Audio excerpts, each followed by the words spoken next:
The Son of the Wolf. By Jack London. The White Silence. Carmen won't last more than a couple of days. Mason spat out a chunk of ice and surveyed the poor animal ruefully, then put her foot in his mouth and proceeded to bite out the ice which clustered cruelly between the toes. I never saw a dog with a highfalutin name that ever was worth a rap, he said, as he concluded his task and shoved her aside. They just fade away and die under the responsibility. Did ye ever see one go wrong with a sensible name like Cassiar, Siwash, or Husky? No, sir. Take a look at Shookum here, he's. Snap. The lean brute flashed up, the white teeth just missing Mason's throat. Ye will ye?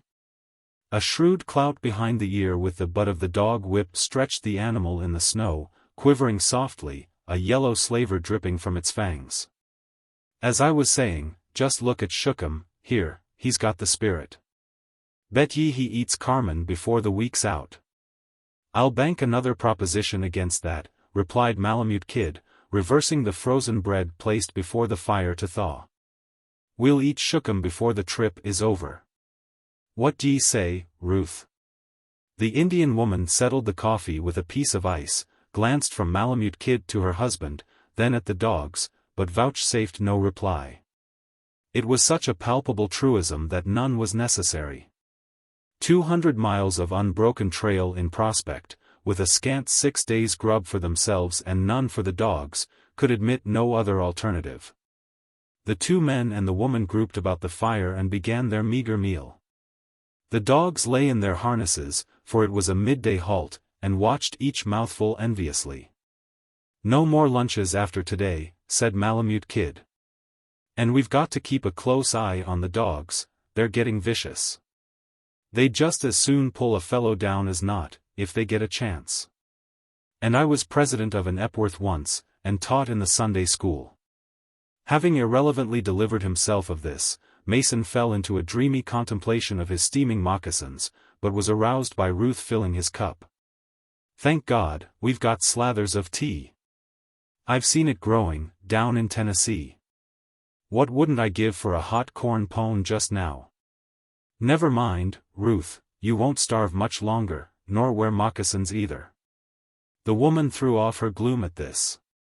And in her eyes welled up a great love for her white lord, the first white man she had ever seen, the first man whom she had known to treat a woman as something better than a mere animal or beast of burden. Yes, Ruth, continued her husband, having recourse to the macaronic jargon in which it was alone possible for them to understand each other, wait till we clean up and pull for the outside. We'll take the white man's canoe and go to the salt water. Yes, bad water, rough water, great mountains dance up and down all the time. And so big, so far away, you travel 10 sleep, 20 sleep, 40 sleep, he graphically enumerated the days on his fingers, all the time water, bad water. Then you come to great village, plenty people, just the same mosquitoes next summer. Wigwams oh, so high, 10, 20 pines. High, you Shookum. He paused impotently, cast an appealing glance at Malamute Kid, then laboriously placed the 20 pines, end on end, by sign language. Malamute Kid smiled with cheery cynicism. But Ruth's eyes were wide with wonder, and with pleasure, for she half believed he was joking, and such condescension pleased her poor woman's heart. And then you step into a box, and poof! Up you go. He tossed his empty cup in the air by way of illustration, and as he deftly caught it, cried, and biff! Down you come. Oh, great medicine men! You go Fort Yukon, I go Arctic City, 25 sleep, big string, all the time, I catch him string, I say, hello, Ruth. How are ye? And you say, is that my good husband? And I say, yes, and you say, no can bake good bread, no more soda, then I say, look in cash, under flour, goodbye. You look and catch plenty soda.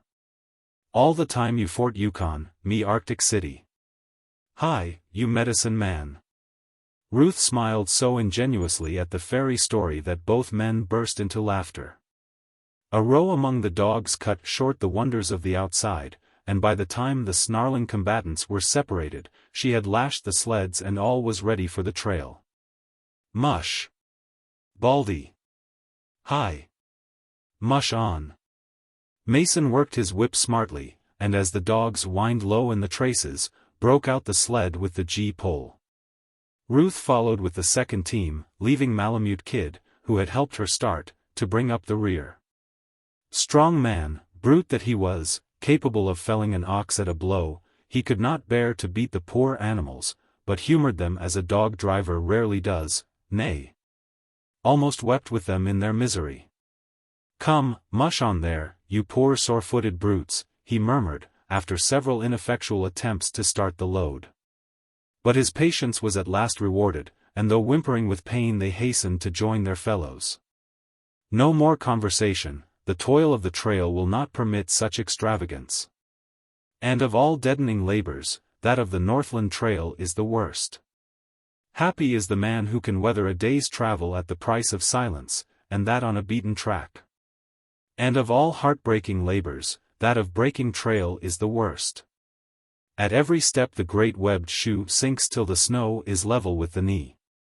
Then up, straight up, the deviation of a fraction of an inch being a certain precursor of disaster, the snowshoe must be lifted till the surface is cleared.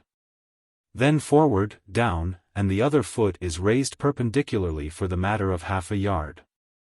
He who tries this for the first time, if haply he avoids bringing his shoes in dangerous propinquity and measures not his length on the treacherous footing, will give up exhausted at the end of 100 yards.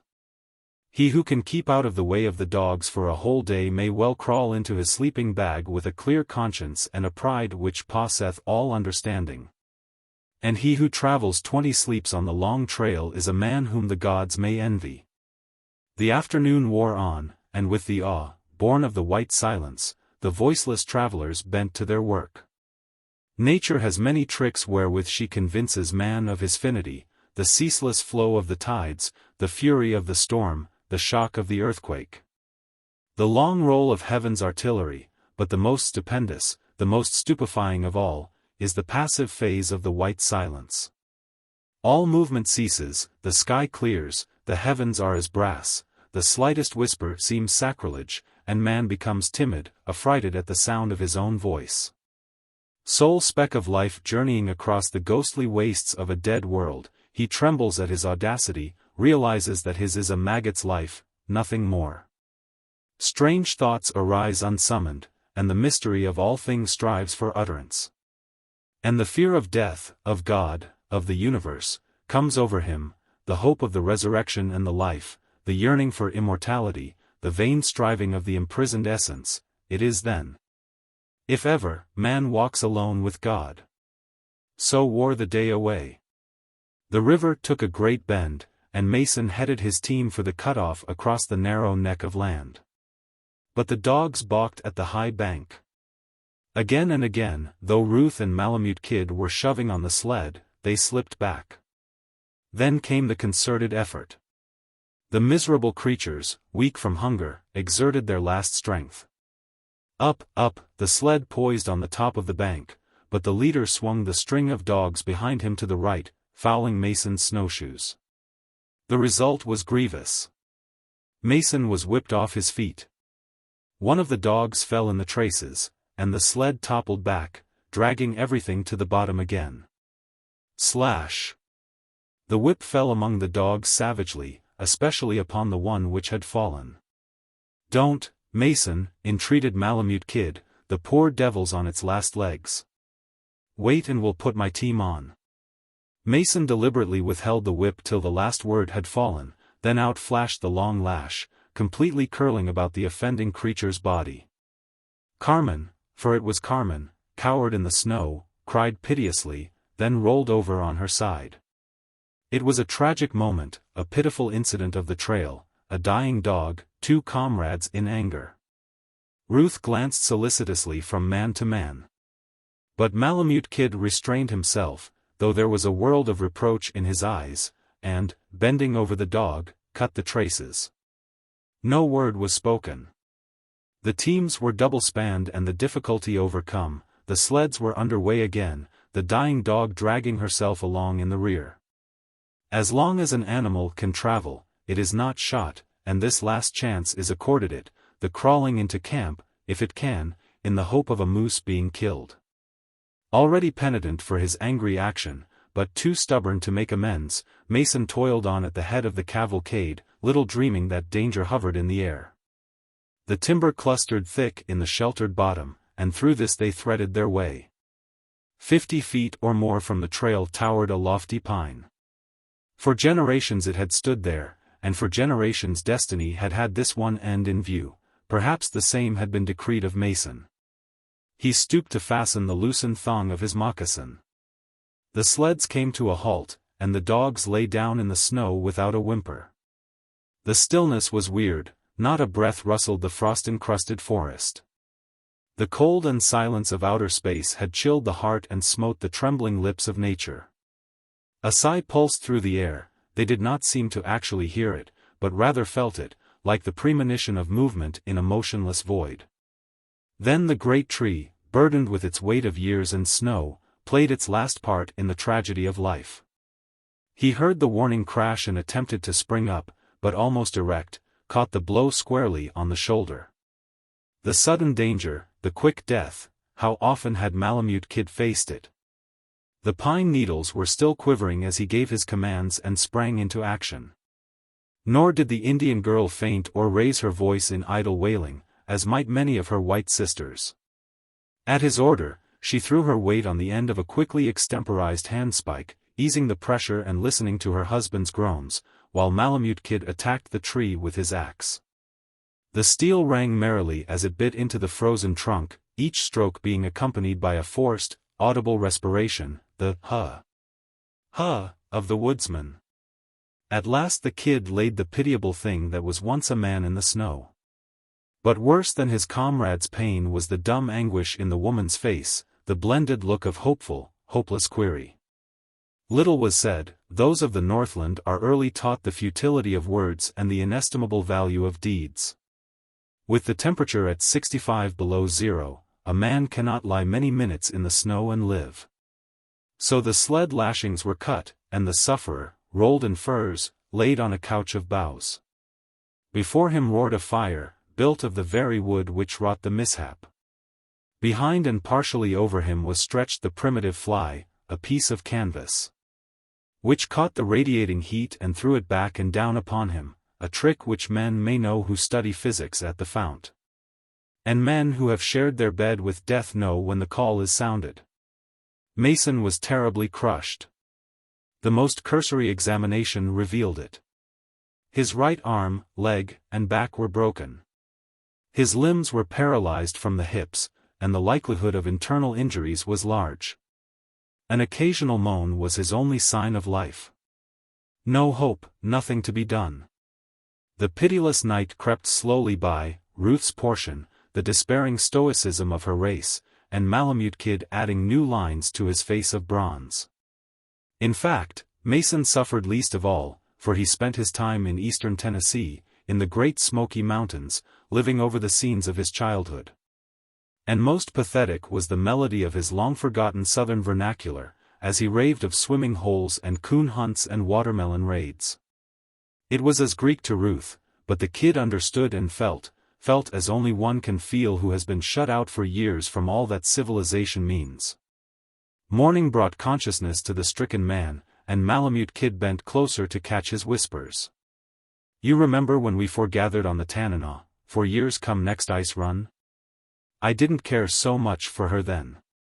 It was more like she was pretty, and there was a smack of excitement about it, I think. But d'ye know, I've come to think a heap of her. She's been a good wife to me, always at my shoulder in the pinch. And when it comes to trading, you know there isn't her equal. D'ye recollect the time she shot the Moosehorn Rapids to pull you and me off that rock, the bullets whipping the water like hailstones, and the time of the famine at Nuclequito? Or when she raced the ice run to bring the news? Yes, she's been a good wife to me, better'n that other one. Didn't know I'd been there? Never told you, eh? Well, I tried it once, down in the States. That's why I'm here. Been raised together, too. I came away to give her a chance for divorce. She got it. But that's got nothing to do with Ruth. I had thought of cleaning up and pulling for the outside next year, her and I, but it's too late. Don't send her back to her people, kid. It's beastly hard for a woman to go back. Think of it. Nearly 4 years on our bacon and beans and flour and dried fruit, and then to go back to her fish and caribou. It's not good for her to have tried our ways, to come to know they're better and her people's, and then return to them. Take care of her, kid, why don't you? But no, you always fought shy of them, and you never told me why you came to this country. Be kind to her, and send her back to the States as soon as you can. But fix it so she can come back, liable to get homesick, you know. And the youngster, it's drawn us closer, kid. I only hope it is a boy. Think of it, flesh of my flesh, kid. He mustn't stop in this country. And if it's a girl, why, she can't. Sell my furs, they'll fetch at least 5,000, and I've got as much more with the company. And handle my interests with yours. I think that bench claim will show up. See that he gets a good schooling, and kid, above all, don't let him come back. This country was not made for white men. I'm a gone man, kid. 3 or 4 sleeps at the best. You've got to go on. You must go on. Remember, it's my wife, it's my boy, oh God. I hope it's a boy. You can't stay by me, and I charge you, a dying man, to pull on. Give me 3 days, pleaded Malamute Kid. You may change for the better, something may turn up. No. Just 3 days. You must pull on. 2 days. It's my wife and my boy, kid. You would not ask it. 1 day. No, no. I charge. Only 1 day. We can shave it through on the grub, and I might knock over a moose. No, all right, 1 day, but not a minute more. And, kid, don't leave me to face it alone. Just a shot, 1 pull on the trigger. You understand. Think of it. Think of it. Flesh of my flesh, and I'll never live to see him. Send Ruth here. I want to say goodbye and tell her that she must think of the boy and not wait till I'm dead. She might refuse to go with you if I didn't. Goodbye, old man, goodbye. Kid. I say, sink a hole above the pup, next to the slide. I panned out 40 cents on my shovel there. And, kid. He stooped lower to catch the last faint words, the dying man's surrender of his pride. I'm sorry, for, you know, Carmen. Leaving the girl crying softly over her man, Malamute Kid slipped into his parka and snowshoes, tucked his rifle under his arm, and crept away into the forest. He was no tyro in the stern sorrows of the Northland, but never had he faced so stiff a problem as this. In the abstract it was a plain, mathematical proposition, 3 possible lives as against 1 doomed one. But now he hesitated. For 5 years, shoulder to shoulder, on the rivers and trails, in the camps and mines, facing death by field and flood and famine, had they knitted the bonds of their comradeship. So close was the tie, that he had often been conscious of a vague jealousy of Ruth, from the first time she had come between. And now it must be severed by his own hand. Though he prayed for a moose, just 1 moose, all game seemed to have deserted the land, and nightfall found the exhausted man crawling into camp, light-handed, heavy-hearted. An uproar from the dogs and shrill cries from Ruth hastened him. Bursting into the camp, he saw the girl in the midst of the snarling pack, laying about her with an axe. The dogs had broken the iron rule of their masters, and were rushing the grub. He joined the issue with his rifle reversed, and the hoary game of natural selection was played out with all the ruthlessness of its primeval environment. Rifle and axe went up and down, hit or missed with monotonous regularity, lithe bodies flashed, with wild eyes and dripping fangs, and man and beast fought for supremacy to the bitterest conclusion. Then the beaten brutes crept to the edge of the firelight, licking their wounds, voicing their misery to the stars. The whole stock of dried salmon had been devoured, and perhaps 5 pounds of flour remained to tide them over 200 miles of wilderness. Ruth returned to her husband, while Malamute Kid cut up the warm body of one of the dogs, the skull of which had been crushed by the axe. Every portion was carefully put away, save the hide and offal, which were cast to his fellows of the moment before. Morning brought fresh trouble. The animals were turning on each other. Carmen, who still clung to her slender thread of life, was downed by the pack. The lash fell among them unheeded. They cringed and cried under the blows, but refused to scatter till the last wretched bit had disappeared, bones, hide, hair, everything. Malamute Kid went about his work, listening to Mason, who was back in Tennessee, delivering tangled discourses and wild exhortations to his brethren of other days. Taking advantage of neighboring pines, he worked rapidly, and Ruth watched him make a cache similar to those sometimes used by hunters to preserve their meat from the wolverines and dogs. One after the other, he bent the tops of 2 small pines toward each other and nearly to the ground, making them fast with thongs of moose hide. Then he beat the dogs into submission and harnessed them to 2 of the sleds, loading the same with everything but the furs which enveloped Mason. These he wrapped and lashed tightly about him, fastening either end of the robes to the bent pines. A single stroke of his hunting knife would release them and send the body high in the air. Ruth had received her husband's last wishes and made no struggle. Poor girl, she had learned the lesson of obedience well. From a child, she had bowed, and seen all women bow, to the lords of creation, and it did not seem in the nature of things for woman to resist. The kid permitted her one outburst of grief, as she kissed her husband. Her own people had no such custom, then led her to the foremost sled and helped her into her snowshoes. Blindly, instinctively, she took the gee-pole and whip, and mushed the dogs out on the trail. Then he returned to Mason, who had fallen into a coma, and long after she was out of sight crouched by the fire, waiting, hoping, praying for his comrade to die. It is not pleasant to be alone with painful thoughts in the white silence. The silence of gloom is merciful, shrouding one as with protection and breathing 1,000 intangible sympathies. But the bright white silence, clear and cold, under steely skies, is pitiless. An hour passed, 2 hours, but the man would not die. At high noon, the sun, without raising its rim above the southern horizon, threw a suggestion of fire athwart the heavens, then quickly drew it back. Malamute Kid roused and dragged himself to his comrade's side. He cast one glance about him. The white silence seemed to sneer, and a great fear came upon him.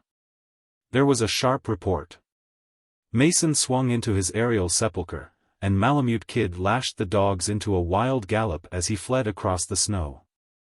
How do you find this book? Any thoughts about the book or the author? Any suggestion for improvement?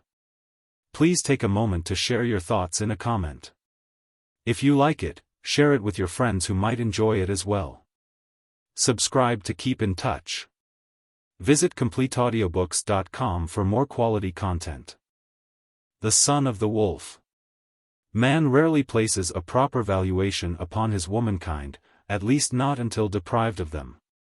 He has no conception of the subtle atmosphere exhaled by the sex feminine so long as he bathes in it.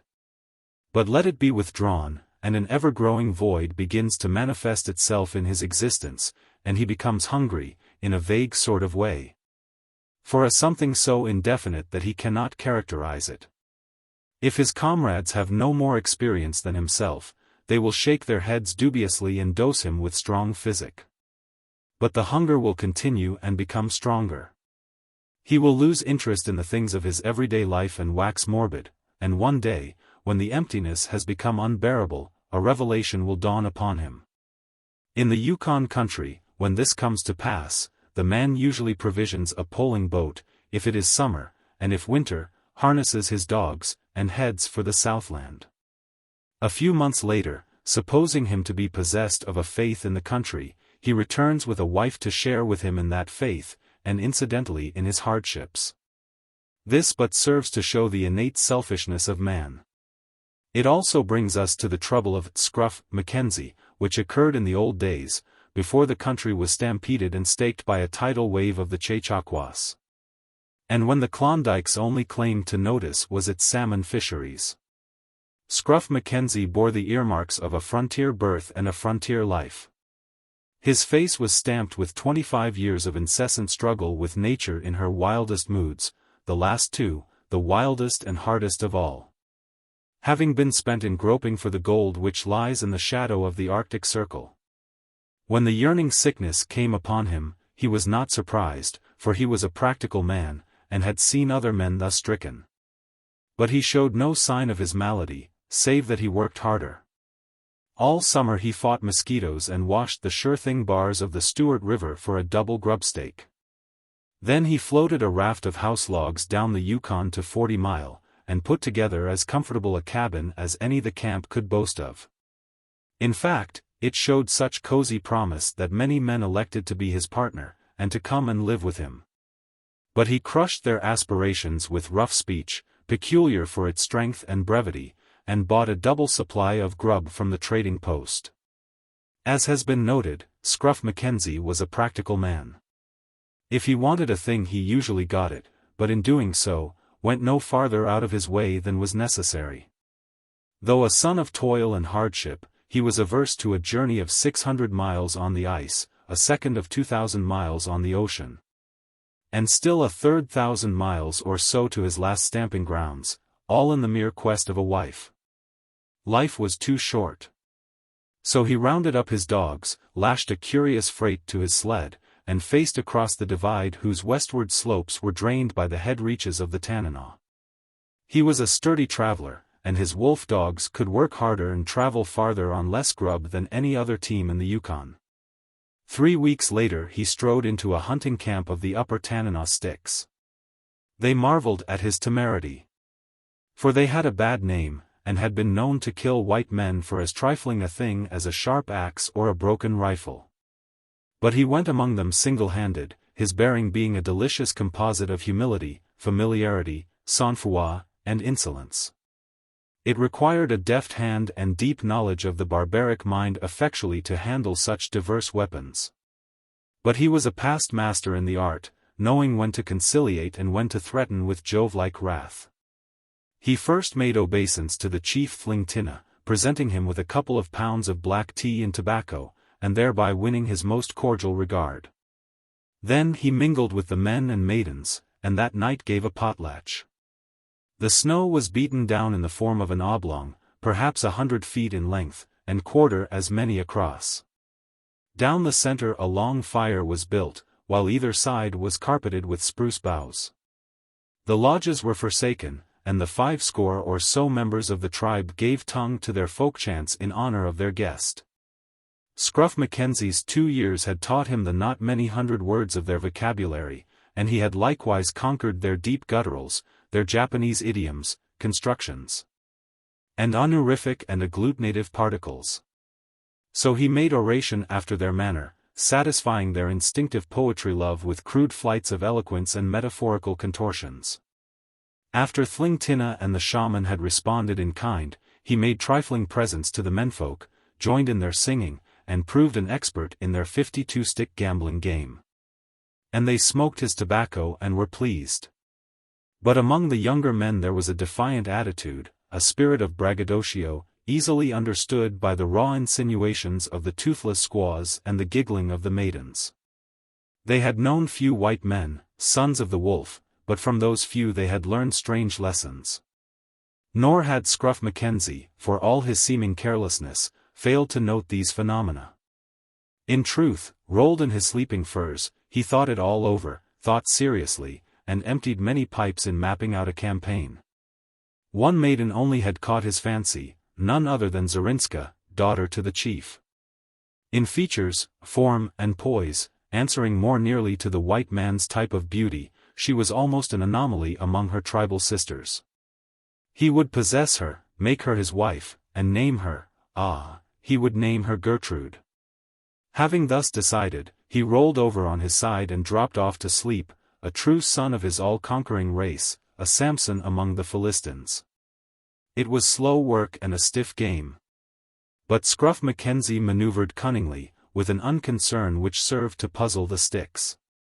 He took great care to impress the men that he was a sure shot and a mighty hunter, and the camp rang with his plaudits when he brought down a moose at 600 yards. Of a night he visited in Chief Thlingtinna's lodge of moose and caribou skins, talking big and dispensing tobacco with a lavish hand. Nor did he fail to likewise honor the shaman. For he realized the medicine man's influence with his people, and was anxious to make of him an ally. But that worthy was high and mighty, refused to be propitiated, and was unerringly marked down as a prospective enemy. Though no opening presented for an interview with Zarinska, McKenzie stole many a glance to her, giving fair warning of his intent. And well she knew, yet coquettishly surrounded herself with a ring of women whenever the men were away and he had a chance. But he was in no hurry. Besides, he knew she could not help but think of him, and a few days of such thought would only better his suit. At last, one night, when he deemed the time to be ripe, he abruptly left the chief's smoky dwelling and hastened to a neighboring lodge. As usual, she sat with squaws and maidens about her, all engaged in sewing moccasins and beadwork. They laughed at his entrance, and badinage, which linked Zarinska to him, ran high. But one after the other they were unceremoniously bundled into the outer snow, whence they hurried to spread the tale through all the camp. His cause was well pleaded, in her tongue, for she did not know his, and at the end of 2 hours he rose to go. So Zarinska will come to the white man's lodge? Good. I go now to have talk with thy father, for he may not be so minded. And I will give him many tokens, but he must not ask too much. If he say no? Good. Zarinska shall yet come to the white man's lodge. He had already lifted the skin flap to depart, when a low exclamation brought him back to the girl's side. She brought herself to her knees on the bearskin mat, her face aglow with true eve light, and shyly unbuckled his heavy belt. He looked down, perplexed, suspicious, his ears alert for the slightest sound without. But her next move disarmed his doubt, and he smiled with pleasure. She took from her sewing bag a moose-hide sheath, brave with bright beadwork, fantastically designed. She drew his great hunting knife, gazed reverently along the keen edge, half tempted to try it with her thumb, and shot it into place in its new home. Then she slipped the sheath along the belt to its customary resting place, just above the hip. For all the world, it was like a scene of olden time, a lady and her knight. Mackenzie drew her up full height and swept her red lips with his mustache, to her, foreign caress of the wolf. It was a meeting of the Stone Age and the steel. But she was none the less a woman, as her crimson cheeks and the luminous softness of her eyes attested. There was a thrill of excitement in the air as Scruff McKenzie, a bulky bundle under his arm, threw open the flap of Thlingtinna's tent. Children were running about in the open, dragging dry wood to the scene of the potlatch, a babble of women's voices was growing in intensity, the young men were consulting in sullen groups. While from the shaman's lodge rose the eerie sounds of an incantation. The chief was alone with his blear-eyed wife, but a glance sufficed to tell Mackenzie that the news was already told. So he plunged at once into the business, shifting the beaded sheath prominently to the fore as advertisement of the betrothal. O Thlingtinna, mighty chief of the Styx and the land of the Tanana, ruler of the salmon and the bear, the moose and the caribou. The white man is before thee with a great purpose. Many moons has his lodge been empty, and he is lonely. And his heart has eaten itself in silence, and grown hungry for a woman to sit beside him in his lodge, to meet him from the hunt with warm fire and good food. He has heard strange things, the patter of baby moccasins and the sound of children's voices. And one night a vision came upon him, and he beheld the raven, who is thy father, the great raven, who is the father of all the Styx. And the raven spake to the lonely white man, saying, Bind thou thy moccasins upon thee, and gird thy snowshoes on. And lash thy sled with food for many sleeps and fine tokens for the chief Flingtina. For thou shalt turn thy face to where the mid-spring sun is wont to sink below the land, and journey to this great chief's hunting grounds. There thou shalt make big presents, and Flingtina, who is my son, shall become to thee as a father. In his lodge there is a maiden into whom I breathe the breath of life for thee. This maiden shalt thou take to wife. O chief, thus spake the great raven, thus do I lay many presents at thy feet, thus am I come to take thy daughter. The old man drew his furs about him with crude consciousness of royalty, but delayed reply while a youngster crept in, delivered a quick message to appear before the council, and was gone. O white man, whom we have named Moose Killer, also known as the Wolf, and the son of the Wolf. We know thou comest of a mighty race, we are proud to have thee our potluck guest. But the king salmon does not mate with the dog salmon, nor the raven with the wolf. Not so, cried McKenzie. The daughters of the raven have I met in the camps of the wolf, the squaw of Mortimer, the squaw of Trejijo, the squaw of Barnaby, who came 2 ice runs back, and I have heard of other squaws. Though my eyes beheld them not. Son, your words are true, but it were evil mating, like the water with the sand, like the snowflake with the sun. But met you one mason and his squaw? No. He came 10 ice runs ago, the first of all the wolves. And with him there was a mighty man, straight as a willow shoot, and tall. Strong as the bald-faced grizzly, with a heart like the full summer moon, his. Oh, interrupted McKenzie, recognizing the well-known Northland figure, Malamute Kid. The same, a mighty man. But saw you aught of the squaw? She was full sister to Zarinska. Nay, chief, but I have heard. Mason, far, far to the north, a spruce tree, heavy with years, crushed out his life beneath. But his love was great, and he had much gold. With this, and her boy, she journeyed countless sleeps toward the winter's noonday sun, and there she yet lives, no biting frost, no snow, no summer's midnight sun, no winter's noonday night. A second messenger interrupted with imperative summons from the council. As McKenzie threw him into the snow, he caught a glimpse of the swaying forms before the council fire, heard the deep basses of the men in rhythmic chant. And knew the shaman was fanning the anger of his people. Time pressed. He turned upon the chief. Come. I wish thy child. And now. See. Here are tobacco, tea, many cups of sugar, warm blankets, handkerchiefs, both good and large. And here, a true rifle, with many bullets and much powder. Nay, replied the old man, struggling against the great wealth spread before him. Even now are my people come together. They will not have this marriage. But thou art chief. Yet do my young men rage because the wolves have taken their maidens so that they may not marry. Listen, O Flingtina. Ere the night has passed into the day, the wolf shall face his dogs to the mountains of the east and fare forth to the country of the Yukon. And Zarinska shall break trail for his dogs. And ere the night has gained its middle, my young men may fling to the dogs the flesh of the wolf, and his bones be scattered in the snow till the springtime lay them bare. It was threat and counter-threat. Mackenzie's bronzed face flushed darkly. He raised his voice. The old squaw, who till now had sat an impassive spectator, made to creep by him for the door. The song of the men broke suddenly and there was a hubbub of many voices as he whirled the old woman roughly to her couch of skins. Again I cry, listen, O Flingtina. The wolf dies with teeth fast locked, and with him there shall sleep 10 of thy strongest men, men who are needed, for the hunting is but begun, and the fishing is not many moons away. And again, of what profit should I die? I know the custom of thy people, thy share of my wealth shall be very small. Grant me thy child, and it shall all be thine. And yet again, my brothers will come, and they are many, and their maws are never filled, and the daughters of the raven shall bear children in the lodges of the wolf. My people are greater than thy people.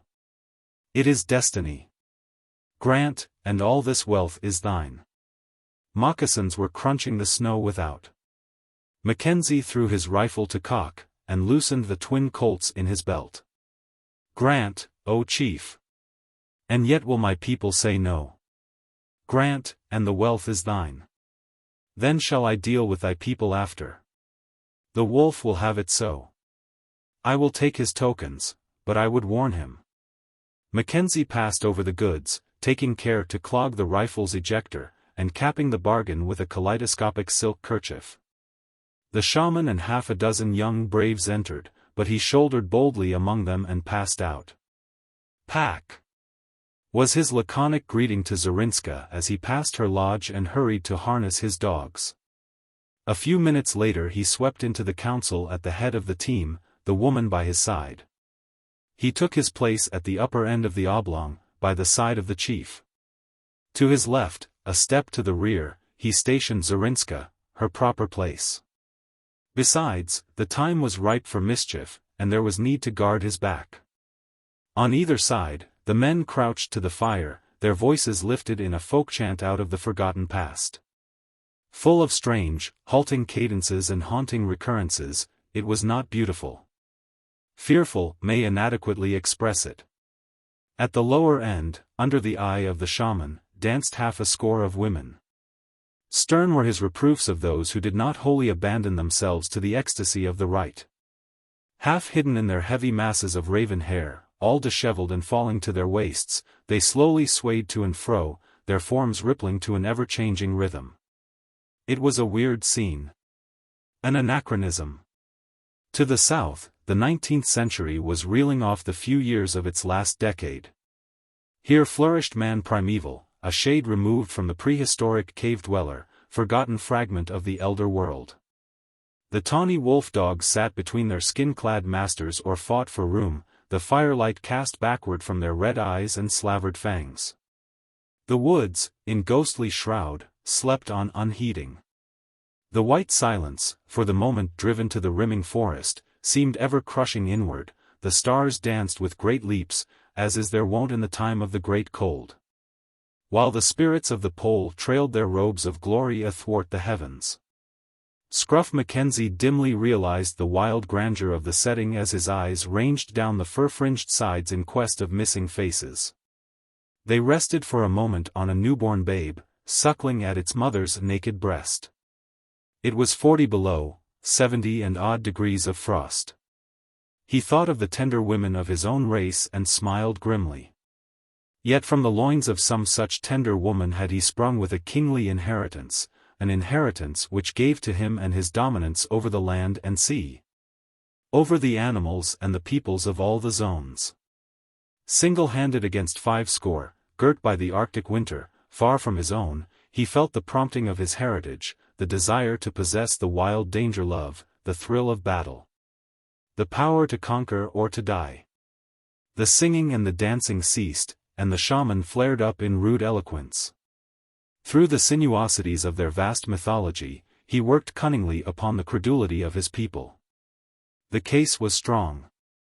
Opposing the creative principles as embodied in the crow and the raven, he stigmatized Mackenzie as the wolf, the fighting and the destructive principle. Not only was the combat of these forces spiritual, but men fought, each to his totem. They were the children of Jelches, the raven, the Promethean fire-bringer. Mackenzie was the child of the wolf, or in other words, the devil. For them to bring a truce to this perpetual warfare, to marry their daughters to the archenemy, were treason and blasphemy of the highest order. No phrase was harsh, nor figure vile enough in branding Mackenzie as a sneaking interloper and emissary of Satan. There was a subdued, savage roar in the deep chests of his listeners as he took the swing of his peroration.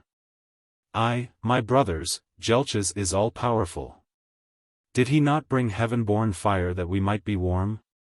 Did he not draw the sun, moon, and stars, from their holes that we might see? Did he not teach us that we might fight the spirits of famine and of frost? But now Jelches is angry with his children, and they are grown to a handful, and he will not help.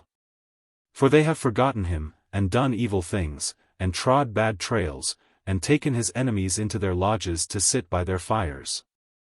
And the raven is sorrowful at the wickedness of his children. But when they shall rise up and show they have come back, he will come out of the darkness to aid them. O brothers! The Firebringer has whispered messages to thy shaman, the same shall ye hear. Let the young men take the young women to their lodges, let them fly at the throat of the wolf, let them be undying in their enmity. Then shall their women become fruitful and they shall multiply into a mighty people. And the raven shall lead great tribes of their fathers and their fathers' fathers from out of the north. And they shall beat back the wolves till they are as last year's campfires, and they shall again come to rule over all the land. 'Tis the message of Jelches, the raven. This foreshadowing of the Messiah's coming brought a hoarse howl from the sticks as they leaped to their feet. Mackenzie slipped the thumbs of his mittens, and waited. There was a clamor for the fox, not to be stilled till one of the young men stepped forward to speak. Brothers! The shaman has spoken wisely. The wolves have taken our women, and our men are childless. We are grown to a handful. The wolves have taken our warm furs, and given for them evil spirits which dwell in bottles, and clothes which come not from the beaver or the lynx, but are made from the grass. And they are not warm, and our men die of strange sicknesses. I, the fox, have taken no woman to wife, and why? Twice have the maidens which pleased me gone to the camps of the wolf. Even now have I laid by skins of the beaver, of the moose, of the caribou, that I might win favor in the eyes of Flingtina, that I might marry Zarinska, his daughter. Even now are her snowshoes bound to her feet, ready to break trail for the dogs of the wolf. Nor do I speak for myself alone. As I have done, so has the bear. He, too, had fain been the father of her children, and many skins has he cured thereto. I speak for all the young men who know not wives. The wolves are ever hungry. Always do they take the choice meat at the killing. To the ravens are left the leavings. There is Gugkla, he cried, brutally pointing out one of the women, who was a cripple. Her legs are bent like the ribs of a birch canoe. She cannot gather wood nor carry the meat of the hunters. Did the wolves choose her? Ai, vociferated his tribesman. There is Moiri, whose eyes are crossed by the evil spirit. Even the babes are affrighted when they gaze upon her, and it is said the bald face gives her the trail. Was she chosen? Again the cruel applause rang out. And there sits Pischet. She does not hearken to my words. Never has she heard the cry of the chit-chat, the voice of her husband, the babble of her child. She lives in the white silence. Cared the wolves aught for her? No. Theirs is the choice of the kill, ours is the leavings. Brothers, it shall not be. No more shall the wolves slink among our campfires. The time is come. A great streamer of fire, the aurora borealis, purple, green, and yellow, shot across the zenith, bridging horizon to horizon. With head thrown back and arms extended, he swayed to his climax. Behold! The spirits of our fathers have arisen, and great deeds are afoot this night. He stepped back, and another young man somewhat diffidently came forward, pushed on by his comrades. He towered a full head above them, his broad chest defiantly bared to the frost. He swung tentatively from one foot to the other. Words halted upon his tongue, and he was ill at ease. His face was horrible to look upon, for it had at one time been half torn away by some terrific blow. At last he struck his breast with his clenched fist, drawing sound as from a drum, and his voice rumbled forth as the surf from an ocean cavern. I am the bear, the silver tip and the son of the silver tip. When my voice was yet as a girl's, I slew the lynx, the moose, and the caribou. When it whistled like the wolverines from under a cache, I crossed the mountains of the south and slew 3 of the white rivers. When it became as the roar of the Chinook, I met the bald-faced grizzly, but gave no trail. At this he paused, his hand significantly sweeping across his hideous scars. I am not as the fox. My tongue is frozen like the river. I cannot make great talk. My words are few. The fox says great deeds are afoot this night. Good. Talk flows from his tongue like the freshets of the spring, but he is chary of deeds. This night shall I do battle with the wolf. I shall slay him, and Zarinska shall sit by my fire. The bear has spoken. Though pandemonium raged about him, Scruff McKenzie held his ground. Aware how useless was the rifle at close quarters, he slipped both holsters to the fore, ready for action, and drew his mittens till his hands were barely shielded by the elbow gauntlets. He knew there was no hope in attack en masse, but true to his boast, was prepared to die with teeth fast locked. But the bear restrained his comrades, beating back the more impetuous with his terrible fist.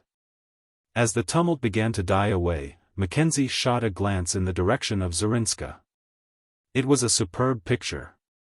She was leaning forward on her snowshoes, lips apart and nostrils quivering, like a tigress about to spring. Her great black eyes were fixed upon her tribesmen, in fear and defiance.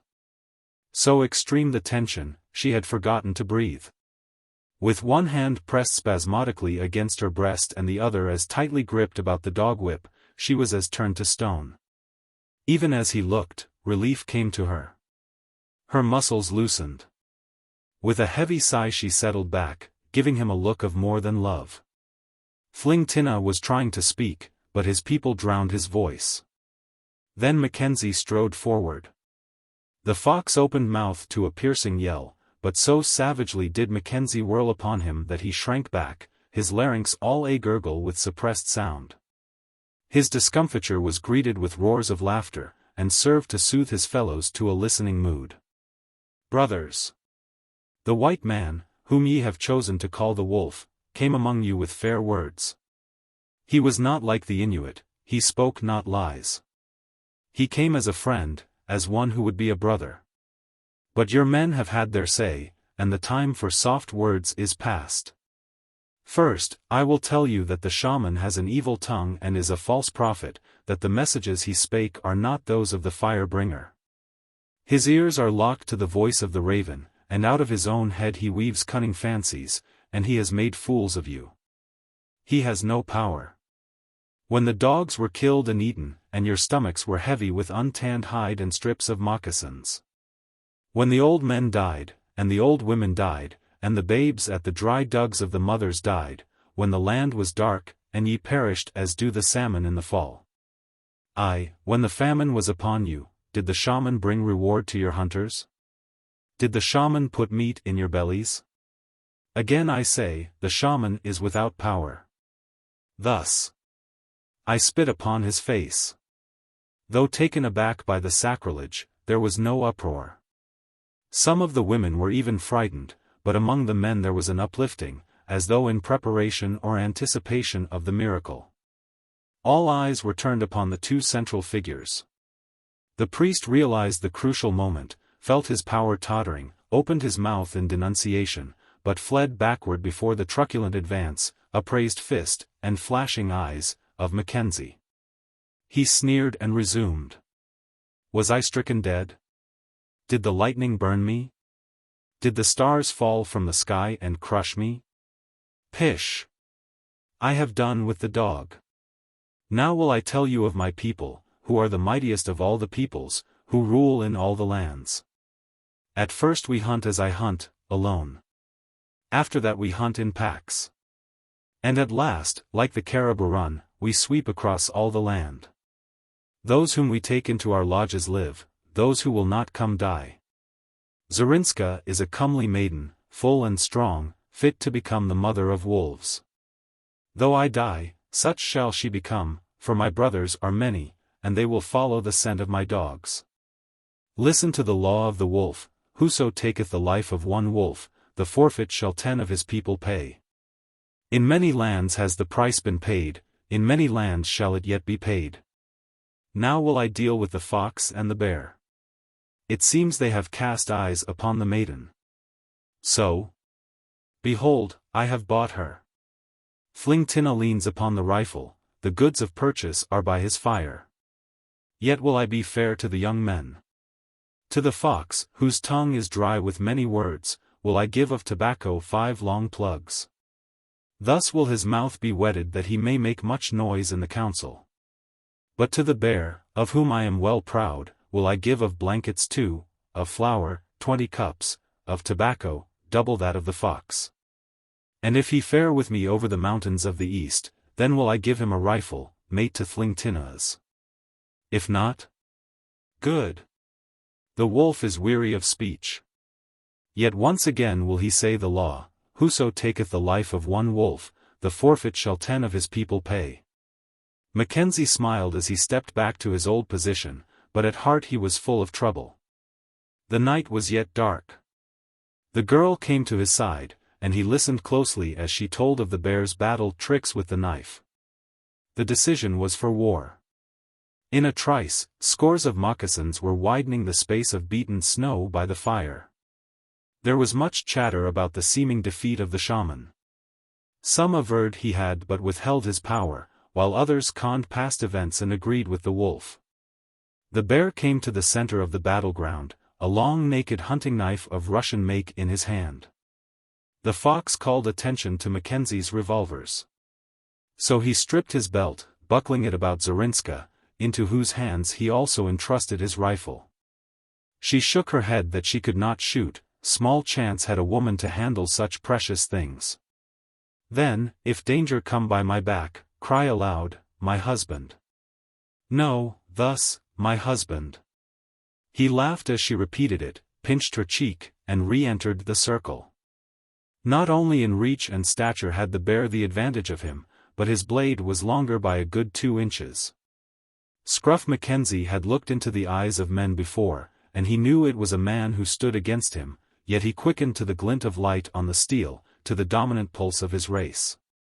Time and again he was forced to the edge of the fire or the deep snow, and time and again, with the foot tactics of the pugilist, he worked back to the center. Not a voice was lifted in encouragement, while his antagonist was heartened with applause, suggestions, and warnings. But his teeth only shut the tighter as the knives clashed together, and he thrust or eluded with a coolness born of conscious strength. At first he felt compassion for his enemy. But this fled before the primal instinct of life, which in turn gave way to the lust of slaughter. The 10,000 years of culture fell from him, and he was a cave dweller, doing battle for his female. Twice he pricked the bear, getting away unscathed. But the third time caught, and to save himself, free hands closed on fighting hands, and they came together. Then did he realize the tremendous strength of his opponent. His muscles were knotted in painful lumps, and cords and tendons threatened to snap with the strain, yet nearer and nearer came the Russian steel. He tried to break away, but only weakened himself. The fur-clad circle closed in, certain of and anxious to see the final stroke. But with wrestler's trick, swinging partly to the side, he struck at his adversary with his head. Involuntarily the bear leaned back, disturbing his center of gravity. Simultaneous with this, Mackenzie tripped properly and threw his whole weight forward, hurling him clear through the circle into the deep snow. The bear floundered out and came back full tilt. "Oh, my husband!" Zarinska's voice rang out, vibrant with danger. To the twang of a bowstring, Mackenzie swept low to the ground, and a bone-barbed arrow passed over him into the breast of the bear, whose momentum carried him over his crouching foe. The next instant Mackenzie was up and about. The bear lay motionless, but across the fire was the shaman, drawing a second arrow. Mackenzie's knife leaped short in the air. He caught the heavy blade by the point. There was a flash of light as it spanned the fire. Then the shaman, the hilt alone appearing without his throat, swayed a moment and pitched forward into the glowing embers. Click! Click! The fox had possessed himself of Thlingtina's rifle, and was vainly trying to throw a shell into place. But he dropped it at the sound of Mackenzie's laughter. So the fox has not learned the way of the plaything? He is yet a woman. Come! Bring it, that I may show thee. The fox hesitated. Come, I say. He slouched forward like a beaten cur. Thus, and thus, so the thing is done. A shell flew into place and the trigger was at cock as Mackenzie brought it to shoulder. The fox has said great deeds were afoot this night, and he spoke true. There have been great deeds, yet least among them were those of the fox. Is he still intent to take Zarinska to his lodge? Is he minded to tread the trail already broken by the shaman and the bear? No? Good. Mackenzie turned contemptuously and drew his knife from the priest's throat. Are any of the young men so minded? If so, the wolf will take them by 2 and 3 till none are left. No? Good. Fling Tinna, I now give thee this rifle a second time. If in the days to come thou shouldst journey to the country of the Yukon, know thou that there shall always be a place and much food by the fire of the wolf. The night is now passing into the day. I go, but I may come again. And for the last time, remember the law of the wolf. He was supernatural in their sight as he rejoined Zarinska. She took her place at the head of the team, and the dogs swung into motion. A few moments later they were swallowed up by the ghostly forest. Till now Mackenzie had waited. He slipped into his snowshoes to follow. Has the wolf forgotten the 5 long plugs? Mackenzie turned upon the fox angrily, then the humor of it struck him. I will give thee 1 short plug. As the wolf sees fit, meekly responded the fox, stretching out his hand. The men of 40 Mile. When Big Jim Belden ventured the apparently innocuous proposition that mush ice was rather peculiar, he little dreamed of what it would lead to. Neither did Lon McFane, when he affirmed that anchor ice was even more so, nor did Bettles, as he instantly disagreed, declaring the very existence of such a form to be a bugaboo. "And ye'd be tellin' me this," cried Lon, "after the years ye've spent in the land. And we oughtn't out the same pot this many's the day." "But the thing's agin reason," insisted Bettles. "Look you, water's warmer than ice. And little the difference, once ye break through. Still it's warmer, because it ain't froze. And you say it freezes on the bottom? Only the anchor ice, David, only the anchor ice. And have ye niver drifted along, the water clear as glass, when sudden, belike a cloud over the sun, the mushy ice comes bubblin' up and up till from bank to bank and bind to bind it's drappin' the river like a first snowfall? Hun. More'n once when I took a doze at the steering oar. But it always come out the nighest side channel, and not bubblin' up and up. But with niver a wink at the helm? No, nor you. It's agin reason. I'll leave it to any man." Bettles appealed to the circle about the stove, but the fight was on between himself and Lon McFane. "Reason or no reason, it's the truth I'm tellin' ye. Last fall, a year gone, 'twas Sitka Charlie in meself saw the sight, droppin' down the riffle ye'll remember below Fort Reliance. An regular fall weather it was, the glint o' the sun on the golden larch and the quakin aspens, and the glister of light on ivory ripple. And Bay Ann, the winter and the blue haze of the north comin' down hand in hand. It's well ye know the same, with a fringe to the river and the ice from in thick in the eddies, and a snap and sparkle to the air, and ye a feelin' it through all your blood. A talkin' new lease of life with ivory suck of it. 'Tis then, me boy, the world grows small and the wanderlust lays ye by the heels.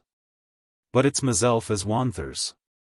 As I was sayin', we a paddlin', with niver a sign of ice, barren that by the eddies, when the Injun lifts his paddle and sings out, Lon McFane. Look ye below. So have I heard, but niver thought to see.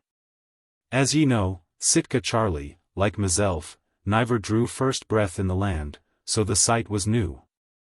Then we drifted, with a head over either side, peerin' down through the sparkly water.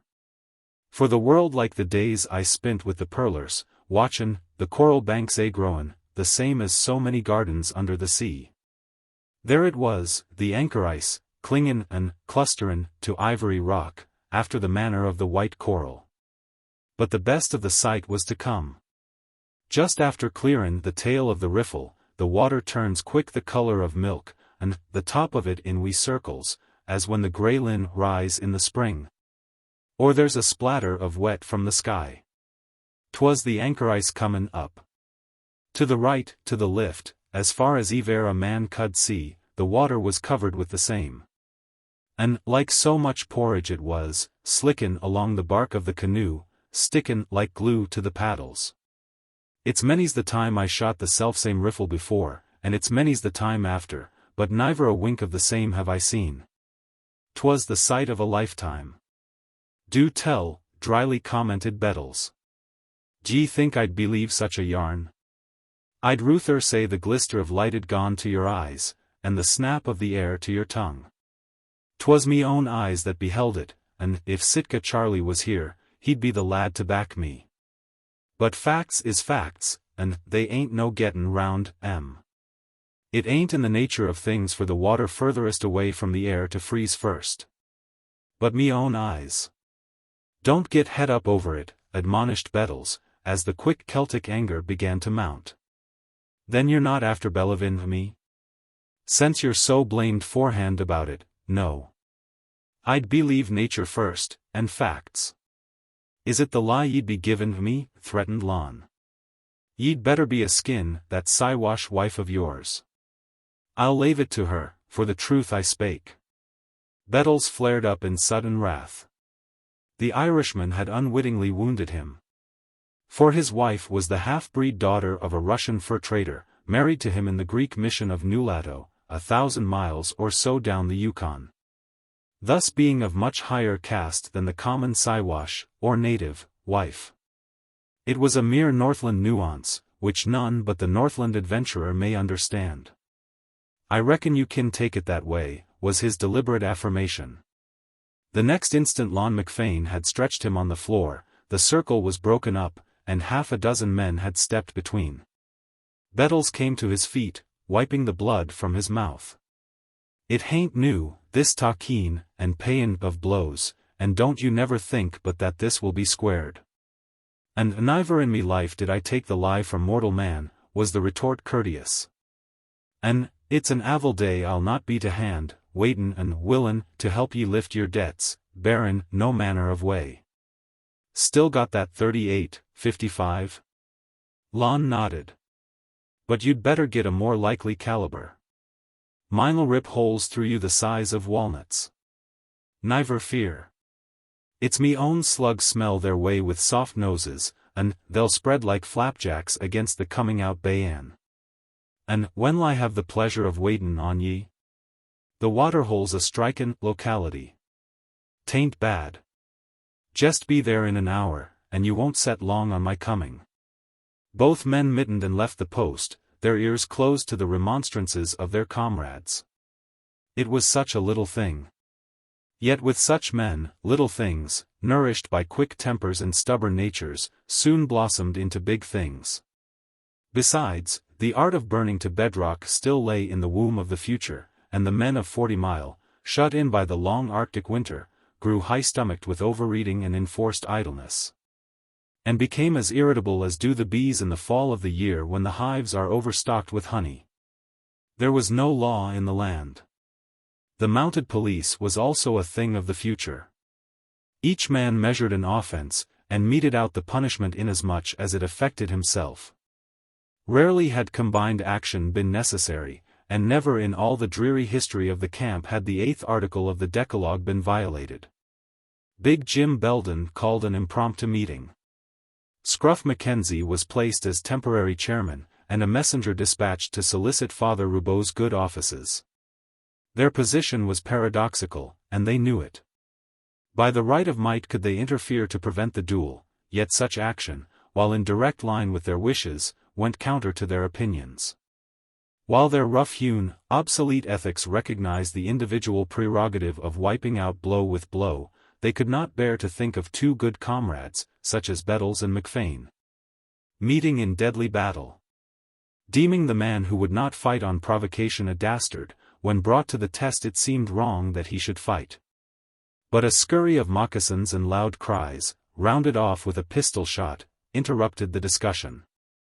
Then the storm doors opened and Malamute Kid entered, a smoking Colts in his hand, and a merry light in his eye.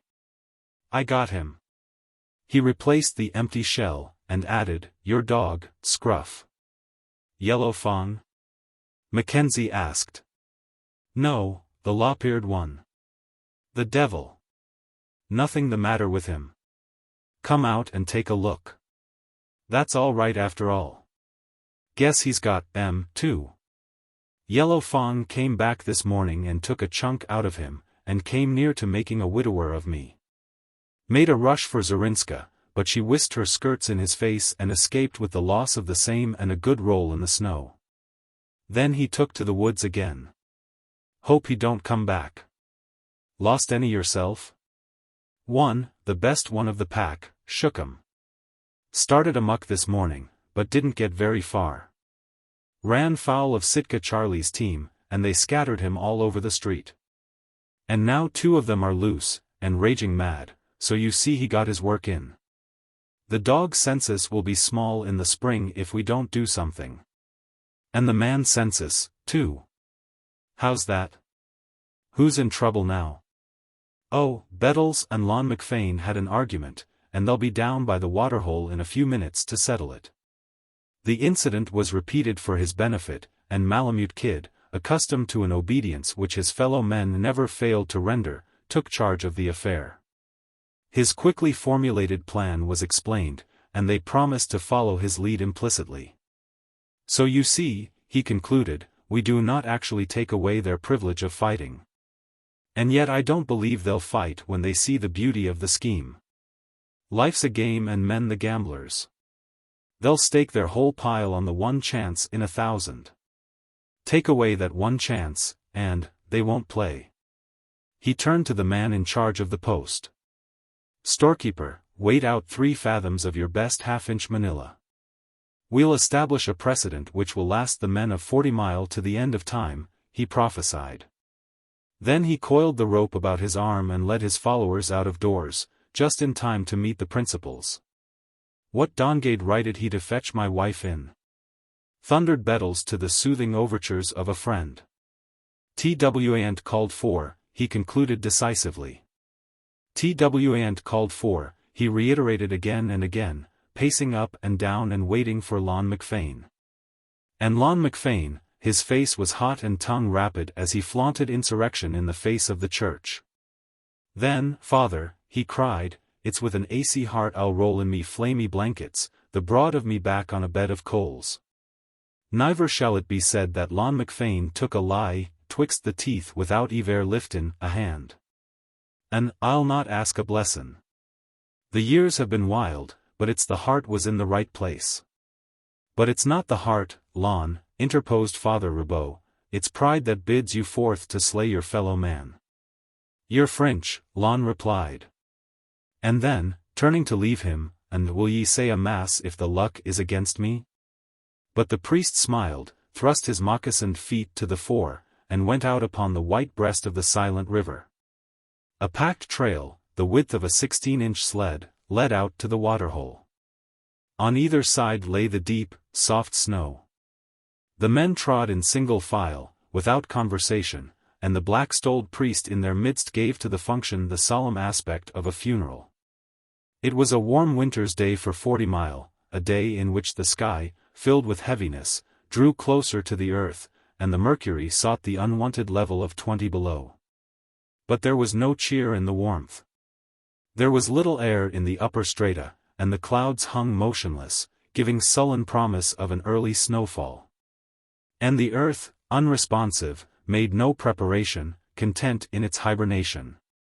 When the waterhole was reached, Bettles, having evidently reviewed the quarrel during the silent walk, burst out in a final "TWAN't called for," while Lon McFain kept grim silence. Indignation so choked him that he could not speak. Yet deep down, whenever their own wrongs were not uppermost, both men wondered at their comrades. They had expected opposition, and this tacit acquiescence hurt them. It seemed more was due them from the men they had been so close with, and they felt a vague sense of wrong, rebelling at the thought of so many of their brothers coming out, as on a gala occasion. Without one word of protest, to see them shoot each other down. It appeared their worth had diminished in the eyes of the community. The proceedings puzzled them. Back to back, David. And will it be 50 paces to the man, or double the quantity? 50, was the sanguinary reply, grunted out, yet sharply cut. But the new manila, not prominently displayed, but casually coiled about Malamute Kid's arm, caught the quick eye of the Irishman, and thrilled him with a suspicious fear. "And what are ye doin' with the rope? Hurry up." Malamute Kid glanced at his watch. "I've a batch of bread in the cabin, and I don't want it to fall. Besides, my feet are getting cold." The rest of the men manifested their impatience in various suggestive ways. "But the rope, kid? It's brand new, and sure your bread's not that heavy it needs raisin with the like of that?" Bettles by this time had faced around. Father Roubaud, the humor of the situation just dawning on him, hid a smile behind his mittened hand. "No, Lon, this rope was made for a man." Malamute Kid could be very impressive on occasion. "What man?" Bettles was becoming aware of a personal interest. "The other man." "And which is the one ye'd mane by that?" "Listen, Lon, and you, too, Bettles. We've been talking this little trouble of yours over, and we've come to one conclusion. We know we have no right to stop your fighting. True for ye, me lad. And we're not going to. But this much we can do, and shall do, make this the only duel in the history of 40 Mile, set an example for every Chechaquois that comes up or down the Yukon. The man who escapes killing shall be hanged to the nearest tree. Now, go ahead." Lon smiled dubiously, then his face lighted up. "Pace her off, David, 50 paces, wheel, and niver a cease firin' till a lad's down for good. 'Tis their hearts'll niver let them do the deed, and it's well ye should know it for a true Yankee bluff." He started off with a pleased grin on his face, but Malamute Kid halted him. "Lon, it's a long while since you first knew me. Many's the day. And you, Bettles? 5 year next June high water. And have you once, in all that time, known me to break my word? Or heard of me breaking it?" Both men shook their heads, striving to fathom what lay beyond. "Well, then, what do you think of a promise made by me?" "As good as your bond," from Bettles. "The thing to safely sling your hopes of heaven by," promptly endorsed Lon McFain. "Listen. I, Malamute Kid, give you my word, and you know what that means, that the man who is not shot stretches rope within 10 minutes after the shooting." He stepped back as Pilate might have done after washing his hands. A pause and a silence came over the men of 40 Mile. The sky drew still closer, sending down a crystal flight of frost, little geometric designs, perfect, evanescent as a breath. Yet destined to exist till the returning sun had covered half its northern journey. Both men had led forlorn hopes in their time, led with a curse or a jest on their tongues, and in their souls an unswerving faith in the god of chance. But that merciful deity had been shut out from the present deal. They studied the face of Malamute Kid, but they studied as one might the Sphinx. As the quiet minutes passed, a feeling that speech was incumbent on them began to grow. At last the howl of a wolf dog cracked the silence from the direction of 40 Mile. The weird sound swelled with all the pathos of a breaking heart, then died away in a long-drawn sob. "Well, I be dongade." Bettles turned up the collar of his Mackinaw jacket and stared about him helplessly. "It's a glorious game you're runnin', kid," cried Lon McFain. "All the percentage of the house and niver a bit to the man that's buckin'. The devil himself niver tackle such a cinch, and damned if I do." There were chuckles, throttled in gurgling throats, and winks brushed away with the frost which rhymed the eyelashes. As the men climbed the ice-notched bank and started across the street to the post. But the long howl had drawn nearer, invested with a new note of menace. A woman screamed round the corner. There was a cry of, "Here he comes." Then an Indian boy, at the head of half a dozen frightened dogs, racing with death, dashed into the crowd. And behind came Yellow Fang, a bristle of hair and a flash of gray. Everybody but the Yankee fled. The Indian boy had tripped and fallen. Bettles stopped long enough to grip him by the slack of his furs, then headed for a pile of cordwood already occupied by a number of his comrades. Yellow Fang, doubling after one of the dogs, came leaping back. The fleeing animal, free of the rabies, but crazed with fright, whipped Bettles off his feet and flashed on up the street. Malamute Kid took a flying shot at Yellow Fang. The mad dog whirled a half-air spring, came down on his back, then, with a single leap, covered half the distance between himself and Bettles. But the fatal spring was intercepted. Lon McFane leaped from the woodpile, countering him in midair. Over they rolled, Lon holding him by the throat at arm's length, blinking under the fetid slaver which sprayed his face. Then Bettles, revolver in hand and coolly waiting a chance, settled the combat. "'Twas a square game, kid," Lon remarked, rising to his feet and shaking the snow from out his sleeves. "With a fair percentage to myself that bucked it." That night, while Lon McFane sought the forgiving arms of the church in the direction of Father Roubaud's cabin, Malamute Kid talked long to little purpose. "But would you," persisted Mackenzie, "supposing they had fought? Have I ever broken my word?" "No, but that isn't the point. Answer the question. Would you?" Malamute Kid straightened up. "Scruff, I've been asking myself that question ever since, and... Well?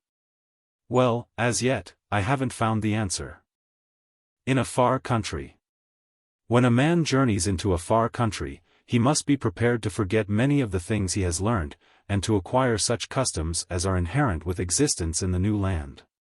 He must abandon the old ideals and the old gods, and oftentimes he must reverse the very codes by which his conduct has hitherto been shaped. To those who have the protean faculty of adaptability, the novelty of such change may even be a source of pleasure. But to those who happen to be hardened to the ruts in which they were created, the pressure of the altered environment is unbearable. And they chafe in body and in spirit under the new restrictions which they do not understand. This chafing is bound to act and react, producing diverse evils and leading to various misfortunes. It were better for the man who cannot fit himself to the new groove to return to his own country. If he delay too long, he will surely die. The man who turns his back upon the comforts of an elder civilization, to face the savage youth, the primordial simplicity of the North, may estimate success at an inverse ratio to the quantity and quality of his hopelessly fixed habits. He will soon discover, if he be a fit candidate, that the material habits are the less important. The exchange of such things as a dainty menu for rough fare, of the stiff leather shoe for the soft, shapeless moccasin, of the feather bed for a couch in the snow, is after all a very easy matter. But his pinch will come in learning properly to shape his mind's attitude toward all things, and especially toward his fellow man. For the courtesies of ordinary life, he must substitute unselfishness, forbearance, and tolerance. Thus, and thus only, can he gain that pearl of great price, true comradeship.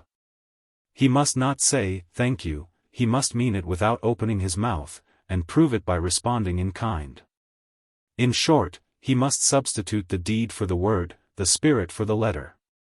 When the world rang with the tale of Arctic gold, and the lure of the North gripped the heartstrings of men, Carter Weatherby threw up his snug clerkship, turned the half of his savings over to his wife, and with the remainder bought an outfit.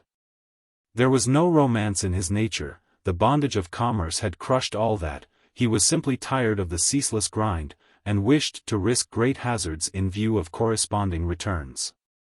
Like many another fool, disdaining the old trails used by the Northland pioneers for a score of years, he hurried to Edmonton in the spring of the year. And there, unluckily for his soul's welfare, he allied himself with a party of men. There was nothing unusual about this party, except its plans. Even its goal, like that of all the other parties, was the Klondike. But the route it had mapped out to attain that goal took away the breath of the hardiest native, born and bred to the vicissitudes of the Northwest. Even Jacques-Baptiste, born of a Chippewa woman and a renegade voyageur, having raised his first whimpers in a deerskin lodge north of the 65th parallel, and had the same hushed by blissful sucks of raw tallow, was surprised. Though he sold his services to them and agreed to travel even to the never-opening ice, he shook his head ominously whenever his advice was asked. Percy Cuthbert's evil star must have been in the ascendant, for he, too, joined this company of Argonauts. He was an ordinary man, with a bank account as deep as his culture, which is saying a good deal. He had no reason to embark on such a venture, no reason in the world save that he suffered from an abnormal development of sentimentality. He mistook this for the true spirit of romance and adventure. Many another man has done the like, and made as fatal a mistake. The first break-up of spring found the party following the ice run of Elk River. It was an imposing fleet, for the outfit was large, and they were accompanied by a disreputable contingent of half-breed voyageurs with their women and children. Day in and day out, they labored with the bateaux and canoes, fought mosquitoes and other kindred pests, or sweated and swore at the portages. Severe toil like this lays a man naked to the very roots of his soul, and ere Lake Athabasca was lost in the south, each member of the party had hoisted his true colors. The two shirks and chronic grumblers were Carter Weatherby and Percy Cuthbert. The whole party complained less of its aches and pains than did either of them. Not once did they volunteer for the 1,001 petty duties of the camp. A bucket of water to be brought, an extra armful of wood to be chopped, the dishes to be washed and wiped. A search to be made through the outfit for some suddenly indispensable article, and these two effete scions of civilization discovered sprains or blisters requiring instant attention. They were the first to turn in at night, with a score of tasks yet undone, the last to turn out in the morning, when the start should be in readiness before the breakfast was begun. They were the first to fall to at mealtime, the last to have a hand in the cooking, the first to dive for a slim delicacy, the last to discover they had added to their own another man's share. If they toiled at the oars, they slyly cut the water at each stroke and allowed the boat's momentum to float up the blade. They thought nobody noticed. But their comrades swore under their breaths and grew to hate them, while Jacques-Baptiste sneered openly and damned them from morning till night. But Jacques-Baptiste was no gentleman. At the Great Slave, Hudson Bay dogs were purchased, and the fleet sank to the guards with its added burden of dried fish and pemmican. Then canoe and bateau answered to the swift current of the Mackenzie, and they plunged into the great barren ground. Every likely-looking feeder was prospected, but the elusive pay dirt danced ever to the north. At the Great Bear, overcome by the common dread of the unknown lands, their voyagers began to desert. And Fort of Good Hope saw the last and bravest bending to the tow-lines as they bucked the current down which they had so treacherously glided. Jacques-Baptiste alone remained. Had he not sworn to travel even to the never-opening ice? The lying charts, compiled in Maine from hearsay, were now constantly consulted. And they felt the need of hurry, for the sun had already passed its northern solstice and was leading the winter south again. Skirting the shores of the bay, where the Mackenzie disembogues into the Arctic Ocean, they entered the mouth of the Little Peel River. Then began the arduous upstream toil, and the two incapables fared worse than ever. Towline and pole, paddle and tumpline, rapids and portages, such tortures served to give the one a deep disgust for great hazards, and printed for the other a fiery text on the true romance of adventure. One day they waxed mutinous, and being vilely cursed by Jacques-Baptiste, turned, as worms sometimes will. But the half-breed thrashed the twain, and sent them, bruised and bleeding, about their work.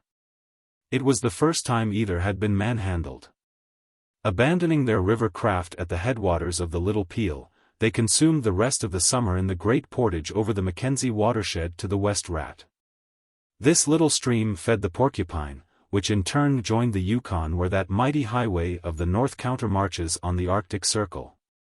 But they had lost in the race with winter, and one day they tied their rafts to the thick eddy ice and hurried their goods ashore. That night the river jammed and broke several times. The following morning it had fallen asleep for good. "We can't be more'n 400 miles from the Yukon," concluded Sloper, multiplying his thumbnails by the scale of the map. The council, in which the two incapables had whined to excellent disadvantage, was drawing to a close. Hudson Bay Post, long time ago. No use, now.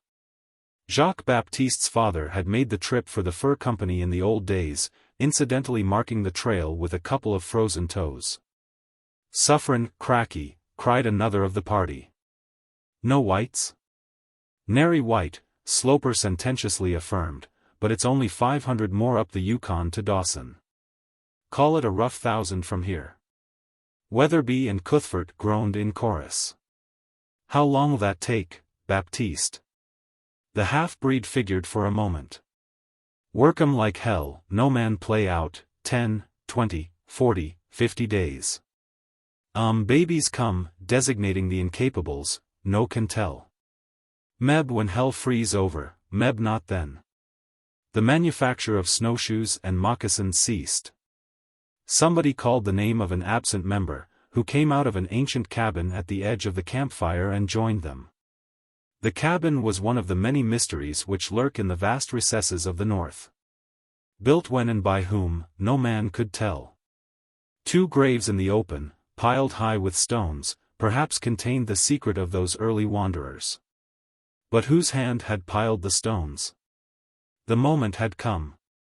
Jacques-Baptiste paused in the fitting of a harness and pinned the struggling dog in the snow. The cook made mute protest for delay, threw a handful of bacon into a noisy pot of beans, then came to attention. Sloper rose to his feet. His body was a ludicrous contrast to the healthy physiques of the incapables. Yellow and weak, fleeing from a South American fever hole, he had not broken his flight across the zones, and was still able to toil with men. His weight was probably 90 pounds, with the heavy hunting knife thrown in, and his grizzled hair told of a prime which had ceased to be. The fresh young muscles of either Weatherby or Cuthbert were equal to 10 times the endeavor of his, yet he could walk them into the earth in a day's journey. And all this day he had whipped his stronger comrades into venturing 1,000 miles of the stiffest hardship man can conceive. He was the incarnation of the unrest of his race, and the old Teutonic stubbornness, dashed with the quick grasp and action of the Yankee, held the flesh in the bondage of the spirit. All those in favor of going on with the dogs as soon as the ice sets, say aye. Aye, rang out 8 voices, voices destined to string a trail of oaths along many 100 miles of pain. Contrary-minded? No. For the first time the incapables were united without some compromise of personal interests. "And what are you going to do about it?" Weatherby added belligerently. "Majority rule." "Majority rule," clamored the rest of the party. "I know the expedition is liable to fall through if you don't come," Sloper replied sweetly. "But I guess, if we try real hard, we can manage to do without you. What do you say, boys?" The sentiment was cheered to the echo. "But I say, you know," Cuthbert ventured apprehensively. "What's a chap like me to do? Ain't you coming with us?" "No. Oh. Then do as you damn well please. We won't have nothing to say. Kind o' calculate you might settle it with that canoodlin' pardner of yourn," suggested a heavy-going Westerner from the Dakotas, at the same time pointing out Weatherby. "He'll be sure to ask you what you're a-goin' to do when it comes to cookin' and gatherin' the wood." "Then we'll consider it all arranged," concluded Sloper.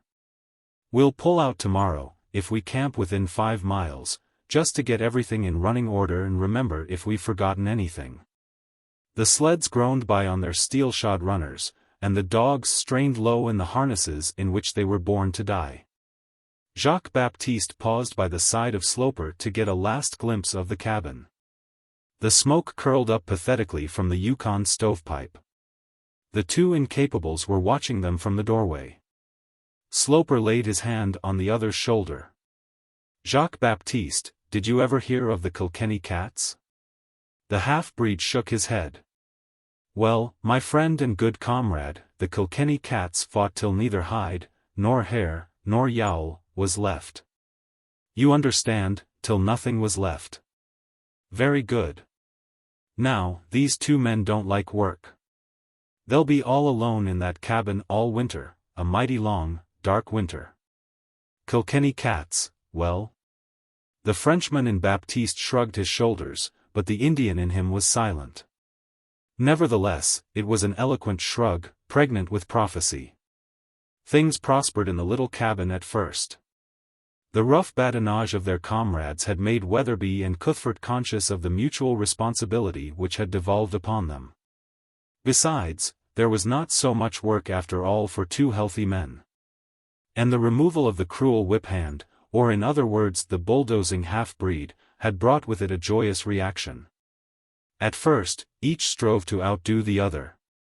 And they performed petty tasks with an unction which would have opened the eyes of their comrades who were now wearing out bodies and souls on the long trail. All care was banished. The forest, which shouldered in upon them from three sides, was an inexhaustible woodyard. A few yards from their door slept the porcupine, and a hole through its winter robe formed a bubbling spring of water, crystal clear and painfully cold.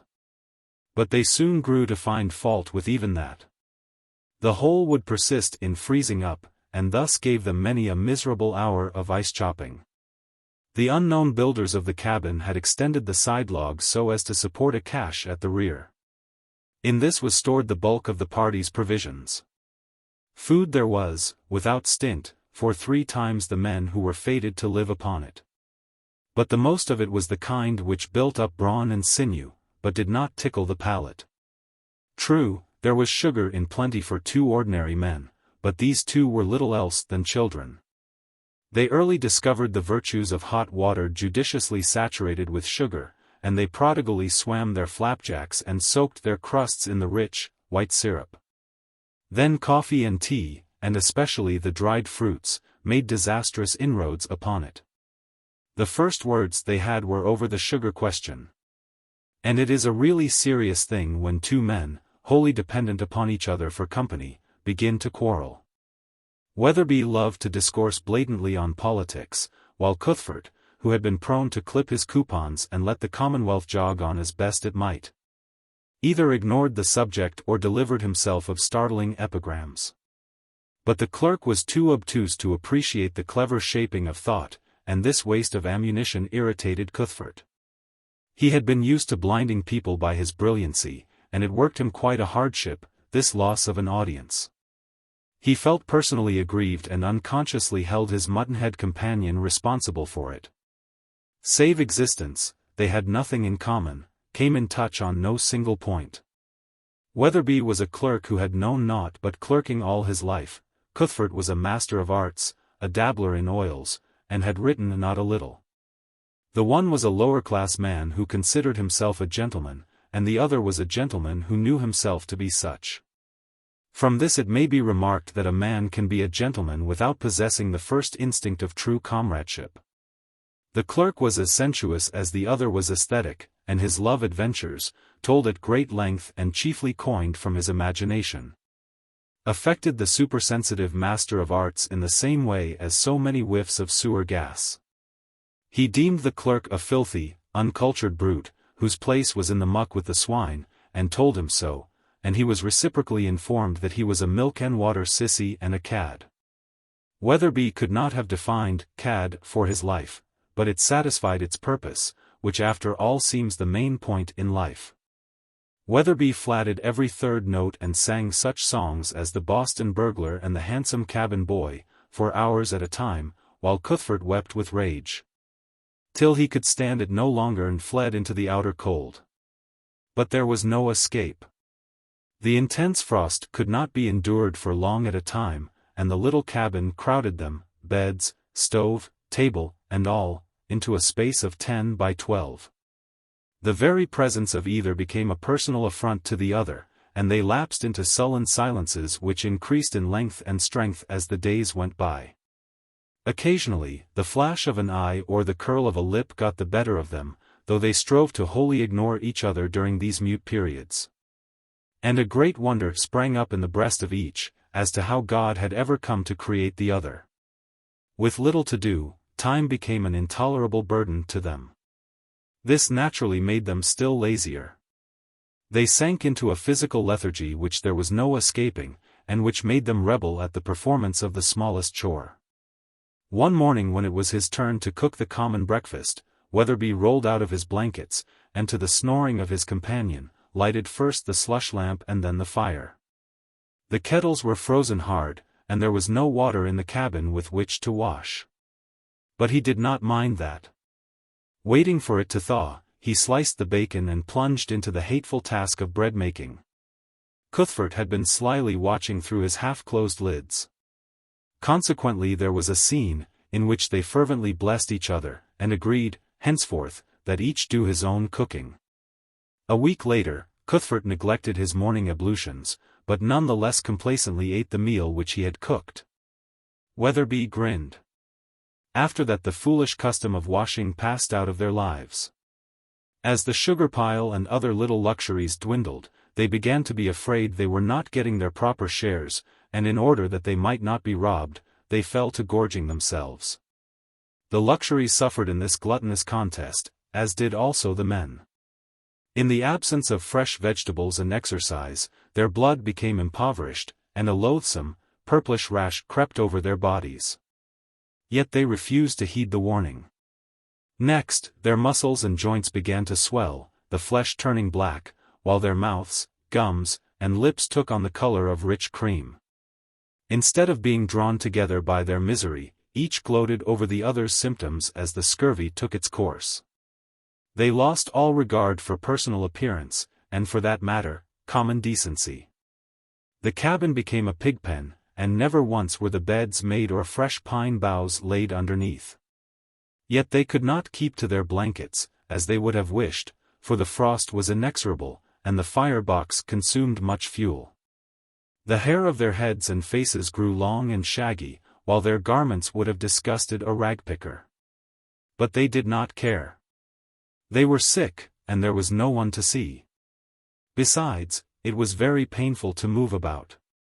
To all this was added a new trouble, the fear of the north. This fear was the joint child of the great cold and the great silence, and was born in the darkness of December, when the sun dipped below the horizon for good. It affected them according to their natures.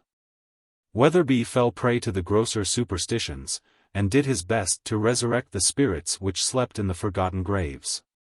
It was a fascinating thing, and in his dreams they came to him from out of the cold, and snuggled into his blankets, and told him of their toils and troubles ere they died. He shrank away from the clammy contact as they drew closer and twined their frozen limbs about him, and when they whispered in his ear of things to come, the cabin rang with his frightened shrieks. Cuthbert did not understand, for they no longer spoke, and when thus awakened he invariably grabbed for his revolver. Then he would sit up in bed, shivering nervously, with the weapon trained on the unconscious dreamer. Cuthbert deemed the man going mad, and so came to fear for his life. His own malady assumed a less concrete form. The mysterious artisan who had laid the cabin, log by log, had pegged a wind vane to the ridgepole. Cuthbert noticed it always pointed south, and one day, irritated by its steadfastness of purpose, he turned it toward the east. He watched eagerly, but never a breath came by to disturb it. Then he turned the vane to the north, swearing never again to touch it till the wind did blow. But the air frightened him with its unearthly calm, and he often rose in the middle of the night to see if the vane had veered. 10 degrees would have satisfied him. But no, it poised above him as unchangeable as fate. His imagination ran riot, till it became to him a fetish. Sometimes he followed the path it pointed across the dismal dominions, and allowed his soul to become saturated with the fear. He dwelt upon the unseen and the unknown till the burden of eternity appeared to be crushing him. Everything in the Northland had that crushing effect, the absence of life and motion, the darkness. The infinite peace of the brooding land, the ghastly silence, which made the echo of each heartbeat a sacrilege. The solemn forest which seemed to guard an awful, inexpressible something, which neither word nor thought could compass. The world he had so recently left, with its busy nations and great enterprises, seemed very far away. Recollections occasionally obtruded, recollections of marts and galleries and crowded thoroughfares, of evening dress and social functions. Of good men and dear women he had known, but they were dim memories of a life he had lived long centuries agone, on some other planet. This phantasm was the reality. Standing beneath the wind vane, his eyes fixed on the polar skies, he could not bring himself to realize that the Southland really existed. That at that very moment it was a-roar with life and action. There was no Southland, no men being born of women, no giving and taking in marriage. Beyond his bleak skyline there stretched vast solitudes, and beyond these still vaster solitudes. There were no lands of sunshine, heavy with the perfume of flowers. Such things were only old dreams of paradise. The sunlands of the west and the spicelands of the east, the smiling Arcadias and blissful islands of the blessed, ha! Ha! His laughter split the void and shocked him with its unwonted sound. There was no sun. This was the universe, dead and cold and dark, and he its only citizen. Weatherby? At such moments Weatherby did not count. He was a Caliban, a monstrous phantom, fettered to him for untold ages, the penalty of some forgotten crime. He lived with death among the dead, emasculated by the sense of his own insignificance, crushed by the passive mastery of the slumbering ages. The magnitude of all things appalled him. Everything partook of the superlative save himself, the perfect cessation of wind and motion, the immensity of the snow-covered wildness, the height of the sky and the depth of the silence. That wind vane, if it would only move. If a thunderbolt would fall, or the forest flare up in flame. The rolling up of the heavens as a scroll, the crash of doom, anything, anything. But no, nothing moved, the silence crowded in, and the fear of the north laid icy fingers on his heart. Once, like another Crusoe, by the edge of the river he came upon a track, the faint tracery of a snowshoe rabbit on the delicate snow crust. It was a revelation. There was life in the Northland. He would follow it, look upon it, gloat over it. He forgot his swollen muscles, plunging through the deep snow in an ecstasy of anticipation. The forest swallowed him up, and the brief midday twilight vanished, but he pursued his quest till exhausted nature asserted itself and laid him helpless in the snow. There he groaned and cursed his folly, and knew the track to be the fancy of his brain. And late that night he dragged himself into the cabin on hands and knees, his cheeks frozen and a strange numbness about his feet. Weatherby grinned malevolently, but made no offer to help him. He thrust needles into his toes and thawed them out by the stove. A week later mortification set in. But the clerk had his own troubles. The dead men came out of their graves more frequently now, and rarely left him, waking or sleeping. He grew to wait and dread their coming, never passing the twin cairns without a shudder. One night they came to him in his sleep and led him forth to an appointed task.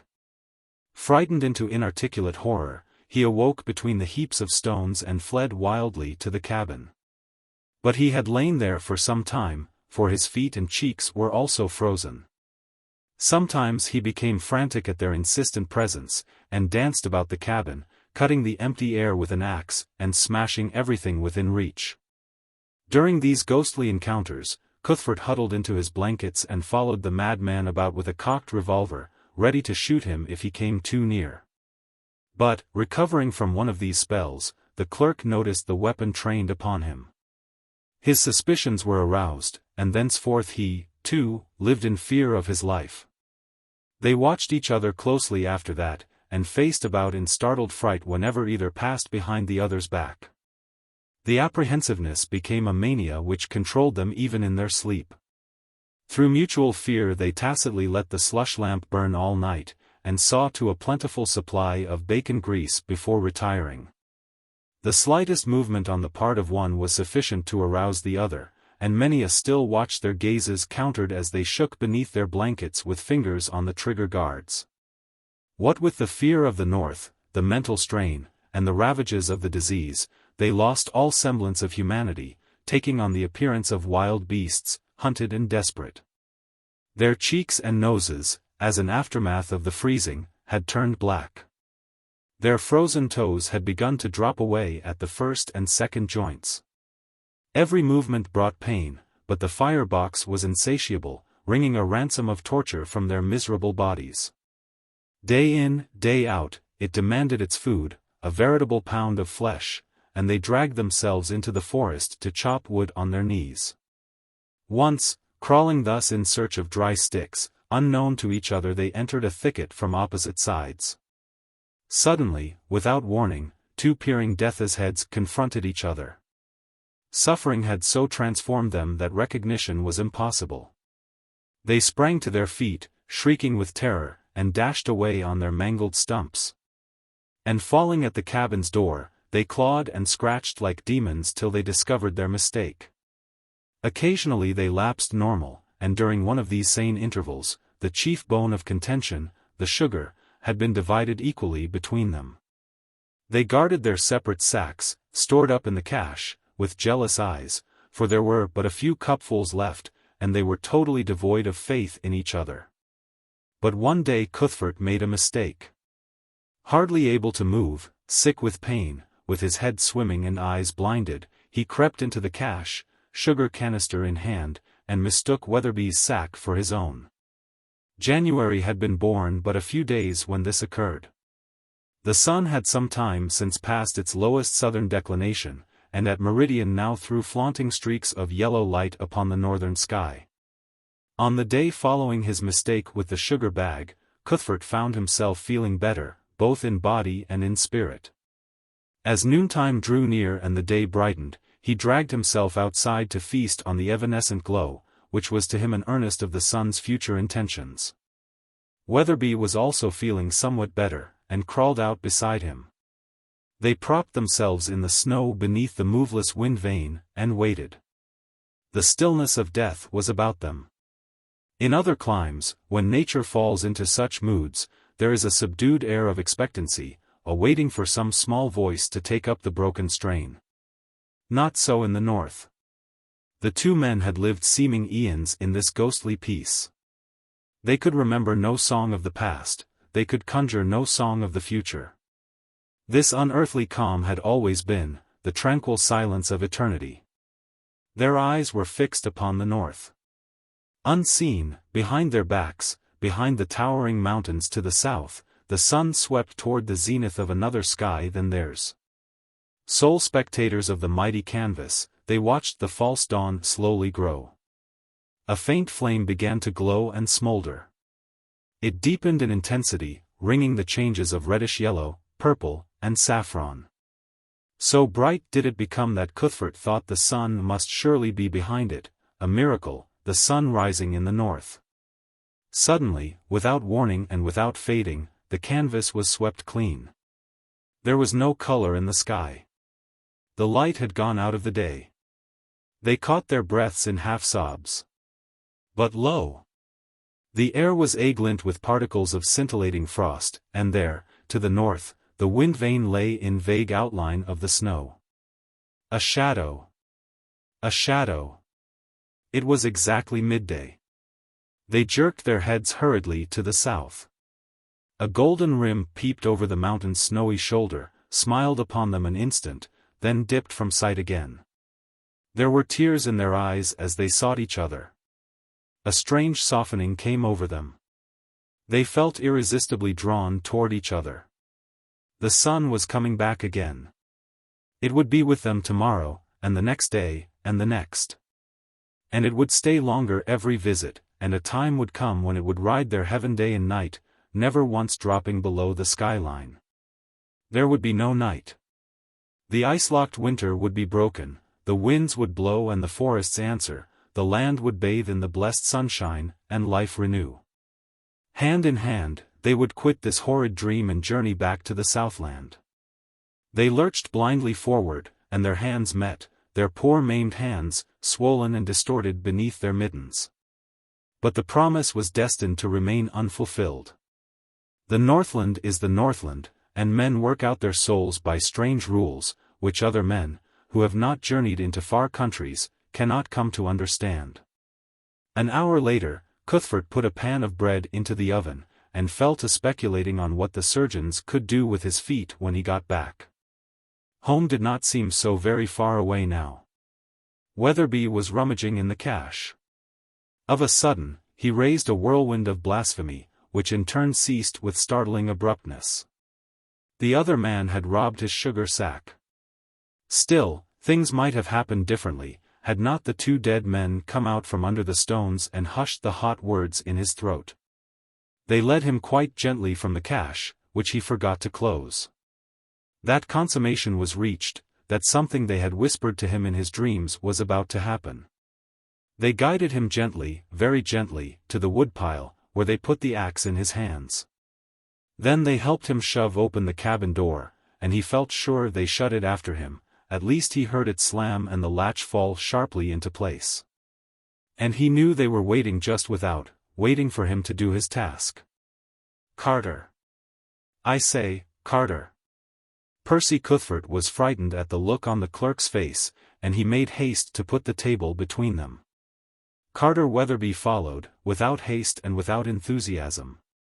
There was neither pity nor passion in his face, but rather the patient, stolid look of one who has certain work to do and goes about it methodically. I say, what's the matter? The clerk dodged back, cutting off his retreat to the door, but never opening his mouth. I say, Carter, I say, let's talk. There's a good chap. The Master of Arts was thinking rapidly, now, shaping a skillful flank movement on the bed where his Smith & Wesson lay.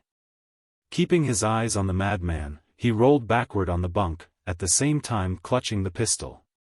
Carter. The powder flashed full in Weatherby's face, but he swung his weapon and leaped forward. The axe bit deeply at the base of the spine, and Percy Cuthbert felt all consciousness of his lower limbs leave him. Then the clerk fell heavily upon him, clutching him by the throat with feeble fingers. The sharp bite of the axe had caused Cuthbert to drop the pistol, and as his lungs panted for release, he fumbled aimlessly for it among the blankets. Then he remembered. He slid a hand up the clerk's belt to the sheath knife, and they drew very close to each other in that last clinch. Percy Cuthbert felt his strength leave him. The lower portion of his body was useless. The inert weight of Weatherby crushed him and pinned him there like a bear under a trap. The cabin became filled with a familiar odor, and he knew the bread to be burning. Yet what did it matter? He would never need it. And there were all of 6 cupfuls of sugar in the cache. If he had foreseen this he would not have been so saving the last several days. Would the wind vane ever move? It might even be veering now. Why not? Had he not seen the sun today? He would go and see. No, it was impossible to move. He had not thought the clerk so heavy a man. How quickly the cabin cooled. The fire must be out. The cold was forcing in. It must be below zero already, and the ice creeping up the inside of the door. He could not see it, but his past experience enabled him to gauge its progress by the cabin's temperature. The lower hinge must be white air now. Would the tale of this ever reach the world? How would his friends take it? They would read it over their coffee, most likely, and talk it over at the clubs. He could see them very clearly. Poor old Cuthbert, they murmured. Not such a bad sort of a chap, after all. He smiled at their eulogies, and passed on in search of a Turkish bath. It was the same old crowd upon the streets. Strange, they did not notice his moosehide moccasins and tattered German socks. He would take a cab. And after the bath a shave would not be bad. No, he would eat first. Steak, and potatoes, and green things, how fresh it all was. And what was that? Squares of honey, streaming liquid amber. But why did they bring so much? Ha! Ha! He could never eat it all. Shine! Why certainly. He put his foot on the box. The bootblack looked curiously up at him, and he remembered his moosehide moccasins and went away hastily. Hark!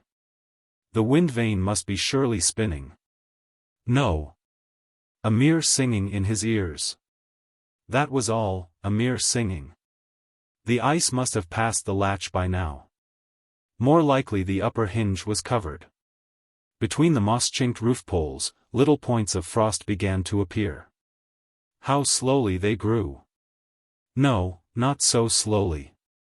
There was a new one, and there another. 2, 3, 4.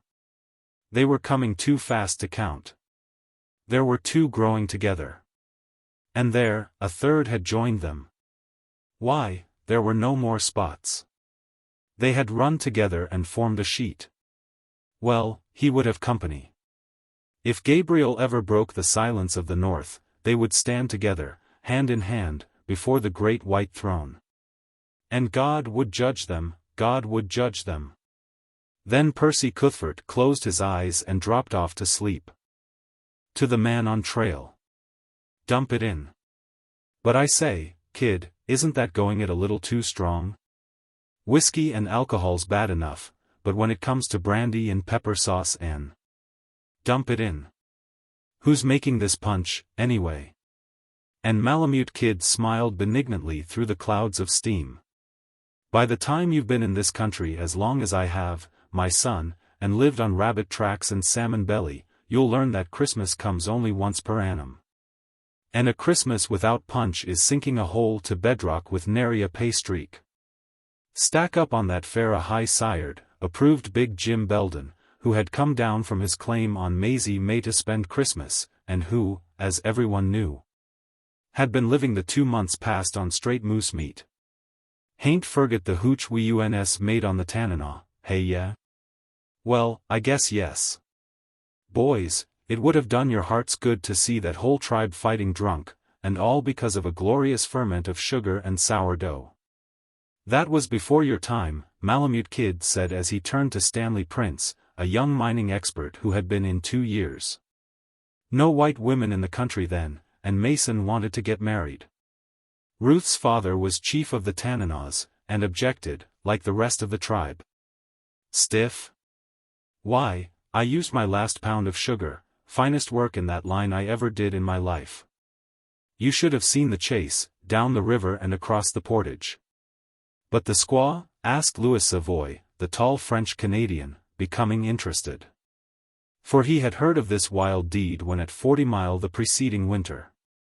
Then Malamute Kid, who was a born raconteur, told the unvarnished tale of the Northland Lachinvar. More than one rough adventurer of the north felt his heartstrings draw closer and experienced vague yearnings for the sunnier pastures of the Southland, where life promised something more than a barren struggle with cold and death. We struck the Yukon just behind the first ice run, he concluded, and the tribe only a quarter of an hour behind. But that saved us, for the second run broke the jam above and shut them out. When they finally got into Nuklakito, the whole post was ready for them. And as to the foregathering, ask Father Roubaud here, he performed the ceremony.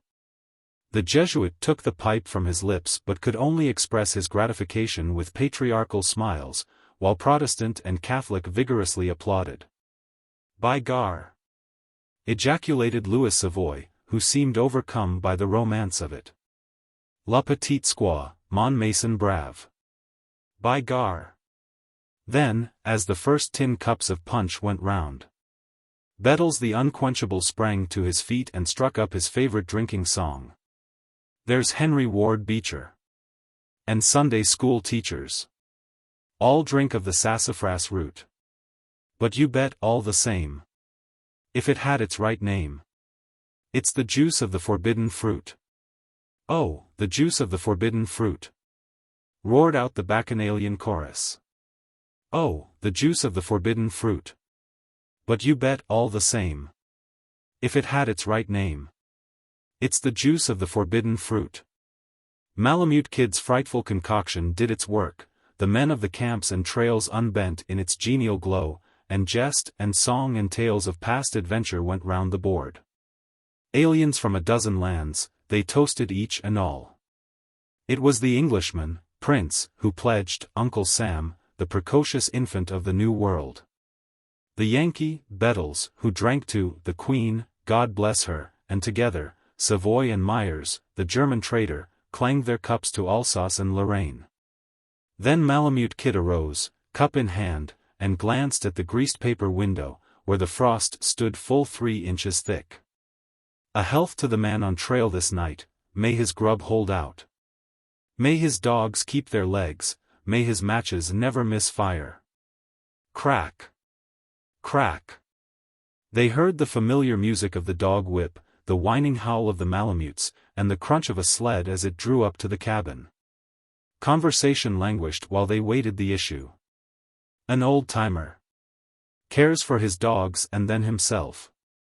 Whispered Malamute Kid to Prince as they listened to the snapping jaws and the wolfish snarls and yelps of pain which proclaimed to their practiced ears that the stranger was beating back their dogs while he fed his own. Then came the expected knock, sharp and confident, and the stranger entered. Dazzled by the light, he hesitated a moment at the door, giving to all a chance for scrutiny. He was a striking personage, and a most picturesque one, in his Arctic dress of wool and fur. Standing 6'2" or 3", with proportionate breadth of shoulders and depth of chest, his smooth-shaven face nipped by the cold to a gleaming pink, his long lashes and eyebrows white with ice. And the ear and neck flaps of his great wolfskin cap loosely raised, he seemed, of a verity, the Frost King, just stepped in out of the night. Clasped outside his Mackinaw jacket, a beaded belt held 2 large Colt's revolvers and a hunting knife, while he carried, in addition to the inevitable dog whip, a smokeless rifle of the largest bore and latest pattern. As he came forward, for all his step was firm and elastic, they could see that fatigue bore heavily upon him. An awkward silence had fallen, but his hearty, "What cheer, my lads?" put them quickly at ease, and the next instant Malamute Kid and he had gripped hands. Though they had never met, each had heard of the other, and the recognition was mutual. A sweeping introduction and a mug of punch were forced upon him before he could explain his errand. How long since that basket sled, with 3 men and 8 dogs, passed, he asked. And even 2 days ahead. Are you after them? Yes, my team. Run them off under my very nose, the cusses. I've gained 2 days on them already, pick them up on the next run. Reckon they'll show spunk? Asked Belden, in order to keep up the conversation, for Malamute Kid already had the coffee pot on and was busily frying bacon and moose meat. The stranger significantly tapped his revolvers. When d'ya leave Dawson? 12 o'clock. Last night? As a matter of course. Today. A murmur of surprise passed round the circle. And well it might, for it was just midnight, and 75 miles of rough river trail was not to be sneered at for a 12 hours run. The talk soon became impersonal, however, harking back to the trails of childhood. As the young stranger ate of the rude fare, Malamute Kid attentively studied his face. Nor was he long in deciding that it was fair, honest, and open, and that he liked it. Still youthful, the lines had been firmly traced by toil and hardship. Though genial in conversation, and mild when at rest, the blue eyes gave promise of the hard steel glitter which comes when called into action, especially against odds. The heavy jaw and square-cut chin demonstrated rugged pugnacity and indomitability. Nor, though the attributes of the lion were there, was there wanting the certain softness, the hint of womanliness, which bespoke the emotional nature. "So that's how me and the ol' woman got spliced," said Belden, concluding the exciting tale of his courtship. "Here we be, Dad," says she. "And may ye be damned," says he to her, and then to me, "Jim, yeah, get out'n them good duds o' yourn, I want a right pert slice o' that 40-acre plowed, for dinner." And then he turns on her and says, "And yeah, Sal, yeah, sail inter them dishes." And I was that happy, but he seen me and roars out, "Yeah, Jim." And yeah, bet I dusted fair the barn. "Any kids waiting for you back in the States?" asked the stranger. "Nope, Sal died 'fore any come. That's why I'm here." Belden abstractedly began to light his pipe, which had failed to go out, and then brightened up with, "How about yourself, stranger, married man?" For reply, he opened his watch, slipped it from the thong which served for a chain, and passed it over. Belden picked up the slush lamp, surveyed the inside of the case critically, and, swearing admiringly to himself, handed it over to Louis Savoy. With numerous, by gars. He finally surrendered it to Prince, and they noticed that his hands trembled and his eyes took on a peculiar softness. And so it passed from horny hand to horny hand, the pasted photograph of a woman, the clinging kind that such men fancy, with a babe at the breast. Those who had not yet seen the wonder were keen with curiosity, those who had become silent and retrospective. They could face the pinch of famine, the grip of scurvy, or the quick death by field or flood, but the pictured semblance of a stranger woman and child made women and children of them all. "Never have seen the youngster yet, he's a boy," she says, "and 2 years old," said the stranger as he received the treasure back. A lingering moment he gazed upon it, then snapped the case and turned away, but not quick enough to hide the restrained rush of tears. Malamute Kid led him to a bunk and bade him turn in. "Call me at 4 sharp. Don't fail me," were his last words, and a moment later he was breathing in the heaviness of exhausted sleep. "By Jove! He's a plucky chap," commented Prince. 3 hours sleep after 75 miles with the dogs, and then the trail again. "Who is he, kid?" "Jack Westendale. Been in going on 3 years, with nothing but the name of working like a horse, and any amount of bad luck to his credit. I never knew him, but Sitka Charlie told me about him. It seems hard that a man with a sweet young wife like his should be putting in his years in this godforsaken hole, where every year counts 2 on the outside. The trouble with him is clean grit and stubbornness. He's cleaned up twice with a stake, but lost it both times." Here the conversation was broken off by an uproar from Bettles, for the effect had begun to wear away. And soon the bleak years of monotonous grub and deadening toil were being forgotten in rough merriment. Malamute Kid alone seemed unable to lose himself, and cast many an anxious look at his watch. Once he put on his mittens and beaver skin cap, and, leaving the cabin, fell to rummaging about in the cache. Nor could he wait the hour designated. For he was 15 minutes ahead of time in rousing his guest. The young giant had stiffened badly, and brisk rubbing was necessary to bring him to his feet.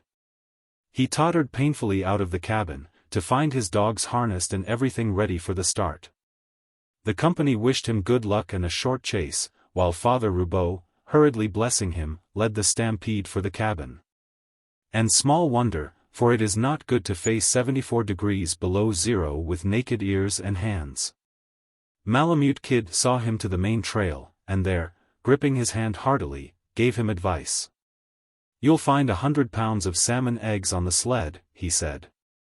"The dogs will go as far on that as with 150 of fish, and you can't get dog food at Pelly, as you probably expected."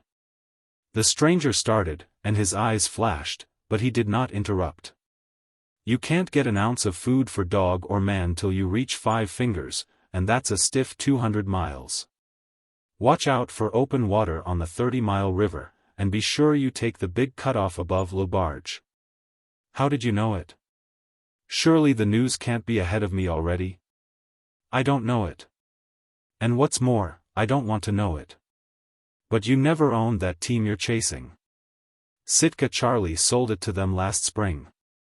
But he sized you up to me as square once, and I believe him. I've seen your face, I like it. And I've seen, why, damn you, hit the high places for salt water and that wife of yours, and," here the kid unmittened and jerked out his sack. "No.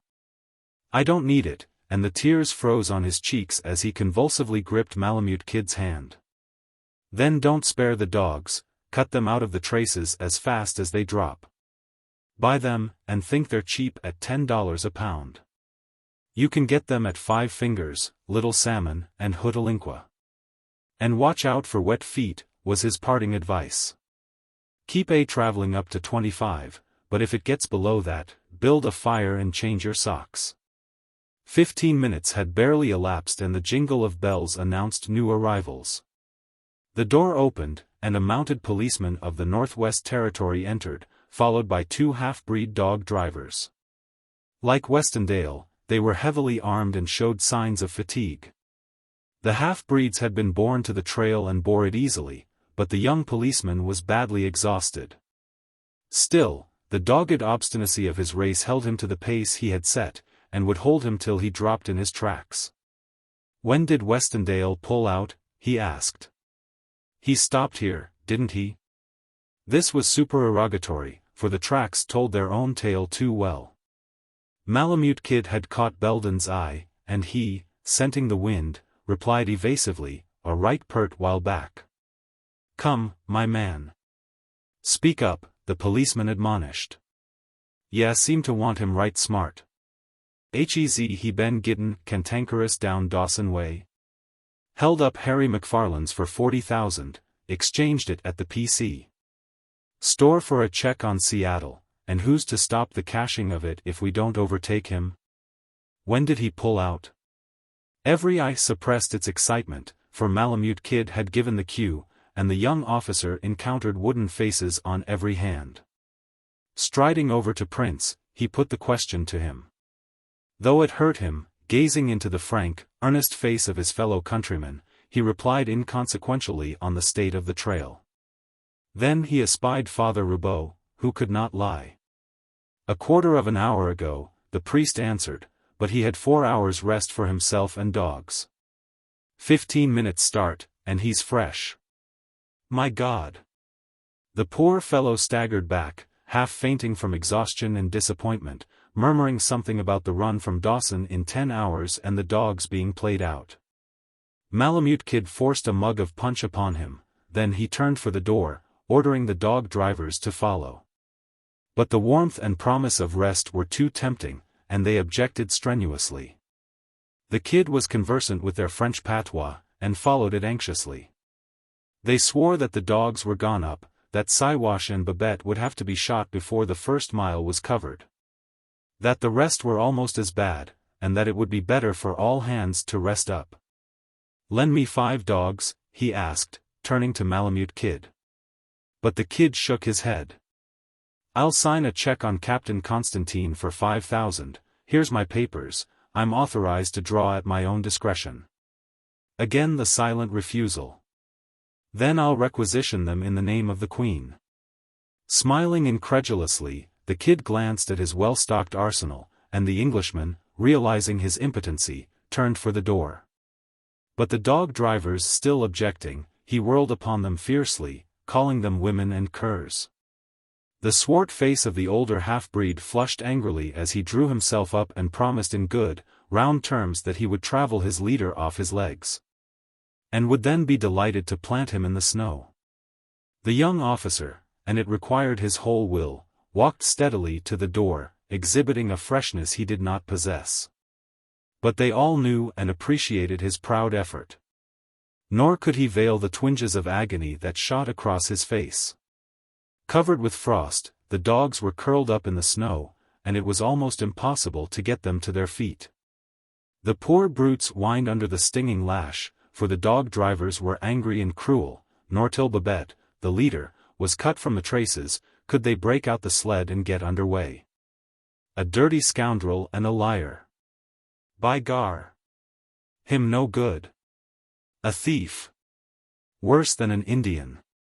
It was evident that they were angry, first at the way they had been deceived, and second at the outraged ethics of the Northland, where honesty, above all, was man's prime jewel. And "we gave the cuss a hand, after knowin' what he did." All eyes turned accusingly upon Malamute Kid, who rose from the corner where he had been making Babette comfortable, and silently emptied the bowl for a final round of punch.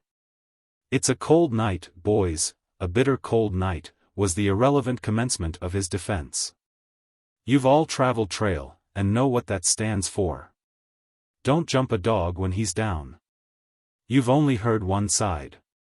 A whiter man than Jack Westendale never ate from the same pot nor stretched blanket with you or me. Last fall he gave his whole cleanup, 40,000, to Joe Castrol, to buy in on Dominion. Today he'd be a millionaire.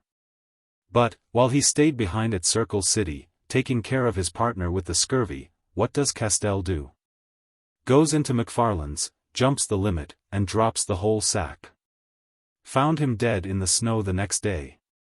And poor Jack laying his plans to go out this winter to his wife and the boy he's never seen. You'll notice he took exactly what his partner lost, 40,000. Well, he's gone out, and what are you going to do about it? The kid glanced round the circle of his judges, noted the softening of their faces, then raised his mug aloft. So a health to the man on trail this night, may his grub hold out. May his dogs keep their legs, may his matches never miss fire. God prosper him, good luck go with him, Anne.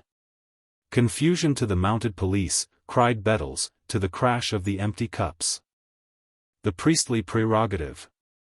This is the story of a man who did not appreciate his wife, also, of a woman who did him too great an honor when she gave herself to him. Incidentally, it concerns a Jesuit priest who had never been known to lie. He was an appurtenance, and a very necessary one, to the Yukon country. But the presence of the other two was merely accidental. They were specimens of the many strange waifs which ride the breast of a gold rush or come tailing along behind. Edwin Bentham and Grace Bentham were waifs. They were also tailing along behind, for the Klondike rush of '97 had long since swept down the great river and subsided into the famine-stricken city of Dawson. When the Yukon shut up shop and went to sleep under a 3-foot ice sheet, this peripatetic couple found themselves at the Five-Finger Rapids. With the city of gold still a journey of many sleeps to the north. Not a few cattle had been butchered at this place in the fall of the year, and the offal made a goodly heap. The three fellow voyagers of Edwin Bentham and wife gazed upon this deposit, did a little mental arithmetic, caught a certain glimpse of a bonanza, and decided to remain. And all winter they sold sacks of bones and frozen hides to the famished dog teams. It was a modest price they asked, $1 a pound, just as it came. 6 months later, when the sun came back and the Yukon awoke, they buckled on their heavy money belts and journeyed back to the Southland. Where they yet live and lie mightily about the Klondike they never saw. But Edwin Bentham, he was an indolent fellow, and had he not been possessed of a wife, would have gladly joined issues in the dog-meat speculation. As it was, she played upon his vanity, told him how great and strong he was, how a man such as he certainly was could overcome all obstacles and of a surety obtain the golden fleece.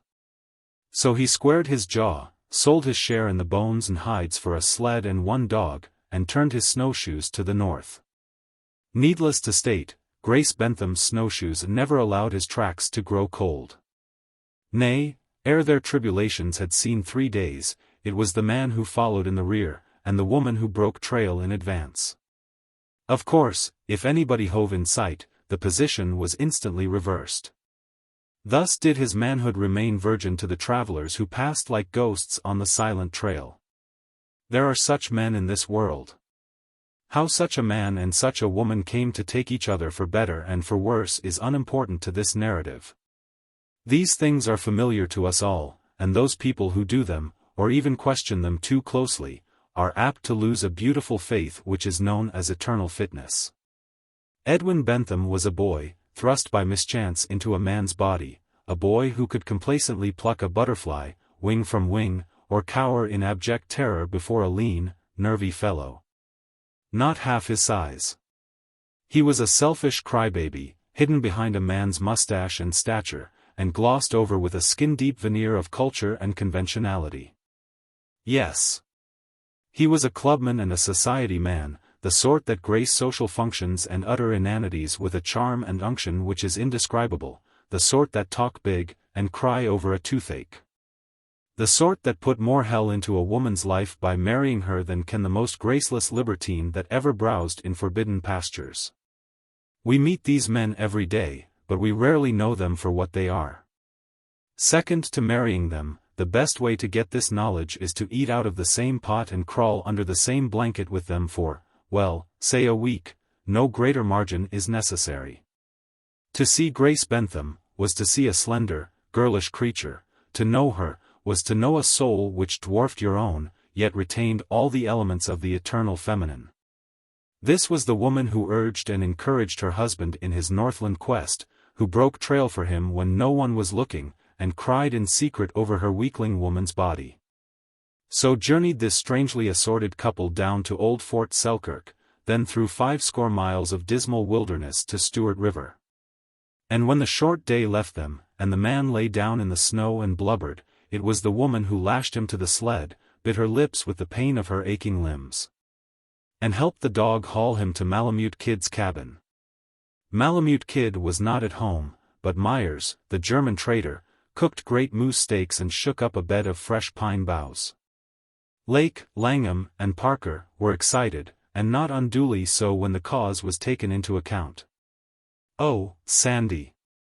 Say, can you tell a porterhouse from around? Come out and lend us a hand, anyway." This appeal emanated from the cache, where Langham was vainly struggling with diverse quarters of frozen moose. "Don't you budge from those dishes," commanded Parker.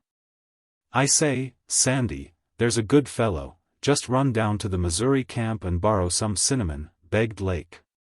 Oh. Hurry up. Why don't," but the crash of meat and boxes, in the cache, abruptly quenched this peremptory summons. "Come now, Sandy. It won't take a minute to go down to the Missouri." "You leave him alone," interrupted Parker. "How am I to mix the biscuits if the table isn't cleared off?" Sandy paused in indecision, till suddenly the fact that he was Langham's man dawned upon him. Then he apologetically threw down the greasy dishcloth, and went to his master's rescue. These promising scions of wealthy progenitors had come to the Northland in search of laurels, with much money to burn, and a man apiece. Luckily for their souls, the other 2 men were up the White River in search of a mythical quartz ledge. So Sandy had to grin under the responsibility of 3 healthy masters, each of whom was possessed of peculiar cookery ideas. Twice that morning had a disruption of the whole camp been imminent, only averted by immense concessions from one or the other of these knights of the chafing dish. But at last their mutual creation, a really dainty dinner, was completed. Then they sat down to a 3-cornered game of cutthroat, a proceeding which did away with all casus belli for future hostilities, and permitted the victor to depart on a most important mission. This fortune fell to Parker, who parted his hair in the middle, put on his mittens and bearskin cap, and stepped over to Malamute Kid's cabin. And when he returned, it was in the company of Grace Bentham and Malamute Kid, the former very sorry her husband could not share with her their hospitality. For he had gone up to look at the Henderson Creek mines, and the latter still a trifle stiff from breaking trail down the Stewart River. Myers had been asked, but had declined, being deeply engrossed in an experiment of raising bread from hops. Well, they could do without the husband. But a woman, why, they had not seen one all winter, and the presence of this one promised a new hegira in their lives. They were college men and gentlemen, these 3 young fellows, yearning for the flesh pots they had been so long denied. Probably Grace Bentham suffered from a similar hunger. At least, it meant much to her, the first bright hour in many weeks of darkness.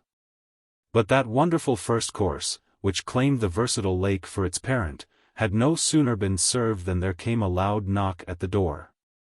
"Oh. Ah. Won't you come in, Mr. Bentham?" said Parker, who had stepped to see who the newcomer might be. "Is my wife here?" gruffly responded that worthy. "Why, yes. We left word with Mr. Myers." Parker was exerting his most dulcet tones, inwardly wondering what the deuce it all meant. "Won't you come in? Expecting you at any moment, we reserved a place. And just in time for the first course, too." "Come in, Edwin, dear," chirped Grace Bentham from her seat at the table. Parker naturally stood aside. "I want my wife," reiterated Bentham hoarsely, the intonation savoring disagreeably of ownership. Parker gasped, was within an ace of driving his fist into the face of his boorish visitor, but held himself awkwardly in check. Everybody rose. Lake lost his head and caught himself on the verge of saying, "Must you go?" Then began the farrago of leave-taking. "So nice of you, awfully sorry, by Jove." How things did brighten, really now, thank you ever so much, nice trip to Dawson, etc. In this wise the lamb was helped into her jacket and led to the slaughter. Then the door slammed, and they gazed woefully upon the deserted table. Damn! Langham had suffered disadvantages in his early training, and his oaths were weak and monotonous. Damn! He repeated, vaguely conscious of the incompleteness and vainly struggling for a more virile term. It is a clever woman who can fill out the many weak places in an inefficient man, by her own indomitability, reinforce his vacillating nature, infuse her ambitious soul into his, and spur him on to great achievements.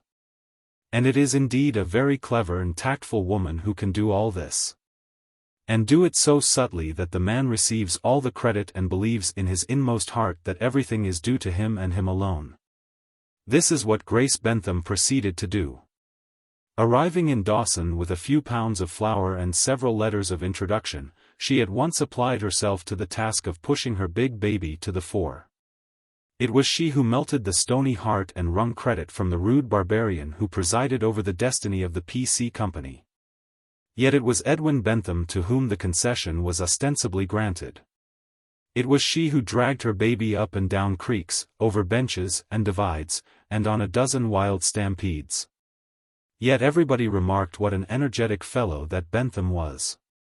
It was she who studied maps, and catechized miners, and hammered geography and locations into his hollow head. Till everybody marveled at his broad grasp of the country and knowledge of its conditions. Of course, they said the wife was a brick, and only a few wise ones appreciated and pitied the brave little woman. She did the work, he got the credit and reward. In the Northwest Territory a married woman cannot stake or record a creek, bench, or quartz claim. So Edwin Bentham went down to the Gold Commissioner and filed on bench claim 23, second tier, of French Hill. And when April came they were washing out $1,000 a day, with many, many such days in prospect. At the base of French Hill lay Eldorado Creek, and on a creek claim stood the cabin of Clyde Wharton. At present he was not washing out a diurnal $1,000. But his dumps grew, shift by shift, and there would come a time when those dumps would pass through his sluice boxes, depositing in the riffles, in the course of half a dozen days, several $100,000. He often sat in that cabin, smoked his pipe, and dreamed beautiful little dreams, dreams in which neither the dumps nor the half-ton of dust in the P.C. Company's big safe played a part. And Grace Bentham, as she washed tin dishes in her hillside cabin, often glanced down into Eldorado Creek, and dreamed, not of dumps nor dust, however. They met frequently, as the trail to the one claim crossed the other, and there is much to talk about in the Northland spring. But never once, by the light of an eye nor the slip of a tongue, did they speak their hearts. This is as it was at first. But one day Edwin Bentham was brutal. All boys are thus.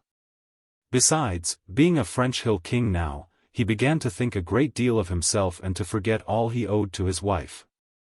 On this day, Wharton heard of it, and waylaid Grace Bentham, and talked wildly. This made her very happy, though she would not listen, and made him promise to not say such things again. Her hour had not come. But the sun swept back on its northern journey, the black of midnight changed to the steely color of dawn, the snow slipped away, the water dashed again over the glacial drift. And the wash-up began. Day and night the yellow clay and scraped bedrock hurried through the swift sluices, yielding up its ransom to the strong men from the Southland. And in that time of tumult came Grace Bentham's hour. To all of us such hours at some time come, that is, to us who are not too phlegmatic. Some people are good, not from inherent love of virtue, but from sheer laziness. But those of us who know weak moments may understand. Edwin Bentham was weighing dust over the bar of the saloon at the Forks, altogether too much of his dust went over that pine board, when his wife came down the hill and slipped into Clyde Wharton's cabin. Wharton was not expecting her, but that did not alter the case.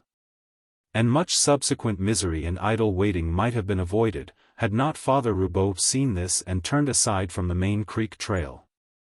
"My child. Hold on, Father Roubaud. Though I'm not of your faith, I respect you, but you can't come in between this woman and me. You know what you are doing?" "No. Were you God Almighty, ready to fling me into eternal fire, I'd bank my will against yours in this matter." Wharton had placed Grace on a stool and stood belligerently before her. "You sit down on that chair and keep quiet," he continued, addressing the Jesuit. "I'll take my innings now. You can have yours after." Father Roubaud bowed courteously and obeyed. He was an easygoing man and had learned to bide his time. Wharton pulled a stool alongside the woman's, smothering her hand in his. "Then you do care for me, and will take me away?" Her face seemed to reflect the peace of this man, against whom she might draw close for shelter. "Dear, don't you remember what I said before?" "Of course I. But how can you, the wash-up? Do you think that worries? Anyway, I'll give the job to Father Roubaud, here. I can trust him to safely bank the dust with the company. To think of it, I'll never see him again. A blessing. And to go, oh, Clyde, I can't. I can't." There, of course you can, just let me plan it. You see, as soon as we get a few traps together, we'll start, and suppose he comes back. I'll break every. No. No fighting, Clyde. Promise me that. All right. I'll just tell the men to throw him off the claim. They've seen how he's treated you, and haven't much love for him. You mustn't do that. You mustn't hurt him. What then? Let him come right in here and take you away before my eyes? No, oh, she half whispered, stroking his hand softly. Then let me run it, and don't worry. I'll see he doesn't get hurt. Precious lot he cared whether you got hurt or not. We won't go back to Dawson. I'll send word down for a couple of the boys to outfit and pole a boat up the Yukon. We'll cross the divide and raft down the Indian River to meet them. Then. And then? Her head was on his shoulder. Their voices sank to softer cadences, each word a caress. The Jesuit fidgeted nervously. And then, she repeated. Why, we'll pole up, and up, and up, and portage the White Horse Rapids and the Box Canyon. Yes? And the 60-mile river, then the lakes, Chilkoot, Dyea, and salt water. But, dear, I can't pole a boat. You little goose. I'll get Sitka Charlie, he knows all the good water and best camps, and he is the best traveler I ever met, if he is an Indian. All you'll have to do, is to sit in the middle of the boat, and sing songs, and play Cleopatra, and fight. No, we're in luck, too early for mosquitoes. And then, oh my Antony. And then a steamer, San Francisco, and the world. Never to come back to this cursed hole again. Think of it. The world, and ours to choose from. I'll sell out. Why, we're rich. The Waldworth Syndicate will give me $500,000 for what's left in the ground, and I've got twice as much in the dumps and with the PC Company. We'll go to the fair in Paris in 1900. We'll go to Jerusalem, if you say so. We'll buy an Italian palace, and you can play Cleopatra to your heart's content. No, you shall be Lucretia, act, or anybody your little heart sees fit to become. But you mustn't, you really mustn't. The wife of Caesar shall be above reproach. Of course, but I won't be your wife, will I, dear? I didn't mean that. But you'll love me just as much, and never even think, oh. I know you'll be like other men. You'll grow tired, and, how can you? Promise me. Yes, I do promise. You say it so easily, dear, but how do you know, or I know? I have so little to give, yet it is so much, and all I have. Oh, Clyde. Promise me you won't? There. You mustn't begin to doubt already. Till death do us part, you know. Think. I once said that to him, and now? And now, little sweetheart, you're not to bother about such things any more. Of course, I never will, Anne. And for the first time, lips trembled against lips. Father Roubaud had been watching the main trail through the window, but could stand the strain no longer. He cleared his throat and turned around. Your turn now, father. Warden's face was flushed with the fire of his first embrace. There was an exultant ring to his voice as he abdicated in the other's favor. He had no doubt as to the result. Neither had Grace, for a smile played about her mouth as she faced the priest. My child, he began, my heart bleeds for you. It is a pretty dream, but it cannot be. And why, father? I have said yes. You knew not what you did. You did not think of the oath you took, before your God, to that man who is your husband. It remains for me to make you realize the sanctity of such a pledge.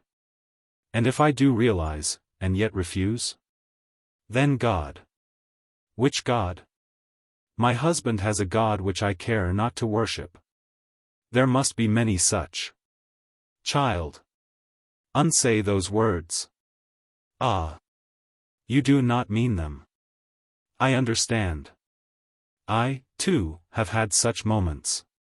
For an instant he was back in his native France, and a wistful, sad-eyed face came as a mist between him and the woman before him. Then, father, has my God forsaken me? I am not wicked above women. My misery with him has been great. Why should it be greater? Why shall I not grasp at happiness? I cannot, will not, go back to him. Rather is your God forsaken. Return. Throw your burden upon him, and the darkness shall be lifted. Oh my child. No, it is useless. I have made my bed and so shall I lie. I will go on. And if God punishes me, I shall bear it somehow. You do not understand. You are not a woman. My mother was a woman. But. And Christ was born of a woman. She did not answer. A silence fell. Warden pulled his mustache impatiently and kept an eye on the trail. Grace leaned her elbow on the table, her face set with resolve. The smile had died away. Father Roubaud shifted his ground. You have children? At one time I wished, but now, no. And I am thankful. And a mother? Yes. She loves you? Yes. Her replies were whispers. And a brother, no matter, he is a man. But a sister? Her head drooped a quavering yes. Younger? Very much? 7 years. And you have thought well about this matter? About them? About your mother? And your sister? She stands on the threshold of her woman's life, and this wildness of yours may mean much to her. Could you go before her, look upon her fresh young face, hold her hand in yours, or touch your cheek to hers? To his words, her brain formed vivid images, till she cried out, Don't! Don't! And shrank away as do the wolf dogs from the lash. But you must face all this, and better it is to do it now. In his eyes, which she could not see, there was a great compassion, but his face, tense and quivering, showed no relenting. She raised her head from the table, forced back the tears, struggled for control. I shall go away. They will never see me, and come to forget me. I shall be to them as dead. And I will go with Clyde, today. It seemed final. Warden stepped forward, but the priest waved him back. You have wished for children? A silent yes. And prayed for them? Often. And have you thought, if you should have children? Father Roubaud's eyes rested for a moment on the man by the window. A quick light shot across her face. Then the full import dawned upon her. She raised her hand appealingly, but he went on. Can you picture an innocent babe in your arms? A boy? The world is not so hard upon a girl. Why, your very breast would turn to gall. And you could be proud and happy of your boy, as you looked on other children? Oh, have pity. Hush. A scapegoat. Don't. Don't. I will go back. She was at his feet. A child to grow up with no thought of evil, and one day the world to fling a tender name in his face. A child to look back and curse you from whose loins he sprang. Oh my God! My God! She groveled on the floor. The priest sighed and raised her to her feet. Warden pressed forward, but she motioned him away. Don't come near me, Clyde. I am going back. The tears were coursing pitifully down her face, but she made no effort to wipe them away. After all this? You cannot. I will not let you. Don't touch me. She shivered and drew back. I will. You are mine. Do you hear? You are mine. Then he whirled upon the priest. Oh, what a fool I was to ever let you wag your silly tongue. Thank your God you are not a common man, four-eyed, but the priestly prerogative must be exercised, eh? Well, you have exercised it. Now get out of my house, or I'll forget who and what you are. Father Roubaud bowed, took her hand, and started for the door. But Warden cut them off. Grace. You said you loved me? I did. And you do now? I do. Say it again. I do love you, Clyde, I do. There, you priest, he cried. You have heard it, and with those words on her lips you would send her back to live a lie and a hell with that man? But Father Roubaud whisked the woman into the inner room and closed the door. No words, he whispered to Warden, as he struck a casual posture on a stool. Remember, for her sake, he added. The room echoed to a rough knock at the door, the latch raised and Edwin Bentham stepped in. Seen anything of my wife? He asked as soon as salutations had been exchanged. Two heads nodded negatively. I saw her tracks down from the cabin, he continued tentatively, and they broke off, just opposite here, on the main trail. His listeners looked bored. And I thought. She was here, thundered Warden. The priest silenced him with a look. Did you see her tracks leading up to this cabin, my son? Wily Father Roubaud, he had taken good care to obliterate them as he came up the same path an hour before. I didn't stop to look, his eyes rested suspiciously on the door to the other room, then interrogated the priest. The latter shook his head, but the doubt seemed to linger. Father Roubaud breathed a swift, silent prayer, and rose to his feet. If you doubt me, why, he made as though to open the door. A priest could not lie. Edwin Bentham had heard this often, and believed it. Of course not, Father, he interposed hurriedly. I was only wondering where my wife had gone, and thought maybe, I guess she's up at Mrs. Stanton's on French Gulch. Nice weather, isn't it? Heard the news? Flour's gone down to $40 a hundred, and they say the Chechaquos are flocking down the river in droves. But I must be going, so goodbye. The door slammed, and from the window they watched him take his guest up French Gulch. A few weeks later, just after the June high water, two men shot a canoe into midstream and made fast to a derelict pine. This tightened the painter and jerked the frail craft along as would a towboat. Father Roubaud had been directed to leave the upper country and return to his swarthy children at Minooq. The white men had come among them, and they were devoting too little time to fishing, and too much to a certain deity whose transient habitat was in countless black bottles. Malamute Kid also had business in the lower country, so they journeyed together. But one, in all the Northland, knew the man Paul Roubaud, and that man was Malamute Kid. Before him alone did the priest cast off the sacerdotal garb and stand naked. And why not?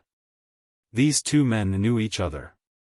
Had they not shared the last morsel of fish, the last pinch of tobacco, the last and inmost thought, on the barren stretches of Bering Sea, in the heartbreaking mazes of the Great Delta. On the terrible winter journey from Point Barrow to the Porcupine? Father Roubaud puffed heavily at his trail-worn pipe, and gazed on the reddest sun, poised somberly on the edge of the northern horizon. Malamute Kid wound up his watch. It was midnight. "Cheer up, old man." The kid was evidently gathering up a broken thread. "God surely will forgive such a lie. Let me give you the word of a man who strikes a true note. If she have spoken a word, remember thy lips are sealed. And the brand of the dog is upon him by whom is the secret revealed. If there be trouble to her ward, and a lie of the blackest can clear. Lie, while thy lips can move or a man is alive to hear." Father Roubaud removed his pipe and reflected. "The man speaks true, but my soul is not vexed with that. The lie and the penance stand with God, but. What then? Your hands are clean." "Not so. Kid, I have thought much, and yet the thing remains. I knew, and made her go back." The clear note of a robin rang out from the wooden bank, a partridge drummed the call in the distance, a moose lunged noisily in the eddy, but the twain smoked on in silence. The wisdom of the trail. Sitka Charlie had achieved the impossible. Other Indians might have known as much of the wisdom of the trail as he did. But he alone knew the white man's wisdom, the honor of the trail, and the law. But these things had not come to him in a day. The aboriginal mind is slow to generalize, and many facts, repeated often, are required to compass an understanding. Sitka Charlie, from boyhood, had been thrown continually with white men, and as a man he had elected to cast his fortunes with them, expatriating himself, once and for all, from his own people. Even then, respecting, almost venerating their power, and pondering over it, he had yet to divine its secret essence, the honor and the law. And it was only by the cumulative evidence of years that he had finally come to understand. Being an alien, when he did know he knew it better than the white man himself. Being an Indian, he had achieved the impossible. And of these things had been bred a certain contempt for his own people, a contempt which he had made it a custom to conceal. But which now burst forth in a polyglot whirlwind of curses upon the heads of Kachuk and Gauhi. They cringed before him like a brace of snarling wolf dogs, too cowardly to spring, too wolfish to cover their fangs. They were not handsome creatures. Neither was Sitka Charlie. There was no flesh to their faces, their cheekbones were masked with hideous scabs which had cracked and frozen alternately under the intense frost. While their eyes burned luridly with the light which is born of desperation and hunger. Men so situated, beyond the pale of the honor and the law, are not to be trusted. Sitka Charlie knew this. And this was why he had forced them to abandon their rifles with the rest of the camp outfit 10 days before. His rifle and Captain Eppingwell's were the only ones that remained. "Come, get a fire started," he commanded, drawing out the precious matchbox with its attendant strips of dry birch bark. The two Indians fell sullenly to the task of gathering dead branches and underwood. They were weak and paused often, catching themselves, in the act of stooping, with giddy motions, or staggering to the center of operations with their knees shaking like castanets. After each trip they rested for a moment, as though sick and deadly weary. At times their eyes took on the patient stoicism of dumb suffering. And again the ego seemed almost burst forth with its wild cry, I want to exist. The dominant note of the whole living universe. A light breath of air blew from the south, nipping the exposed portions of their bodies and driving the frost, in needles of fire, through fur and flesh to the bones. So, when the fire had grown lusty and thawed a damp circle in the snow about it, Sitka Charlie forced his reluctant comrades to lend a hand in pitching a fly. It was a primitive affair, merely a blanket stretched parallel with the fire and to windward of it, at an angle of perhaps 45 degrees. This shut out the chill wind and threw the heat backward and down upon those who were to huddle in its shelter. Then a layer of green spruce boughs were spread, that their bodies might not come in contact with the snow. When this task was completed, Kachuk and Gauhi proceeded to take care of their feet. Their icebound moccasins were sadly worn by much travel, and the sharp ice of the river jams had cut them to rags. Their Siwash socks were similarly conditioned, and when these had been thawed and removed, the dead white tips of the toes, in the various stages of mortification, told their simple tale of the trail. Leaving the two to the drying of their footgear, Sitka Charlie turned back over the course he had come. He, too, had a mighty longing to sit by the fire and tend his complaining flesh, but the honor and the law forbade. He toiled painfully over the frozen field, each step a protest, every muscle in revolt. Several times, where the open water between the jams had recently crusted, he was forced to miserably accelerate his movements as the fragile footing swayed and threatened beneath him. In such places death was quick and easy, but it was not his desire to endure no more. His deepening anxiety vanished as two Indians dragged into view round a bend in the river. They staggered and panted like men under heavy burdens, yet the packs on their backs were a matter of but a few pounds. He questioned them eagerly, and their replies seemed to relieve him. He hurried on. Next came two white men, supporting between them a woman. They also behaved as though drunken, and their limbs shook with weakness. But the woman leaned lightly upon them, choosing to carry herself forward with her own strength. At the sight of her a flash of joy cast its fleeting light across Sitka Charlie's face. He cherished a very great regard for Mrs. Eppingwell. He had seen many white women, but this was the first to travel the trail with him. When Captain Eppingwell proposed the hazardous undertaking and made him an offer for his services, he had shaken his head gravely. For it was an unknown journey through the dismal vastnesses of the Northland, and he knew it to be of the kind that try to the uttermost the souls of men. But when he learned that the captain's wife was to accompany them, he had refused flatly to have anything further to do with it. Had it been a woman of his own race he would have harbored no objections, but these women of the Southland, no, they were too soft, too tender, for such enterprises. Sitka Charlie did not know this kind of woman. 5 minutes before, he did not even dream of taking charge of the expedition. But when she came to him with her wonderful smile and her straight clean English, and talked to the point, without pleading or persuading, he had incontinently yielded. Had there been a softness and appeal to mercy in the eyes, a tremble to the voice, a taking advantage of sex, he would have stiffened to steel. Instead, her clear searching eyes and clear ringing voice, her utter frankness and tacit assumption of equality, had robbed him of his reason. He felt, then, that this was a new breed of woman. And ere they had been trail mates for many days he knew why the sons of such women mastered the land and the sea, and why the sons of his own womankind could not prevail against them. Tender and soft. Day after day he watched her, muscle-weary, exhausted, indomitable, and the words beat in upon him in a perennial refrain. Tender and soft. He knew her feet had been born to easy paths and sunny lands, strangers to the moccasin pain of the north, unkissed by the chill lips of the frost. And he watched and marveled at them twinkling ever through the weary day. She had always a smile and a word of cheer, from which not even the meanest packer was excluded.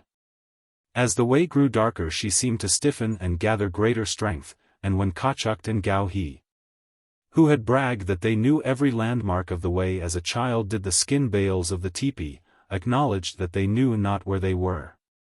It was she who raised a forgiving voice amid the curses of the men. She had sung to them that night till they felt the weariness fall from them and were ready to face the future with fresh hope.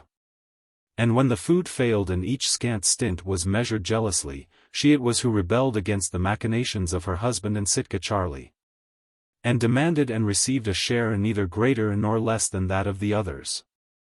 Sitka Charlie was proud to know this woman. A new richness, a greater breadth, had come into his life with her presence. Hitherto he had been his own mentor, had turned to right or left at no man's beck, he had molded himself according to his own dictates, nourished his manhood regardless of all save his own opinion. For the first time he had felt a call from without for the best that was in him, Just a glance of appreciation from the clear searching eyes, a word of thanks from the clear ringing voice. Just a slight wreathing of the lips and the wonderful smile, and he walked with the gods for hours to come. It was a new stimulant to his manhood. For the first time he thrilled with a conscious pride in his wisdom of the trail, and between the twain they ever lifted the sinking hearts of their comrades. The faces of the two men and the woman brightened as they saw him, for after all he was the staff they leaned upon. But Sitka Charlie, rigid as was his wont, concealing pain and pleasure impartially beneath an iron exterior, asked them the welfare of the rest, told the distance to the fire, and continued on the back trip. Next he met a single Indian, unburdened, limping, lips compressed, and eyes set with the pain of a foot in which the quick fought a losing battle with the dead. All possible care had been taken of him, but in the last extremity the weak and unfortunate must perish, and Sitka Charlie deemed his days to be few. The man could not keep up for long, so he gave him rough cheering words. After that came two more Indians, to whom he had allotted the task of helping along Joe, the third white man of the party. They had deserted him. Sitka Charlie saw at a glance the lurking spring in their bodies, and knew they had at last cast off his mastery. So he was not taken unawares when he ordered them back in quest of their abandoned charge, and saw the gleam of the hunting knives that they drew from the sheaths. A pitiful spectacle, 3 weak men lifting their puny strength in the face of the mighty vastness. But the two recoiled under the fierce rifle blows of the one and returned like beaten dogs to the leash. 2 hours later, with Joe reeling between them and Sitka Charlie bringing up the rear, they came to the fire, where the remainder of the expedition crouched in the shelter of the fly. "A few words, my comrades, before we sleep," Sitka Charlie said after they had devoured their slim rations of unleavened bread.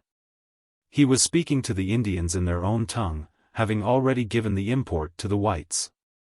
"A few words, my comrades, for your own good, that ye may yet perchance live. I shall give you the law, on his own head by the death of him that breaks it. We have passed the hills of silence, and we now travel the head reaches of the Stewart. It may be one sleep, it may be several, it may be many sleeps, but in time we shall come among the men of the Yukon, who have much grub. It were well that we look to the law. Today Kachuk and Gao-He, whom I commanded to break trail, forgot they were men, and like frightened children ran away. True, they forgot, so let us forget. But hereafter, let them remember.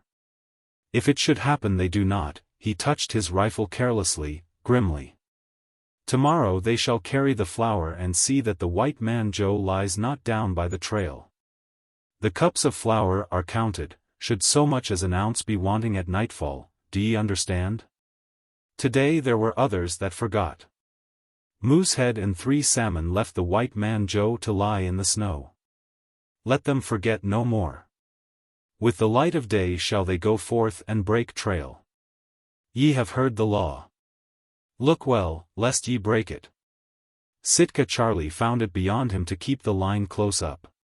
From Moosehead and 3 salmon, who broke trail in advance, to Kachuk, Gao-He, and Joe, it straggled out over a mile. Each staggered, fell or rested as he saw fit. The line of march was a progression through a chain of irregular halts. Each drew upon the last remnant of his strength and stumbled onward till it was expended, but in some miraculous way there was always another last remnant. Each time a man fell it was with the firm belief that he would rise no more, yet he did rise, and again and again. The flesh yielded, the will conquered, but each triumph was a tragedy. The Indian with the frozen foot, no longer erect, crawled forward on hand and knee. He rarely rested, for he knew the penalty exacted by the frost. Even Mrs. Eppingwell's lips were at last set in a stony smile, and her eyes, seeing, saw not. Often she stopped, pressing a mittened hand to her heart, gasping and dizzy. Joe, the white man, had passed beyond the stage of suffering. He no longer begged to be let alone, prayed to die, but was soothed and content under the anodyne of delirium. Kachuk and Gao-He dragged him on roughly, venting upon him many a savage glance or blow. To them it was the acme of injustice. Their hearts were bitter with hate, heavy with fear. Why should they cumber their strength with his weakness? To do so meant death, not to do so, and they remembered the law of Sitka Charlie, and the rifle.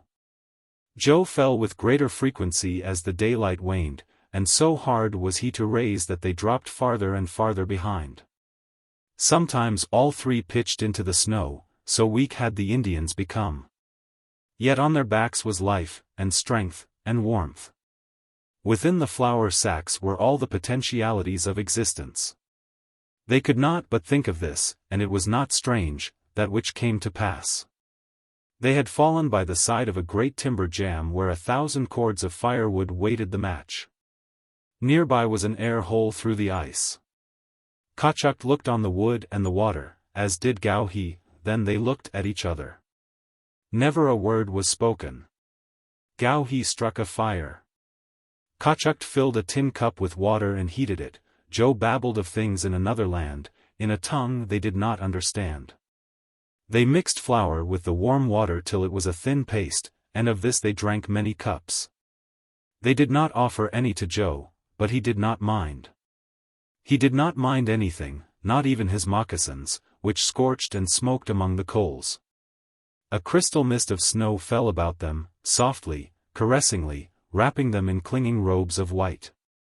And their feet would have yet trod many trails had not destiny brushed the clouds aside and cleared the air. Nay, 10 minutes' delay would have been salvation. Sitka Charlie, looking back, saw the pillared smoke of their fire, and guessed. And he looked ahead at those who were faithful, and at Mrs. Eppingwell. So, my good comrades, ye have again forgotten that you were men? Good. Very good.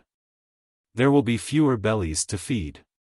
Sitka Charlie retied the flour as he spoke, strapping the pack to the one on his own back. He kicked Joe till the pain broke through the poor devil's bliss and brought him doddering to his feet. Then he shoved him out upon the trail and started him on his way. The two Indians attempted to slip off. Hold, Gao-he. And thou, too, Kachuk. Hath the flour given such strength to thy legs that they may outrun the swift-winged lead? Think not to cheat the law. Be men for the last time, and be content that ye die full-stomached. Come, step up, back to the timber, shoulder to shoulder. Come. The two men obeyed, quietly, without fear, for it is the future which pressed upon the man, not the present. Thou, Gao-he, hast a wife and children and a deerskin lodge in the Chippewayan. What is thy will in the matter? Give thou her of the goods which are mine by the word of the captain, the blankets, the beads, the tobacco, the box which makes strange sounds after the manner of the white men. Say that I did die on the trail, but say not how. And thou, Kachuk, who hast nor wife nor child. Mine is a sister, the wife of the factor at Kosim. He beats her, and she is not happy. Give thou her the goods which are mine by the contract, and tell her it were well she go back to her own people.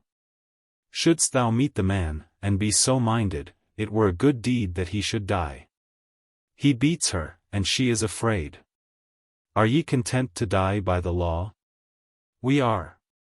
Then goodbye, my good comrades. May ye sit by the well-filled pot, in warm lodges, ere the day is done. As he spoke he raised his rifle, and many echoes broke the silence. Hardly had they died away when other rifles spoke in the distance. Sitka Charlie started. There had been more than one shot, yet there was but one other rifle in the party. He gave a fleeting glance at the men who lay so quietly, smiled viciously at the wisdom of the trail, and hurried on to meet the men of the Yukon. The Wife of a King. Chapter 1. Once when the Northland was very young, the social and civic virtues were remarkably alike for their paucity and their simplicity. When the burden of domestic duties grew grievous, and the fireside mood expanded to a constant protest against its bleak loneliness, the adventurers from the Southland, in lieu of better, paid the stipulated prices and took unto themselves native wives. It was a foretaste of paradise to the women, for it must be confessed that the white rovers gave far better care and treatment of them than did their Indian copartners. Of course, the white men themselves were satisfied with such deals, as were also the Indian men for that matter. Having sold their daughters and sisters for cotton blankets and obsolete rifles and traded their warm furs for flimsy calico and bad whiskey, the sons of the soil promptly and cheerfully succumbed to quick consumption and other swift diseases correlated with the blessings of a superior civilization. It was in these days of Arcadian simplicity that Cal Galbraith journeyed through the land and fell sick on the lower river. It was a refreshing advent in the lives of the good sisters of the Holy Cross, who gave him shelter and medicine. Though they little dreamed of the hot elixir infused into his veins by the touch of their soft hands and their gentle ministrations. Cal Galbraith became troubled with strange thoughts which clamored for attention till he laid eyes on the mission girl, Madeline. Yet he gave no sign, biding his time patiently. He strengthened with the coming spring, and when the sun rode the heavens in a golden circle, and the joy and throb of life was in all the land, he gathered his still weak body together and departed. Now, Madeline, the mission girl, was an orphan. Her white father had failed to give a bald-faced grizzly the trail one day, and had died quickly. Then her Indian mother, having no man to fill the winter cache, had tried the hazardous experiment of waiting till the salmon run on 50 pounds of flour and half as many of bacon. After that, the baby, Chukare, went to live with the good sisters, and to be thenceforth known by another name. But Madeline still had kinsfolk, the nearest being a dissolute uncle who outraged his vitals with inordinate quantities of the white man's whiskey. He strove daily to walk with the gods, and incidentally, his feet sought shorter trails to the grave. When sober he suffered exquisite torture. He had no conscience. To this ancient vagabond Cal Galbraith duly presented himself, and they consumed many words and much tobacco in the conversation that followed. Promises were also made. And in the end the old heathen took a few pounds of dried salmon in his birch-bark canoe, and paddled away to the mission of the Holy Cross. It is not given the world to know what promises he made and what lies he told, the sisters never gossip. But when he returned, upon his swarthy chest there was a brass crucifix, and in his canoe his niece Madeline. That night there was a grand wedding and a potlatch. So that for 2 days to follow there was no fishing done by the village. But in the morning Madeline shook the dust of the lower river from her moccasins, and with her husband, in a poling boat, went to live on the upper river in a place known as the lower country. And in the years which followed she was a good wife, sharing her husband's hardships and cooking his food. And she kept him in straight trails, till he learned to save his dust and to work mightily. In the end, he struck it rich and built a cabin in Circle City, and his happiness was such that men who came to visit him in his home circle became restless at the sight of it and envied him greatly. But the Northland began to mature and social amenities to make their appearance. Hitherto, the Southland had sent forth its sons, but it now belched forth a new exodus, this time of its daughters. Sisters and wives they were not, but they did not fail to put new ideas in the heads of the men, and to elevate the tone of things in ways peculiarly their own. No more did the squaws gather at the dances, go roaring down the center in the good, old Virginia reels, or make merry with jolly Dan Tucker. They fell back on their natural stoicism and uncomplainingly watched the rule of their white sisters from their cabins. Then another exodus came over the mountains from the prolific Southland. This time it was of women that became mighty in the land. Their word was law, their law was steel. They frowned upon the Indian wives, while the other women became mild and walked humbly. There were cowards who became ashamed of their ancient covenants with the daughters of the soil, who looked with a new distaste upon their dark-skinned children. But there were also others, men, who remained true and proud of their aboriginal vows. When it became the fashion to divorce the native wives, Cal Galbraith retained his manhood, and in so doing felt the heavy hand of the women who had come last, knew least, but who ruled the land. One day, the upper country, which lies far above Circle City, was pronounced rich. Dog teams carried the news to salt water, golden argosies freighted the lure across the North Pacific. Wires and cables sang with the tidings, and the world heard for the first time of the Klondike River and the Yukon country. Cal Galbraith had lived the years quietly. He had been a good husband to Madeline, and she had blessed him. But somehow discontent fell upon him. He felt vague yearnings for his own kind, for the life he had been shut out from, a general sort of desire, which men sometimes feel, to break out and taste the prime of living. Besides, there drifted down the river wild rumors of the wonderful El Dorado, glowing descriptions of the city of logs and tents, and ludicrous accounts of the Chechaquos who had rushed in and were stampeding the whole country. Circle City was dead. The world had moved on upriver, and become a new and most marvelous world. Cal Galbraith grew restless on the edge of things, and wished to see with his own eyes. So, after the wash-up, he weighed in a couple of 100 pounds of dust on the company's big scales, and took a draft for the same on Dawson. Then he put Tom Dixon in charge of his mines, kissed Madeline goodbye, promised to be back before the first mush ice ran, and took passage on an upriver steamer. Madeline waited through all the 3 months of daylight. She fed the dogs, gave much of her time to young Cal, watched the short summer fade away and the sun begin its long journey to the south. And she prayed much in the manner of the Sisters of the Holy Cross. The fall came, and with it there was mush ice on the Yukon, and Circle City kings returning to the winter's work at their mines, but no Cal Galbraith. Tom Dixon received a letter, however, for his men sledded up her winter's supply of dry pine. The company received a letter for its dog teams filled her cache with their best provisions, and she was told that her credit was limitless. Through all the ages man has been held the chief instigator of the woes of woman. But in this case the men held their tongues and swore harshly at one of their number who was away, while the women failed utterly to emulate them. So, without needless delay, Madeline heard strange tales of Cal Galbraith's doings, also, of a certain Greek dancer who played with men as children did with bubbles. Now Madeline was an Indian woman, and further, she had no woman friend to whom to go for wise counsel. She prayed and planned by turns, and that night, being quick of resolve and action, she harnessed the dogs, and with young Cal securely lashed to the sled, stole away. Though the Yukon still ran free, the eddy ice was growing, and each day saw the river dwindling to a slushy thread. Save him who has done the like, no man may know what she endured in traveling 100 miles on the rim ice. Nor may they understand the toil and hardship of breaking the 200 miles of packed ice which remained after the river froze for good. But Madeline was an Indian woman, so she did these things, and one night there came a knock at Malamute Kid's door. Thereat he fed a team of starving dogs, put a healthy youngster to bed, and turned his attention to an exhausted woman. He removed her icebound moccasins while he listened to her tale, and stuck the point of his knife into her feet that he might see how far they were frozen.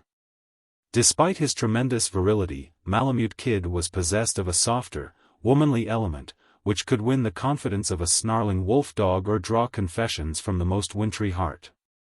Nor did he seek them. Hearts opened to him as spontaneously as flowers to the sun.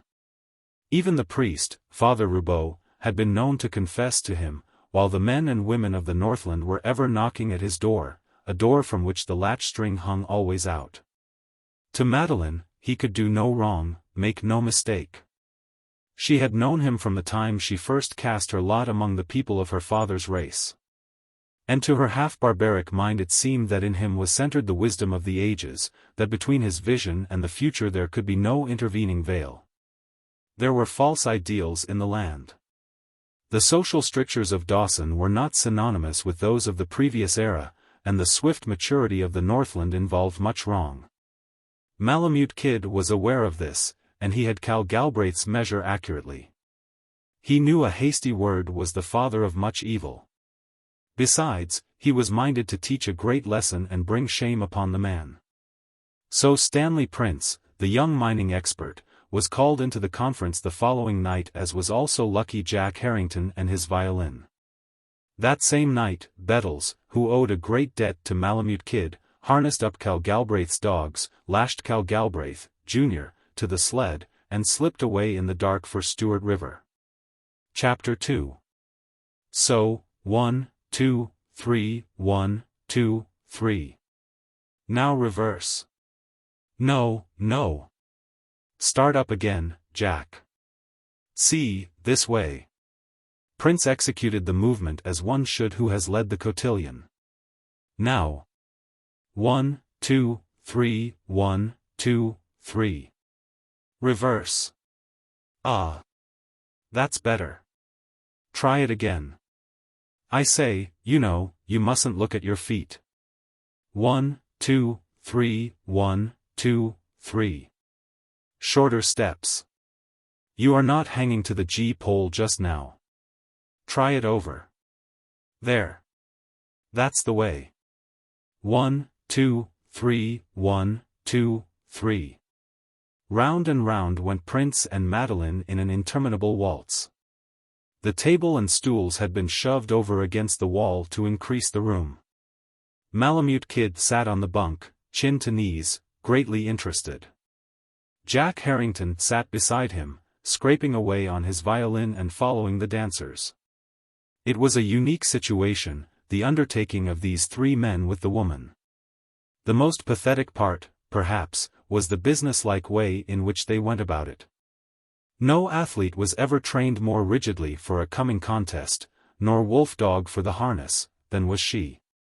But they had good material, for Madeline, unlike most women of her race, in her childhood had escaped the carrying of heavy burdens and the toil of the trail.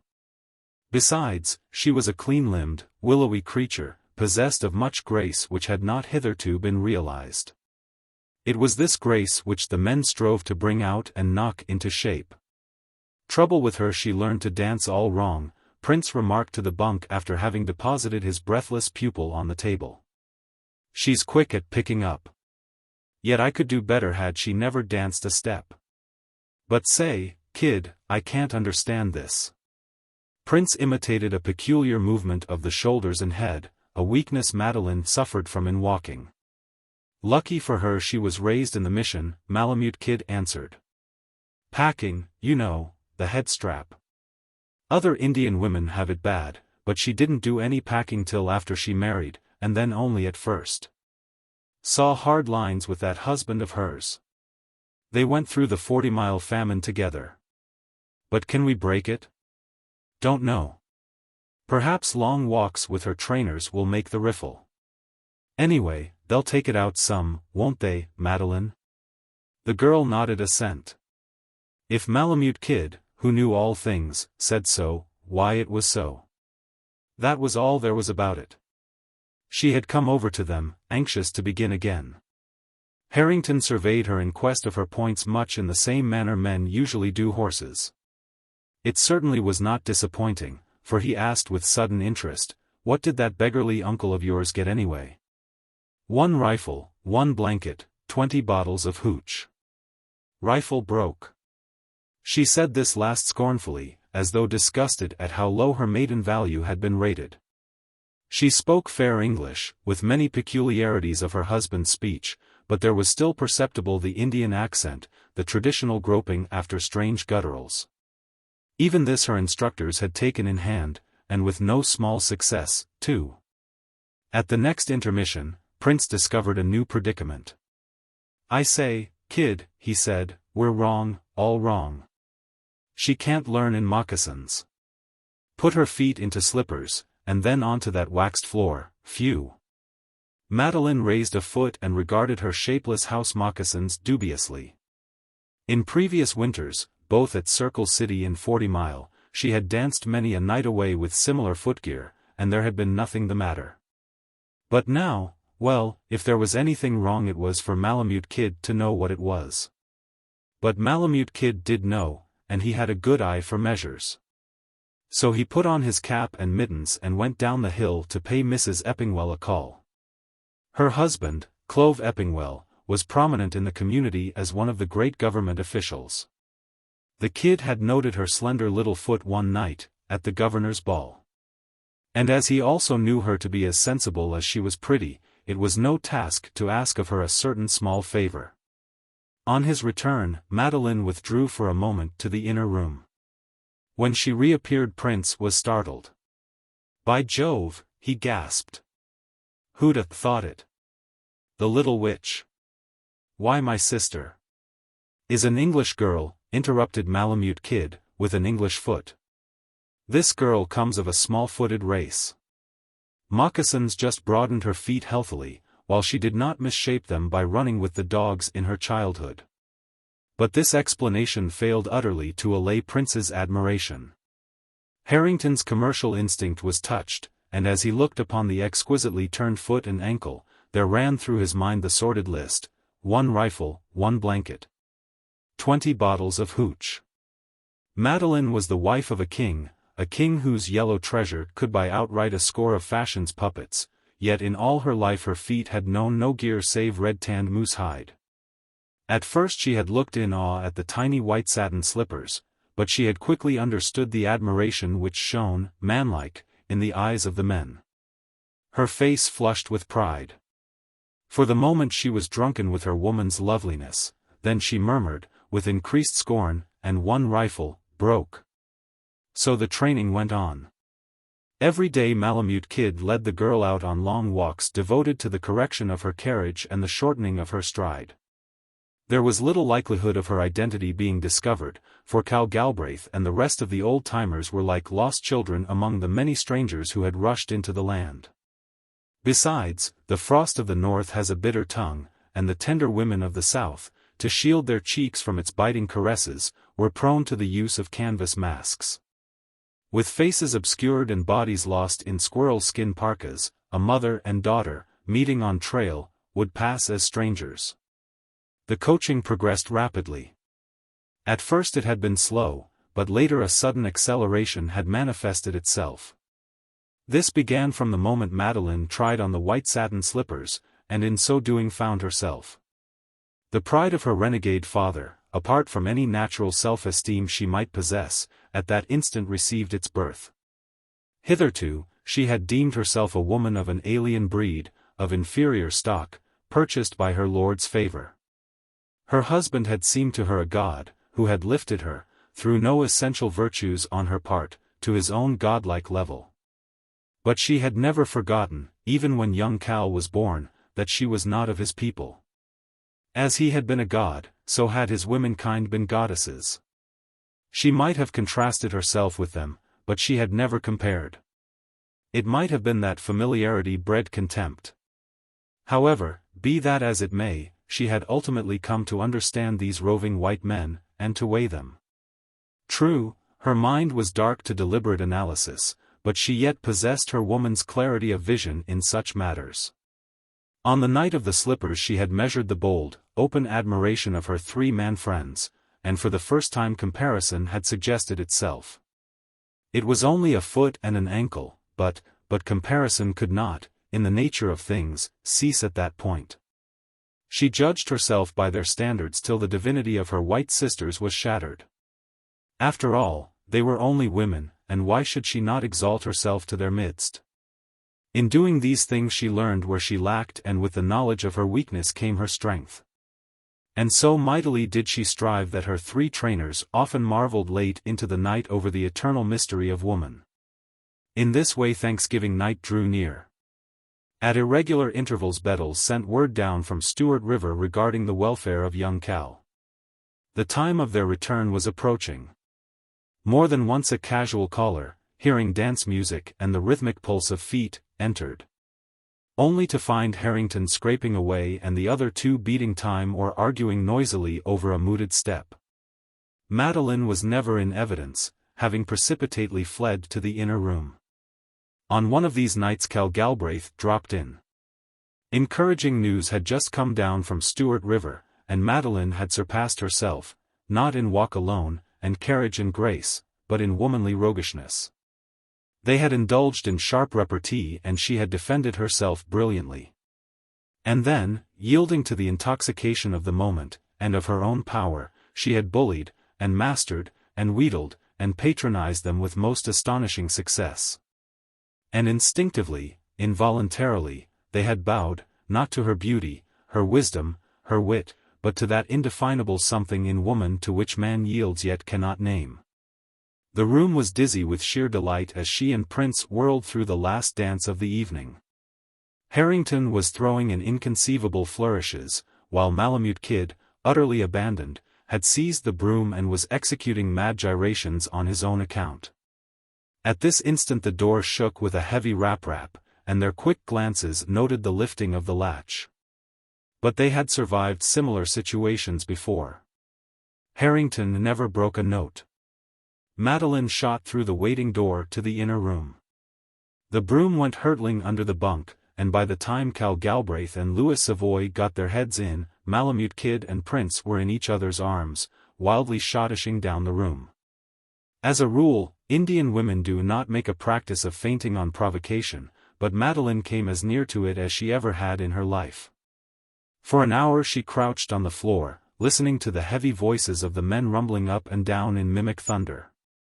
Like familiar chords of childhood melodies, every intonation, every trick of her husband's voice swept in upon her, fluttering her heart and weakening her knees till she lay half fainting against the door. It was well she could neither see nor hear when he took his departure. "When do you expect to go back to Circle City?" Malamute Kid asked simply. "Haven't thought much about it," he replied. "Don't think till after the ice breaks." "And Madeline?" He flushed at the question, and there was a quick droop to his eyes. Malamute Kid could have despised him for that, had he known men less.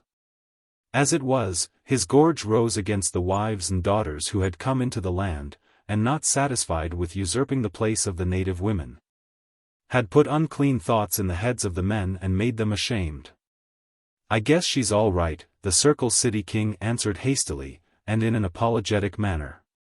"Tom Dixon's got charge of my interests, you know, and he sees to it that she has everything she wants." Malamute Kid laid hand upon his arm and hushed him suddenly. They had stepped without. Overhead, the aurora, a gorgeous wanton, flaunted miracles of color. Beneath lay the sleeping town. Far below, a solitary dog gave tongue. The king again began to speak, but the kid pressed his hand for silence. The sound multiplied. Dog after dog took up the strain till the full-throated chorus swayed the night. To him who hears for the first time this weird song, is told the first and greatest secret of the Northland. To him who has heard it often, it is the solemn knell of lost endeavor. It is the plaint of tortured souls, for in it is invested the heritage of the North, the suffering of countless generations, the warning and the requiem to the world's estrays. Cal Galbraith shivered slightly as it died away in half-caught sobs. The kid read his thoughts openly, and wandered back with him through all the weary days of famine and disease. And with him was also the patient Madeline, sharing his pains and perils, never doubting, never complaining. His mind's retina vibrated to a score of pictures, stern, clear-cut, and the hand of the past drew back with heavy fingers on his heart. It was the psychological moment. Malamute Kid was half tempted to play his reserve card and win the game, but the lesson was too mild as yet, and he let it pass. The next instant they had gripped hands, and the king's beaded moccasins were drawing protests from the outraged snow as he crunched down the hill. Madeline in collapse was another woman to the mischievous creature of an hour before, whose laughter had been so infectious and whose heightened color and flashing eyes had made her teachers for the while forget. Weak and nerveless, she sat in the chair just as she had been dropped there by Prince and Harrington. Malamute Kid frowned. This would never do. When the time of meeting her husband came to hand, she must carry things off with high-handed imperiousness. It was very necessary she should do it after the manner of white women, else the victory would be no victory at all. So he talked to her, sternly, without mincing of words, and initiated her into the weaknesses of his own sex, till she came to understand what simpletons men were after all, and why the word of their women was law. A few days before Thanksgiving night, Malamute Kid made another call on Mrs. Eppingwell.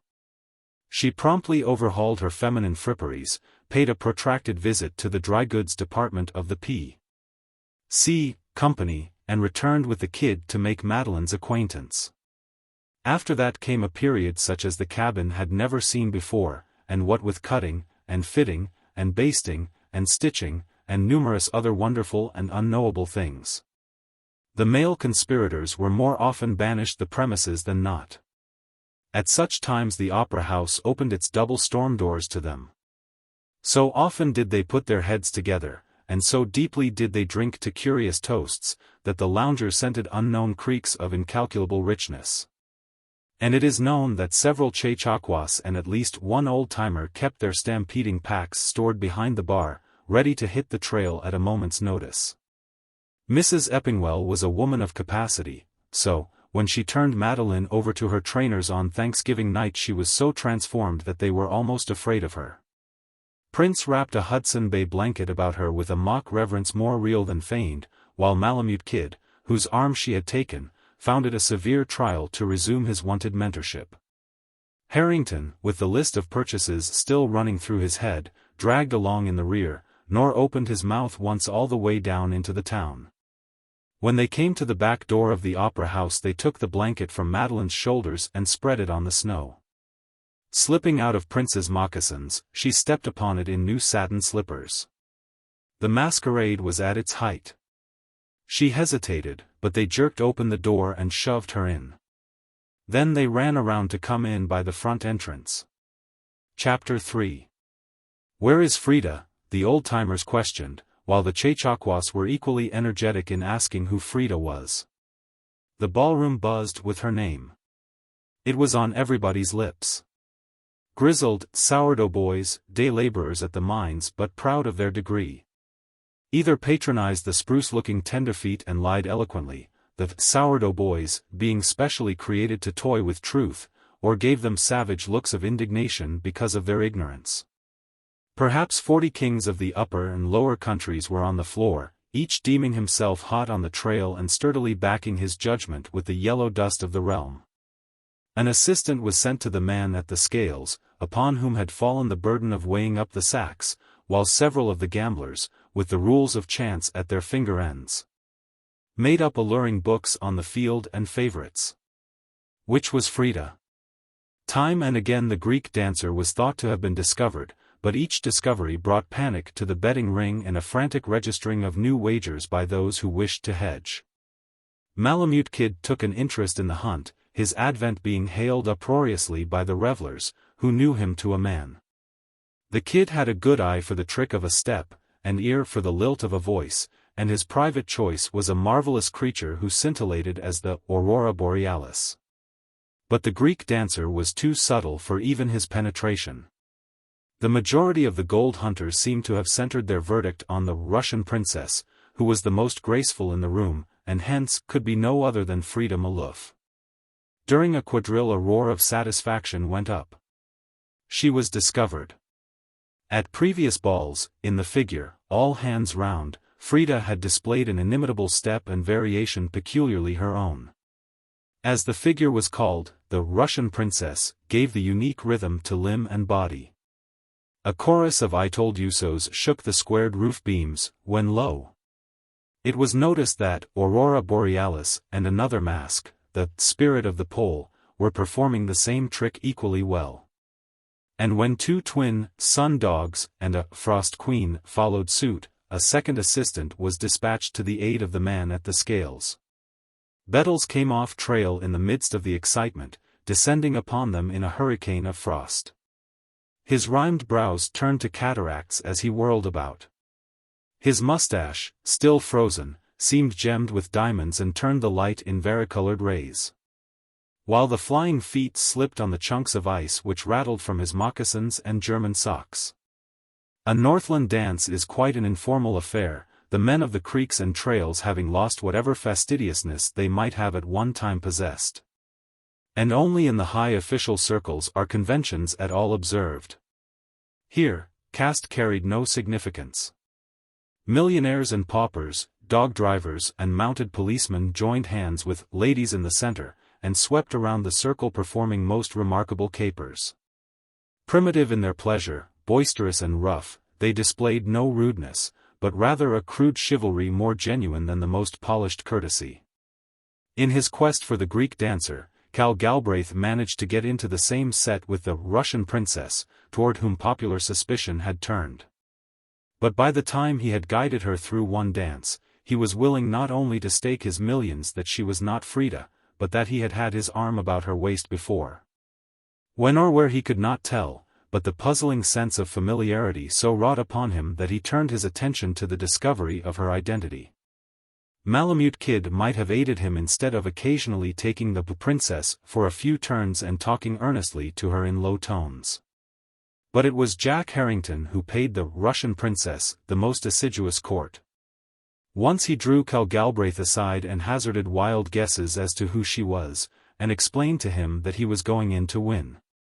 That rankled the Circle City King, for man is not by nature monogamic, and he forgot both Madeline and Frida in the new quest. It was soon noised about that the Russian princess was not Frida Maloof. Interest deepened. Here was a fresh enigma. They knew Frida though they could not find her, but here was somebody they had found and did not know. Even the women could not place her, and they knew every good dancer in the camp. Many took her for one of the official clique, indulging in a silly escapade. Not a few asserted she would disappear before the unmasking. Others were equally positive that she was the woman reporter of the Kansas City Star, come to write them up at $90 per column. And the men at the scales worked busily. At 1 o'clock every couple took to the floor. The unmasking began amid laughter and delight, like that of carefree children. There was no end of ohs and ahs as mask after mask was lifted. The scintillating Aurora Borealis became the brawny negress whose income from washing the community's clothes ran at about $500 a month. The twin Sun Dogs discovered mustaches on their upper lips, and were recognized as brother fraction kings of El Dorado. In one of the most prominent sets, and the slowest in uncovering, was Cal Galbraith with the Spirit of the Pole. Opposite him was Jack Harrington and the Russian princess. The rest had discovered themselves, yet the Greek dancer was still missing. All eyes were upon the group.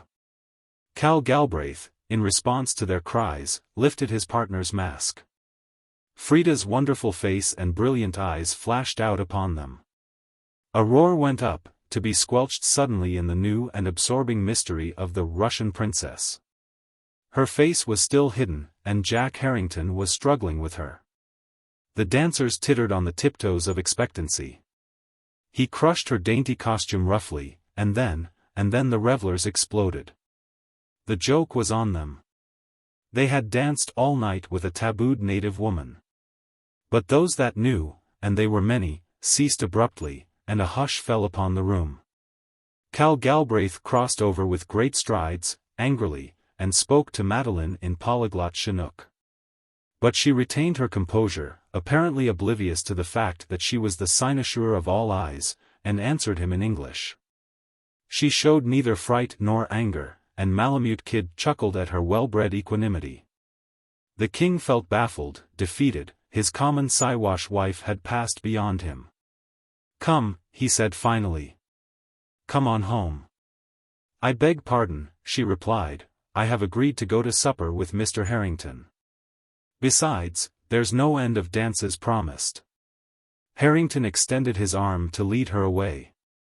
He evinced not the slightest disinclination toward showing his back, but Malamute Kid had by this time edged in closer. The Circle City King was stunned. Twice his hand dropped to his belt, and twice the kid gathered himself to spring. But the retreating couple passed through the supper room door where canned oysters were spread at $5 the plate. The crowd sighed audibly, broke up into couples, and followed them. Frida pouted and went in with Cal Galbraith, but she had a good heart and a sure tongue, and she spoiled his oysters for him. What she said is of no importance, but his face went red and white at intervals, and he swore repeatedly and savagely at himself. The supper room was filled with a pandemonium of voices, which ceased suddenly as Cal Galbraith stepped over to his wife's table. Since the unmasking, considerable weights of dust had been placed as to the outcome. Everybody watched with breathless interest.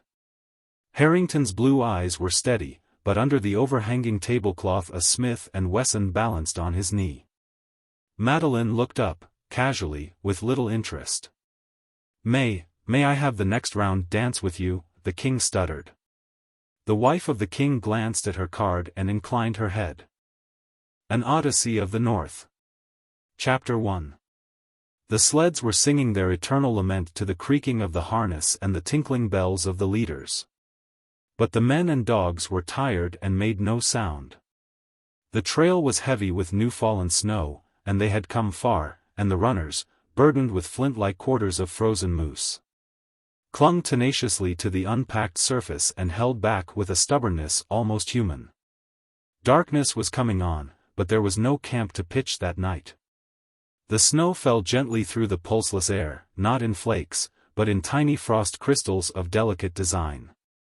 It was very warm, barely 10 below zero, and the men did not mind. Myers and Bettles had raised their ear flaps, while Malamute Kid had even taken off his mittens.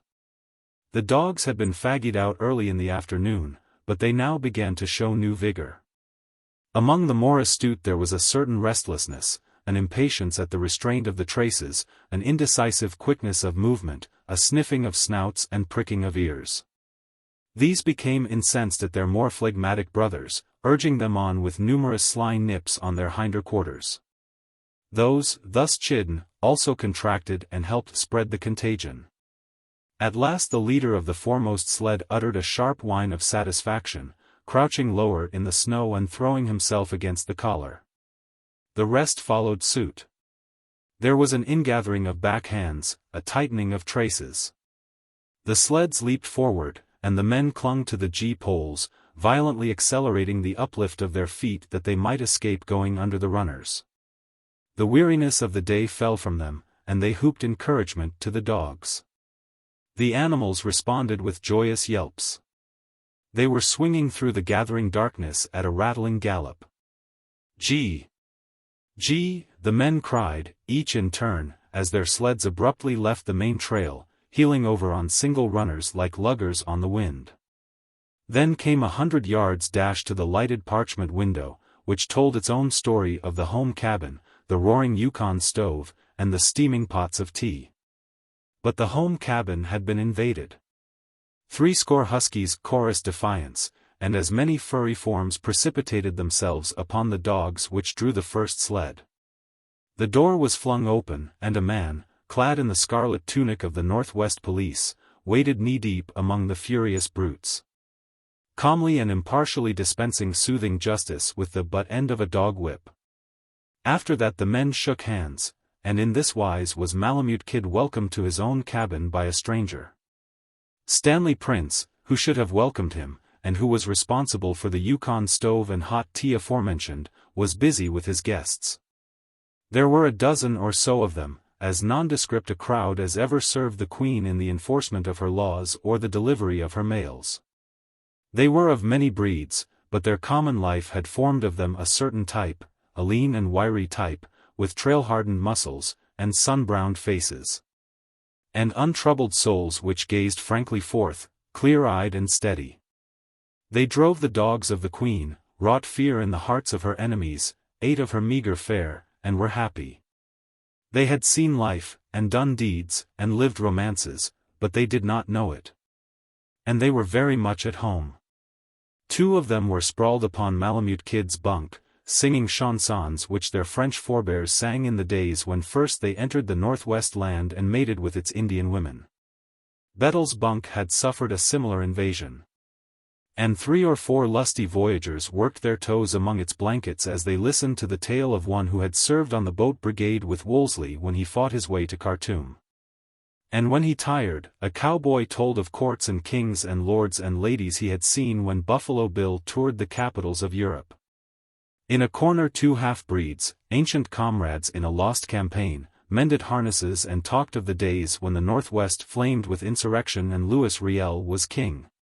Rough jests and rougher jokes went up and down, and great hazards by trail and river were spoken of in the light of commonplaces, only to be recalled by virtue of some grain of humor or ludicrous happening. Prince was led away by these uncrowned heroes who had seen history made, who regarded the great and the romantic as but the ordinary and the incidental in the routine of life. He passed his precious tobacco among them with lavish disregard, and rusty chains of reminiscence were loosened, and forgotten Odysseys resurrected for his especial benefit. When conversation dropped and the travelers filled the last pipes and lashed their tight-rolled sleeping furs, Prince fell back upon his comrade for further information. "Well, you know what the cowboy is," Malamute Kid answered, beginning to unlace his moccasins, "and it's not hard to guess the British blood in his bed partner. As for the rest, they're all children of the coureurs du bois, mingled with God knows how many other bloods. The two turning in by the door are the regulation breeds, or bois brules. That lad with the worsted breech scarf, notice his eyebrows and the turn of his jaw, shows a Scotchman wept in his mother's smoky teepee. And that handsome-looking fellow putting the capote under his head is a French half-breed. You heard him talking, he doesn't like the two Indians turning in next to him. You see, when the breeds rose under the Riel the full-bloods kept the peace, and they've not lost much love for one another since. But I say, what's that glum-looking fellow by the stove? I'll swear he can't talk English. He hasn't opened his mouth all night." "You're wrong. He knows English well enough." "Did you follow his eyes when he listened?" "I did. But he's neither kith nor kin to the others. When they talked their own patois you could see he didn't understand. I've been wondering myself what he is. Let's find out.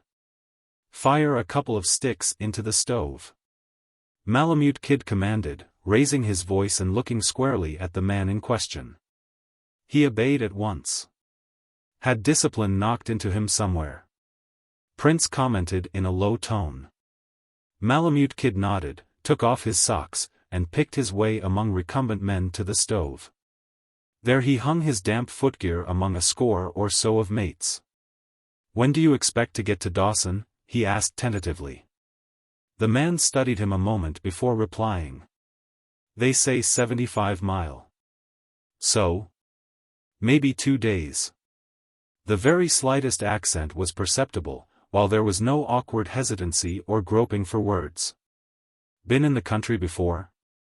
"No." "Northwest Territory?" "Yes." "Born there?" "No." "Well, where the devil were you born?" "You're none of these." Malamute Kid swept his hand over the dog drivers, even including the two policemen who had turned into Prince's bunk. "Where did you come from?" "I've seen faces like yours before, though I can't remember just where." "I know you," he irrelevantly replied, at once turning the drift of Malamute Kid's questions. "Where? Ever see me?" "No, your partner, him priest, Pastilic, long time ago." "Him ask me if I see you, Malamute Kid." "Him give me grub." "I no stopped long." "You hear him speak about me?" "Oh. You're the fellow that traded the otter skins for the dogs?" The man nodded, knocked out his pipe, and signified his disinclination for conversation by rolling up in his furs. Malamute Kid blew out the slush lamp and crawled under the blankets with Prince. "Well, what is he?" "Don't know, turned me off, somehow, and then shut up like a clam. But he's a fellow to whet your curiosity. I've heard of him. All the coast wondered about him 8 years ago. Sort of mysterious, you know. He came down out of the north in the dead of winter, many 1,000 miles from here, skirting Bering Sea and traveling as though the devil were after him. No one ever learned where he came from, but he must have come far. He was badly travel-worn when he got food from the Swedish missionary on Golovin Bay and asked the way south. We heard of all this afterward. Then he abandoned the shoreline, heading right across Norton Sound. Terrible weather, snowstorms and high winds, but he pulled through where 1,000 other men would have died, missing St. Michael's and making the land at Pastilic. He'd lost all but 2 dogs, and was nearly gone with starvation. He was so anxious to go on that Father Roubaud fitted him out with grub. But he couldn't let him have any dogs, for he was only waiting my arrival, to go on a trip himself. Mr. Ulysses knew too much to start on without animals, and fretted around for several days. He had on his sled a bunch of beautifully cured otter skins, sea otters, you know, worth their weight in gold. There was also at Pastilik an old Shylock of a Russian trader, who had dogs to kill. Well, they didn't dicker very long, but when the strange one headed south again, it was in the rear of a spanking dog team. Mr. Shylock, by the way, had the otter skins. I saw them, and they were magnificent. We figured it up and found the dogs brought him at least 500 apiece. And it wasn't as if the strange one didn't know the value of sea otter. He was an Indian of some sort, and what little he talked showed he'd been among white men. After the ice passed out of the sea, word came up from Nunivak Island that he'd gone in there for grub. Then he dropped from sight, and this is the first heard of him in 8 years. Now where did he come from? And what was he doing there? And why did he come from there? He's Indian, he's been nobody knows where, and he's had discipline, which is unusual for an Indian. Another mystery of the North for you to solve, Prince. Thanks awfully, but I've got too many on hand as it is, he replied. Malamute Kid was already breathing heavily. But the young mining engineer gazed straight up through the thick darkness, waiting for the strange orgasm which stirred his blood to die away. And when he did sleep, his brain worked on, and for the nonce he, too, wandered through the white unknown, struggled with the dogs on endless trails, and saw men live, and toil, and die like men. The next morning, hours before daylight, the dog drivers and policemen pulled out for Dawson. But the powers that saw to Her Majesty's interests and ruled the destinies of her lesser creatures gave the mailmen little rest. For a week later they appeared at Stewart River, heavily burdened with letters for salt water. However, their dogs had been replaced by fresh ones, but, then, they were dogs. The men had expected some sort of a layover in which to rest up. Besides, this Klondike was a new section of the Northland. And they had wished to see a little something of the Golden City where dust flowed like water and dance halls rang with never-ending revelry. But they dried their socks and smoked their evening pipes with much the same gusto as on their former visit. Though one or two bold spirits speculated on desertion and the possibility of crossing the unexplored Rockies to the east, and thence, by the Mackenzie Valley, of gaining their old stamping grounds in the Chippewayan country. 2 or 3 even decided to return to their homes by that route when their terms of service had expired, and they began to lay plans forthwith. Looking forward to the hazardous undertaking in much the same way a city-bred man would to a day's holiday in the woods. He of the otter skin seemed very restless, though he took little interest in the discussion, and at last he drew Malamute Kid to one side and talked for some time in low tones. Prince cast curious eyes in their direction, and the mystery deepened when they put on caps and mittens and went outside. When they returned, Malamute Kid placed his gold scales on the table, weighed out the matter of 60 ounces, and transferred them to the strange one's sack. Then the chief of the dog drivers joined the conclave, and certain business was transacted with him. The next day the gang went on upriver, but he of the otter skins took several pounds of grub and turned his steps back toward Dawson. Didn't know what to make of it, said Malamute Kid in response to Prince's queries. But the poor beggar wanted to be quit of the service for some reason or other, at least it seemed a most important one to him, though he wouldn't let on what. You see, it's just like the army. He signed for 2 years, and the only way to get free was to buy himself out. He couldn't desert and then stay here, and he was just wild to remain in the country. Made up his mind when he got to Dawson, he said, but no one knew him, hadn't a cent, and I was the only one he'd spoken 2 words with. So he talked it over with the lieutenant governor, and made arrangements in case he could get the money from me, loan, you know. Said he'd pay back in the year, and, if I wanted, would put me onto something rich. Never'd seen it, but he knew it was rich. And talk. Why, when he got me outside he was ready to weep. Begged and pleaded, got down in the snow to me till I hauled him out of it. Palavered around like a crazy man. Swore he's worked to this very end for years and years, and couldn't bear to be disappointed now. Asked him what end, but he wouldn't say. Said they might keep him on the other half of the trail and he wouldn't get to Dawson in 2 years, and then it would be too late. Never saw a man take on so in my life. And when I said I'd let him have it, had to yank him out of the snow again. Told him to consider it in the light of a grubstake. Think he'd have it? No, sir. Swore he'd give me all he found, make me rich beyond the dreams of avarice, and all such stuff. Now a man who puts his life and time against a grubstake ordinarily finds it hard enough to turn over half of what he finds. Something behind all this, Prince, just you make a note of it. We'll hear of him if he stays in the country. And if he doesn't? Then my good nature gets a shock, and I'm 60-some-odd ounces out. The cold weather had come on with the long nights, and the sun had begun to play his ancient game of peekaboo along the southern snow line ere aught was heard of Malamute Kid's grubstake. And then, one bleak morning in early January, a heavily laden dog train pulled into his cabin below Stewart River. He of the otter skins was there, and with him walked a man such as the gods have almost forgotten how to fashion. Men never talked of luck and pluck and $500 dirt without bringing in the name of Axel Gunderson. Nor could tales of nerve or strength or daring pass up and down the campfire without the summoning of his presence. And when the conversation flagged, it blazed anew at mention of the woman who shared his fortunes. As has been noted, in the making of Axel Gunderson the gods had remembered their old-time cunning and cast him after the manner of men who were born when the world was young. Full 7 feet he towered in his picturesque costume which marked a king of El Dorado. His chest, neck, and limbs were those of a giant. To bear his 300 pounds of bone and muscle, his snowshoes were greater by a generous yard than those of other men. Rough-hewn, with rugged brow and massive jaw and unflinching eyes of palest blue, his face told the tale of one who knew but the law of might.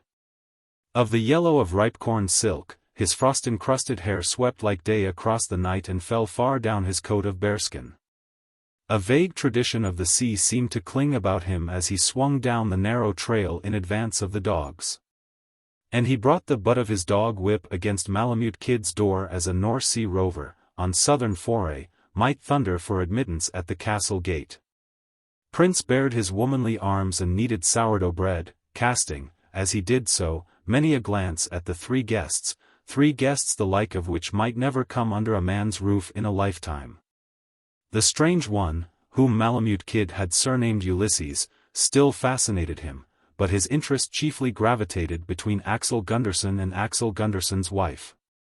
She felt the day's journey, for she had softened in comfortable cabins during the many days since her husband mastered the wealth of frozen pay streaks, and she was tired. She rested against his great breast like a slender flower against a wall, replying lazily to Malamute Kid's good-natured banter. And stirring Prince's blood strangely with an occasional sweep of her deep, dark eyes. For Prince was a man, and healthy, and had seen few women in many months. And she was older than he, and an Indian besides. But she was different from all native wives he had met, she had traveled, had been in his country among others, he gathered from the conversation. And she knew most of the things the women of his own race knew, and much more that it was not in the nature of things for them to know.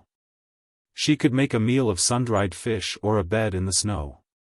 Yet she teased them with tantalizing details of many-course dinners, and caused strange internal dissensions to arise at the mention of various quondam dishes which they had well-nigh forgotten. She knew the ways of the moose, the bear, and the little blue fox, and of the wild amphibians of the northern seas. She was skilled in the lore of the woods, and the streams, and the tale writ by man and bird and beast upon the delicate snow crust was to her an open book. Yet Prince caught the appreciative twinkle in her eye as she read the rules of the camp.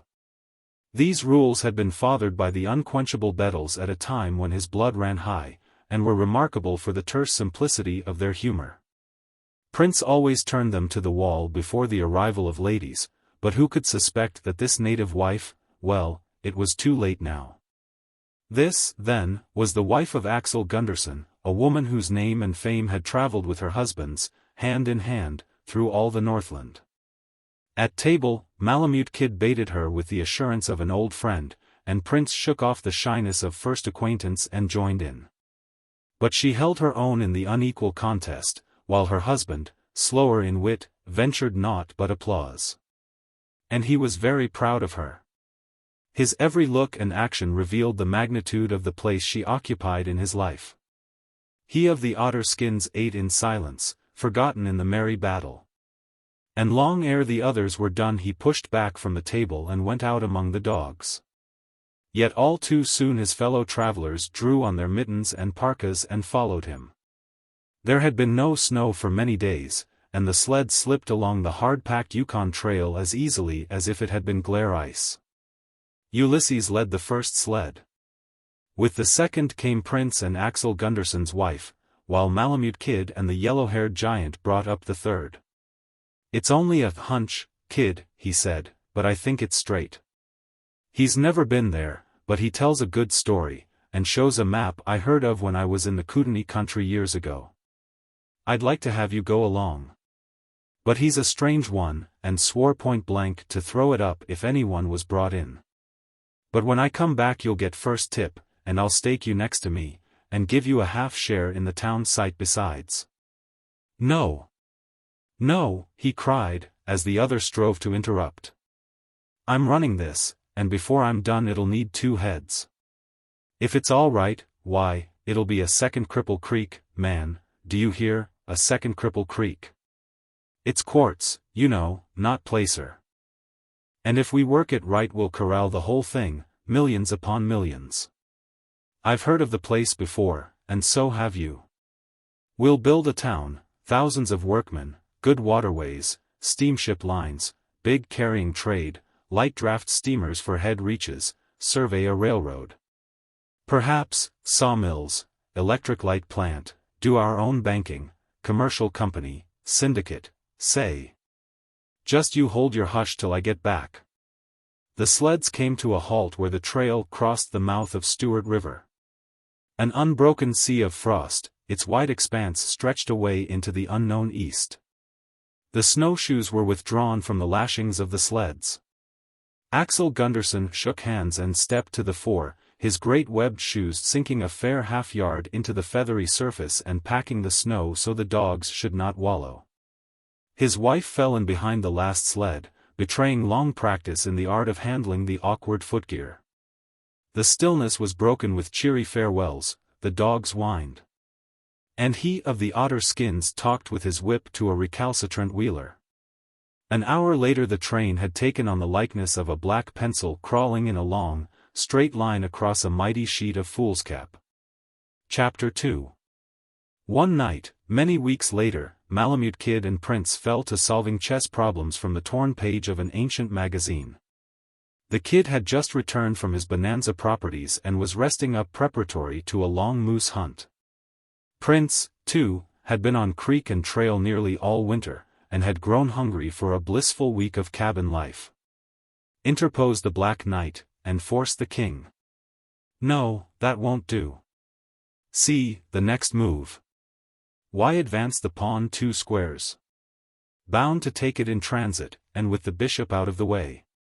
But hold on. That leaves a hole, Anne. No, it's protected. Go ahead. You'll see it works." It was very interesting.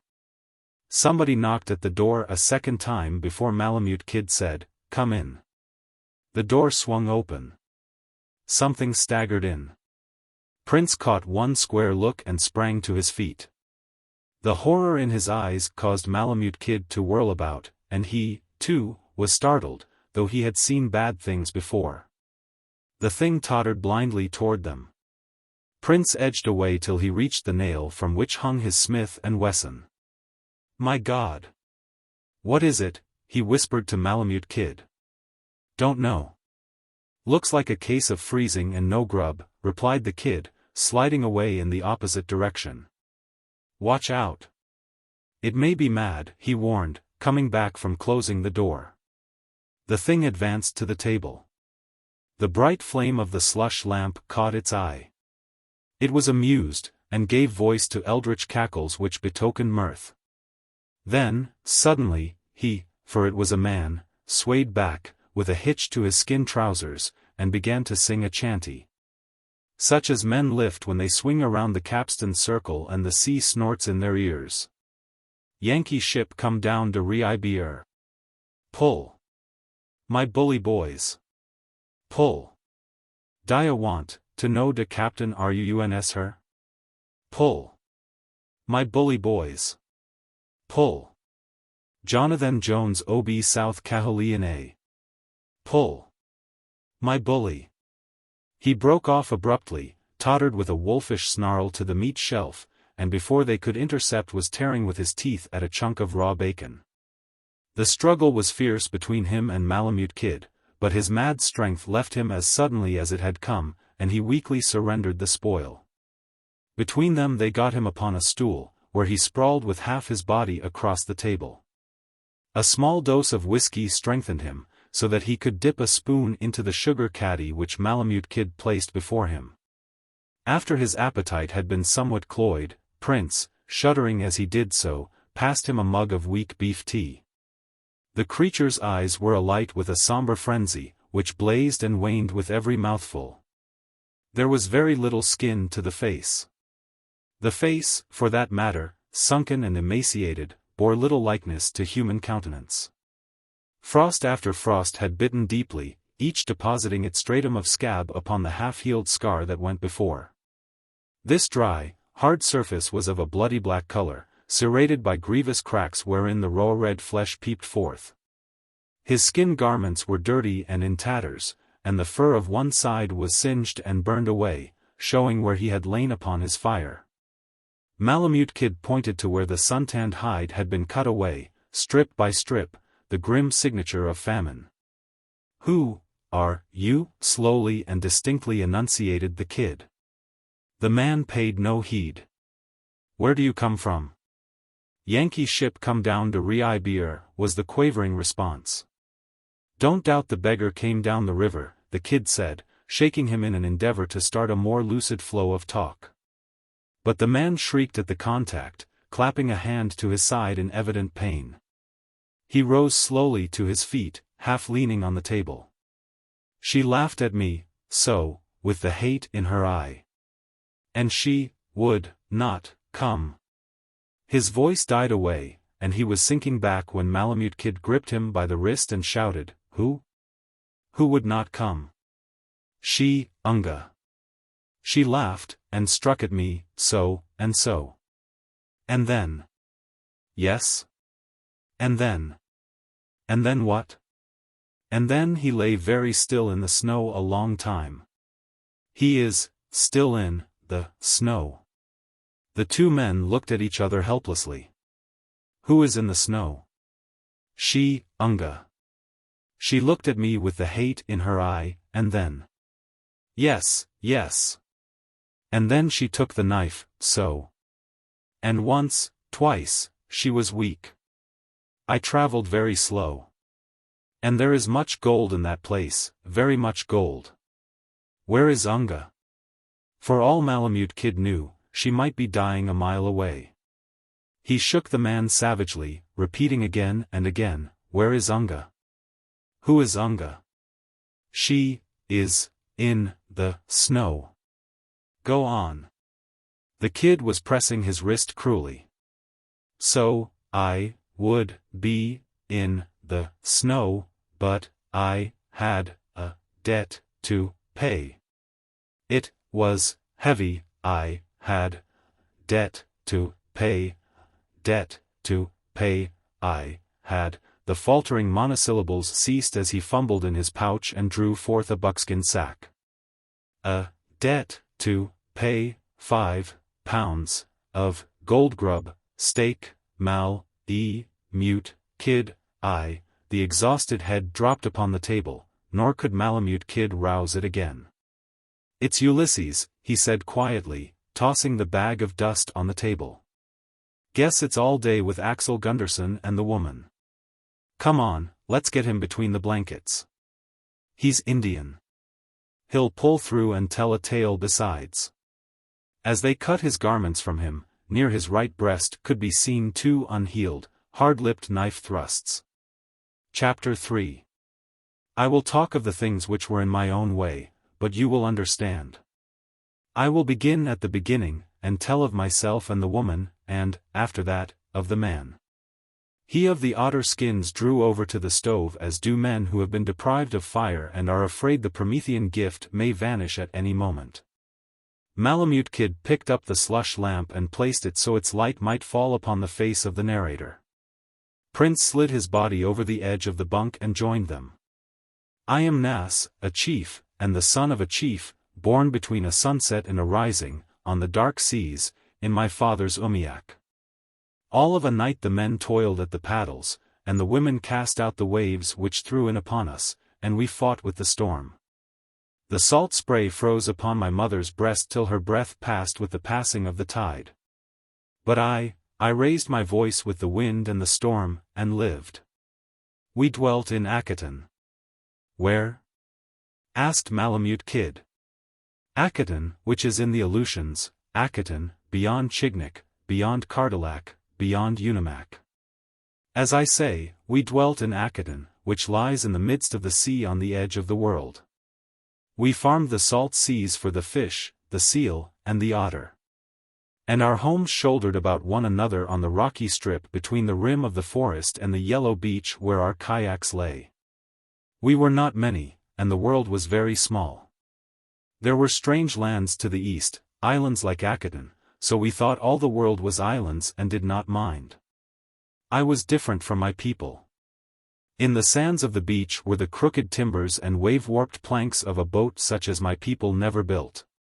And I remember on the point of the island which overlooked the ocean 3 ways there stood a pine tree which never grew there, smooth and straight and tall. It is said the 2 men came to that spot, turnabout, through many days, and watched with the passing of the light.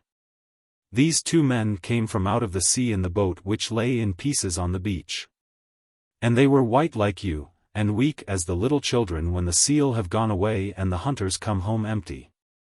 I know of these things from the old men and the old women, who got them from their fathers and mothers before them. These strange white men did not take kindly to our ways at first, but they grew strong, what of the fish and the oil, and fierce. And they built them each his own house, and took the pick of our women, and in time children came. Thus he was born who was to become the father of my father's father. As I said, I was different from my people, for I carried the strong, strange blood of this white man who came out of the sea. It is said we had other laws in the days before these men. But they were fierce and quarrelsome, and fought with our men till there were no more left who dared to fight. Then they made themselves chiefs, and took away our old laws, and gave us new ones, insomuch that the man was the son of his father, and not his mother, as our way had been. They also ruled that the son, firstborn, should have all things which were his father's before him, and that the brothers and sisters should shift for themselves. And they gave us other laws. They showed us new ways in the catching of fish and the killing of bear which were thick in the woods, and they taught us to lay by bigger stores for the time of famine. And these things were good. But when they had become chiefs, and there were no more men to face their anger, they fought, these strange white men, each with the other. And the one whose blood I carry drove his seal spear the length of an arm through the other's body. Their children took up the fight, and their children's children. And there was great hatred between them, and black doings, even to my time, so that in each family but one lived to pass down the blood of them that went before. Of my blood I was alone. Of the other man's there was but a girl, Unga, who lived with her mother. Her father and my father did not come back from the fishing one night. But afterward they washed up to the beach on the big tides, and they held very close to each other. The people wondered, because of the hatred between the houses, and the old men shook their heads and said the fight would go on when children were born to her and children to me. They told me this as a boy, till I came to believe, and to look upon Unga as a foe, who was to be the mother of children which were to fight with mine. I thought of these things day by day, and when I grew to a stripling I came to ask why this should be so. And they answered, we do not know, but that in such way your fathers did. And I marveled that those which were to come should fight the battles of those that were gone, and in it I could see no right. But the people said it must be, and I was only a stripling. And they said I must hurry, that my blood might be the older and grow strong before hers. This was easy, for I was head man, and the people looked up to me because of the deeds and the laws of my fathers, and the wealth which was mine. Any maiden would come to me, but I found none to my liking. And the old men and the mothers of maidens told me to hurry, for even then were the hunters bidding high to the mother of Unga. And should her children grow strong before mine, mine would surely die. Nor did I find a maiden till one night coming back from the fishing. The sunlight was lying, so, low and full in the eyes, the wind free, and the kayaks racing with the white seas. Of a sudden the kayak of Unga came driving past me, and she looked upon me, so, with her black hair flying like a cloud of night and the spray wet on her cheek. As I say, the sunlight was full in the eyes, and I was a stripling, but somehow it was all clear, and I knew it to be the call of kind to kind. As she whipped ahead she looked back within the space of 2 strokes, looked as only the woman Unga could look, and again I knew it as the call of kind. The people shouted as we ripped past the lazy umiaks and left them far behind. But she was quick at the paddle, and my heart was like the belly of a sail, and I did not gain.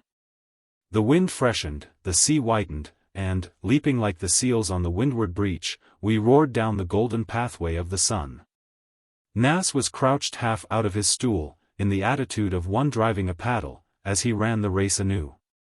Somewhere across the stove he beheld the tossing kayak and the flying hair of Unga.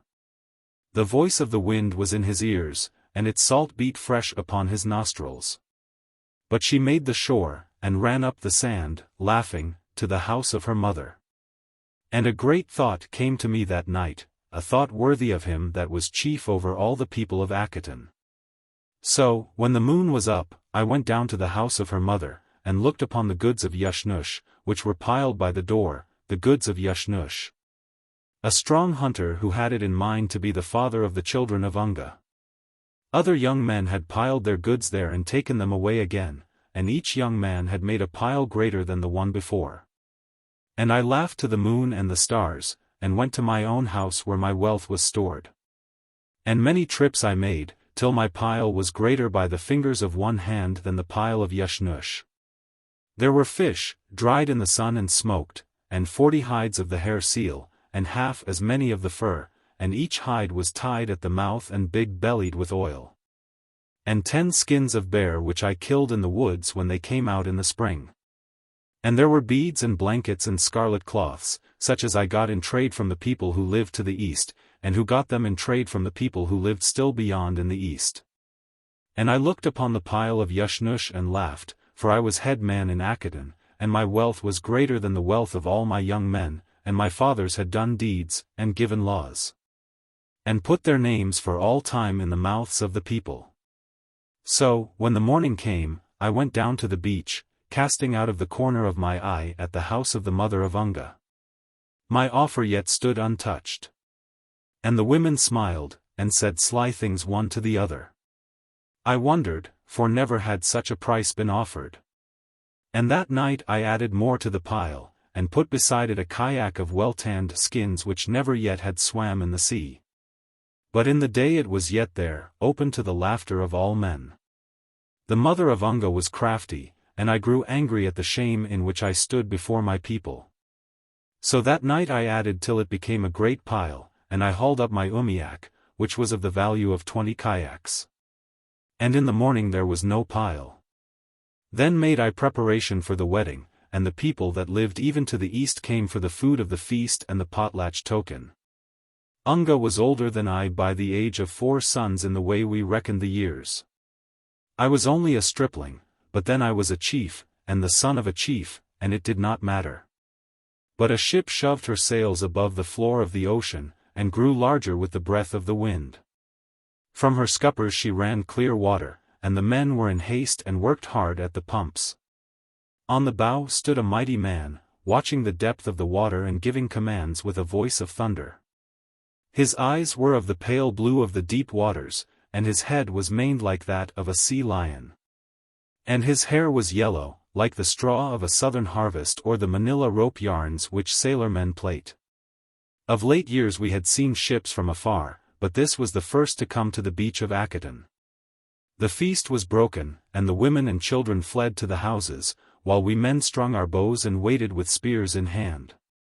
But when the ship's forefoot smelled the beach, the strange men took no notice of us, being busy with their own work. With the falling of the tide they careened the schooner and patched a great hole in her bottom. So the women crept back, and the feast went on. When the tide rose, the sea wanderers kedged the schooner to deep water and then came among us. They bore presents and were friendly.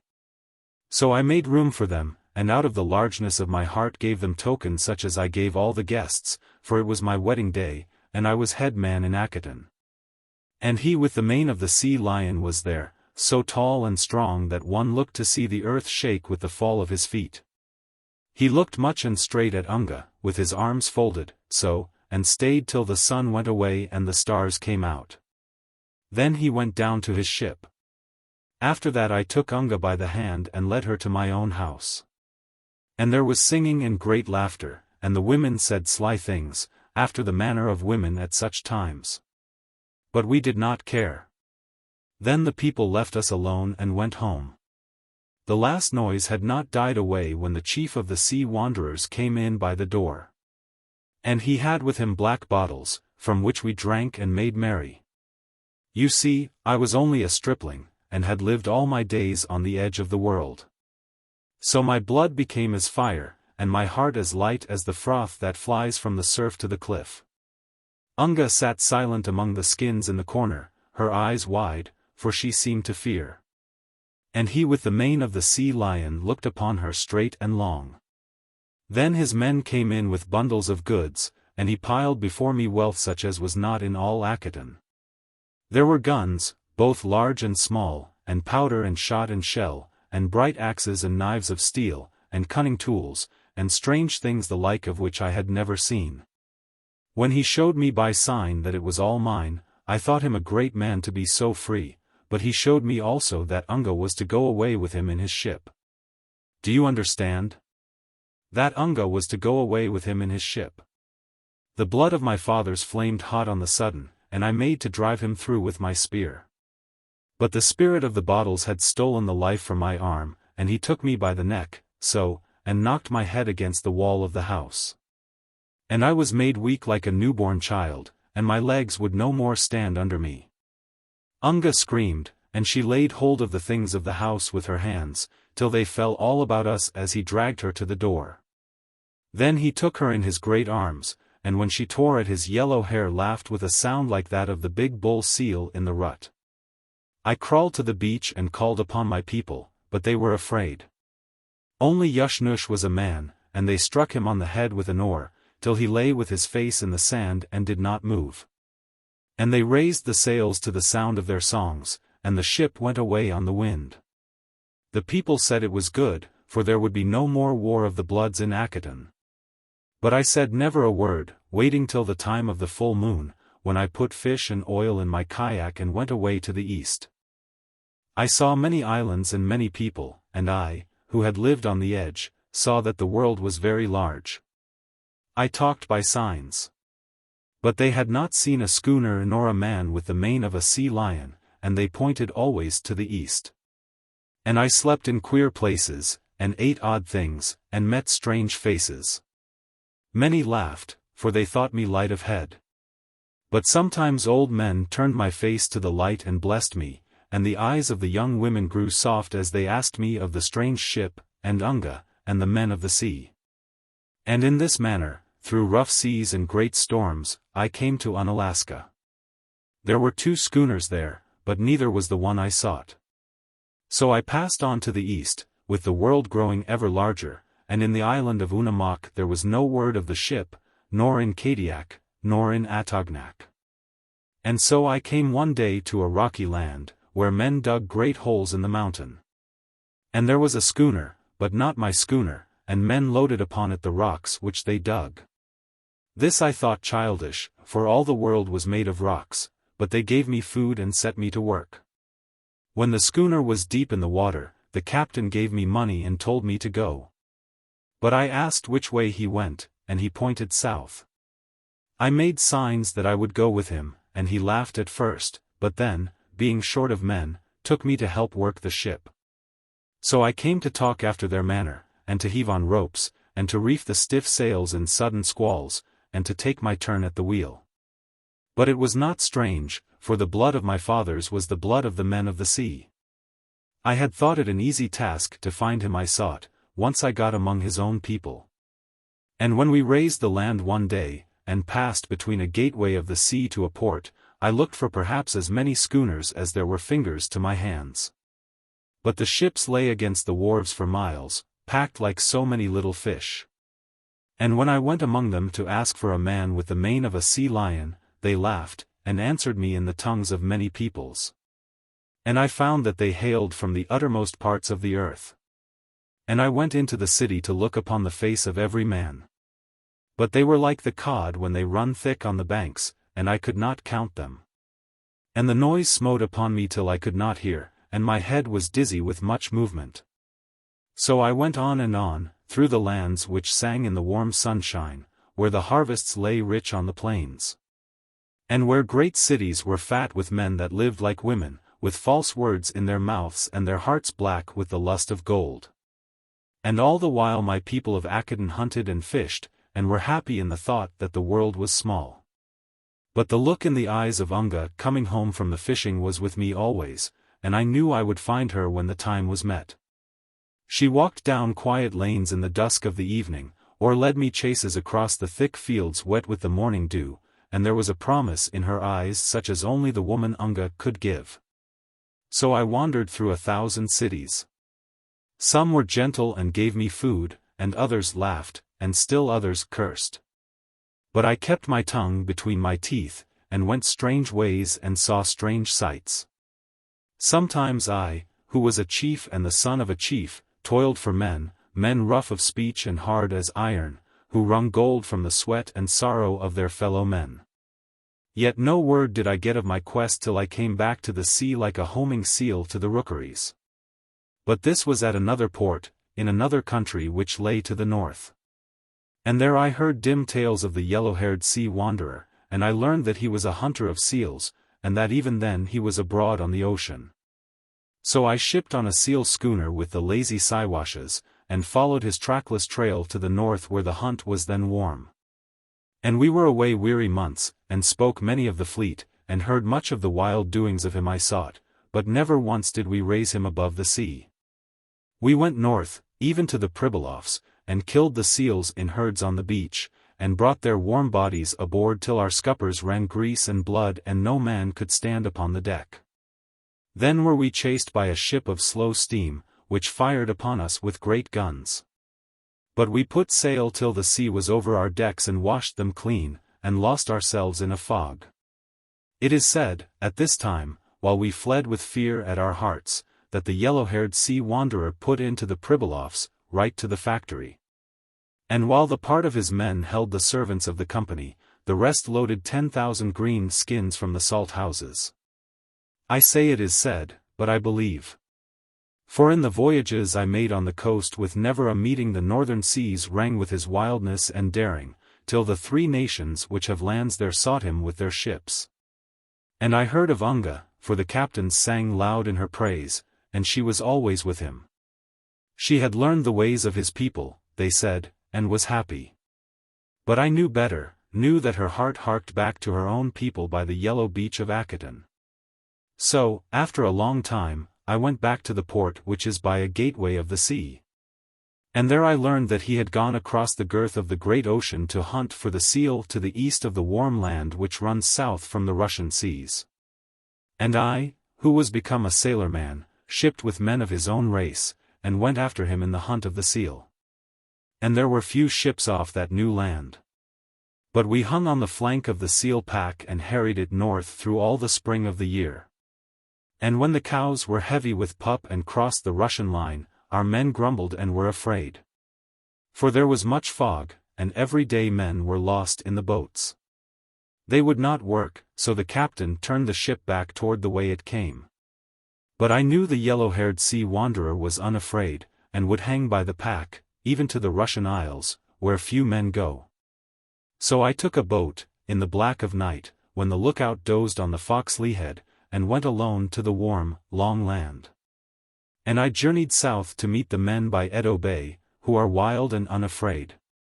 And the Yoshiwara girls were small, and bright like steel, and good to look upon, but I could not stop, for I knew that Unga rolled on the tossing floor by the rookeries of the north. The men by Edo Bay had met from the ends of the earth, and had neither gods nor homes, sailing under the flag of the Japanese. And with them I went to the rich beaches of Copper Island, where our salt piles became high with skins. And in that silent sea we saw no man till we were ready to come away. Then one day the fog lifted on the edge of a heavy wind, and there jammed down upon us a schooner, with close in her wake the cloudy funnels of a Russian man-of-war. We fled away on the beam of the wind, with the schooner jamming still closer and plunging ahead 3 feet to our 2. And upon her poop was the man with the mane of the sea lion, pressing the rails under with the canvas and laughing in his strength of life. And Unga was there. I knew her on the moment, but he sent her below when the cannons began to talk across the sea. As I say, with 3 feet to our 2, till we saw the rudder lift green at every jump, and I swinging on to the wheel and cursing, with my back to the Russian shot. For we knew he had it in mind to run before us, that he might get away while we were caught. And they knocked our masts out of us till we dragged into the wind like a wounded gull. But he went on over the edge of the sky line, he and Unga. What could we? The fresh hides spoke for themselves. So they took us to a Russian port, and after that to a lone country, where they set us to work in the mines to dig salt. And some died, and some did not die. Nas swept the blanket from his shoulders, disclosing the gnarled and twisted flesh, marked with the unmistakable striations of the knout. Prince hastily covered him, for it was not nice to look upon. We were there a weary time, and sometimes men got away to the south, but they always came back. So, when we who hailed from Edo Bay rose in the night and took the guns from the guards, we went to the north. And the land was very large, with plains, soggy with water, and great forests. And the cold came, with much snow on the ground, and no man knew the way. Weary months we journeyed through the endless forest. I do not remember, now, for there was little food and often we lay down to die. But at last we came to the cold sea, and but 3 were left to look upon it. One had shipped from Edo as captain, and he knew in his head the lay of the great lands, and of the place where men may cross from one to the other on the ice. And he led us, I do not know, it was so long, till there were but 2. When we came to that place we found 5 of the strange people which live in that country, and they had dogs and skins, and we were very poor. We fought in the snow till they died, and the captain died, and the dogs and skins were mine. Then I crossed on the ice, which was broken, and once I drifted till a gale from the west put me upon the shore. And after that, Golovin Bay, Pastilik, and the priest. Then south, to the warm sunlands where first I wandered. But the sea was no longer fruitful, and those who went upon it after the seal went to little profit and great risk. The fleet scattered, and the captains and the men had no word of those I sought. So I turned away from the ocean which never rests, and went among the lands, where the trees, the houses, and the mountains sit always in one place and do not move. I journeyed far, and came to learn many things, even to the way of reading and writing from books.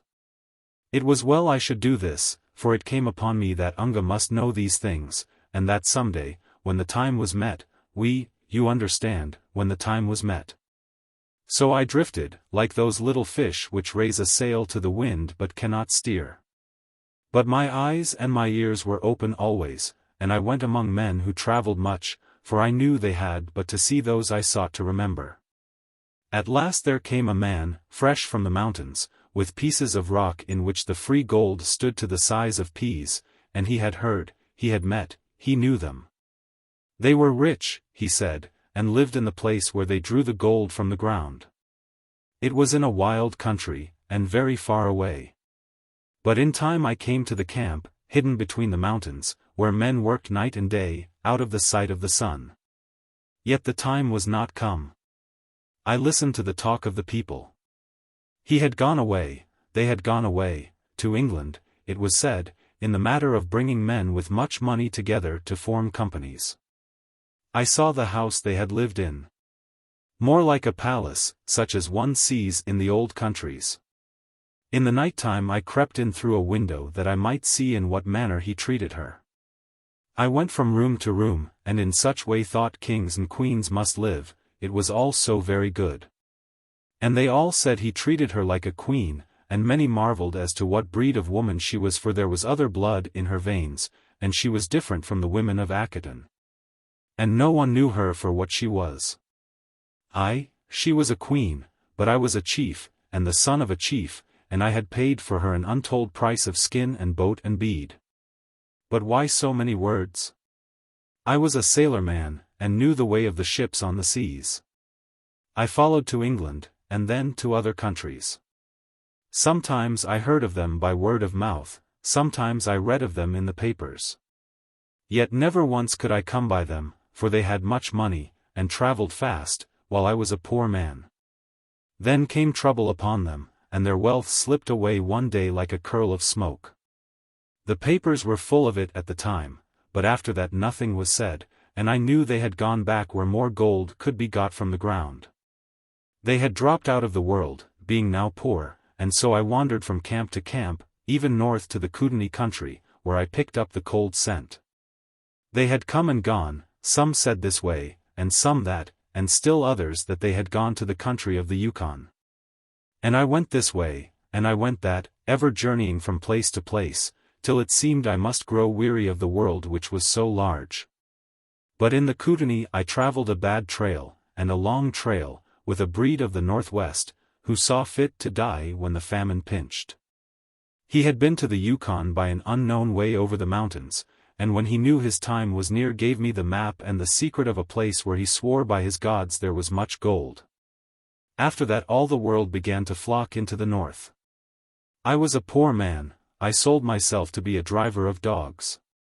The rest you know. I met him and her in Dawson. She did not know me, for I was only a stripling, and her life had been large, so she had no time to remember the one who had paid for her an untold price. So?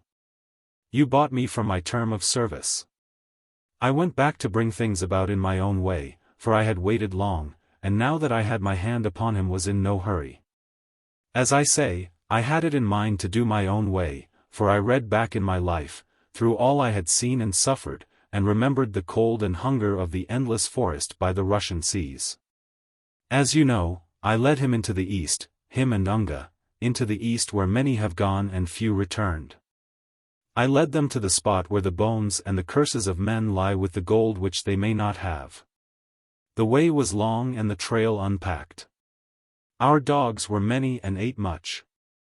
Nor could our sleds carry till the break of spring. We must come back before the river ran free. So here and there we cached grub, that our sleds might be lightened and there be no chance of famine on the back trip. At the McQuestion there were 3 men, and near them we built a cache, as also did we at the Mayo, where was a hunting camp of 12 pellies which had crossed the divide from the south. After that, as we went on into the east, we saw no men, only the sleeping river, the moveless forest, and the white silence of the north. As I say, the way was long and the trail unpacked. Sometimes, in a day's toil, we made no more than 8 miles, or 10, and at night we slept like dead men. And never once did they dream that I was Nas, head man of Akaton, the righter of wrongs. We now made smaller caches, and in the night-time it was a small matter to go back on the trail we had broken and change them in such way that one might deem the wolverines the thieves. Again there be places where there is a fall to the river, and the water is unruly, and the ice makes above and is eaten away beneath. In such a spot the sled I drove broke through, and the dogs. And to him and Unga it was ill luck, but no more. And there was much grub on that sled, and the dogs the strongest. But he laughed, for he was strong of life, and gave the dogs that were left little grub till we cut them from the harnesses one by one and fed them to their mates. We would go home light, he said, travelling and eating from cache to cache, with neither dogs nor sleds. Which was true, for our grub was very short, and the last dog died in the traces the night we came to the gold and the bones and the curses of men. To reach that place, and the map spoke true, in the heart of the great mountains, we cut ice steps against the wall of a divide. One looked for a valley beyond, but there was no valley. The snow spread away, level as the great harvest plains, and here and there about us mighty mountains shoved their white heads among the stars. And midway on that strange plain which should have been a valley the earth and the snow fell away, straight down toward the heart of the world. Had we not been sailormen our heads would have swung round with the sight, but we stood on the dizzy edge that we might see a way to get down. And on one side, and one side only, the wall had fallen away till it was like the slope of the decks in a topsail breeze. I do not know why this thing should be so, but it was so.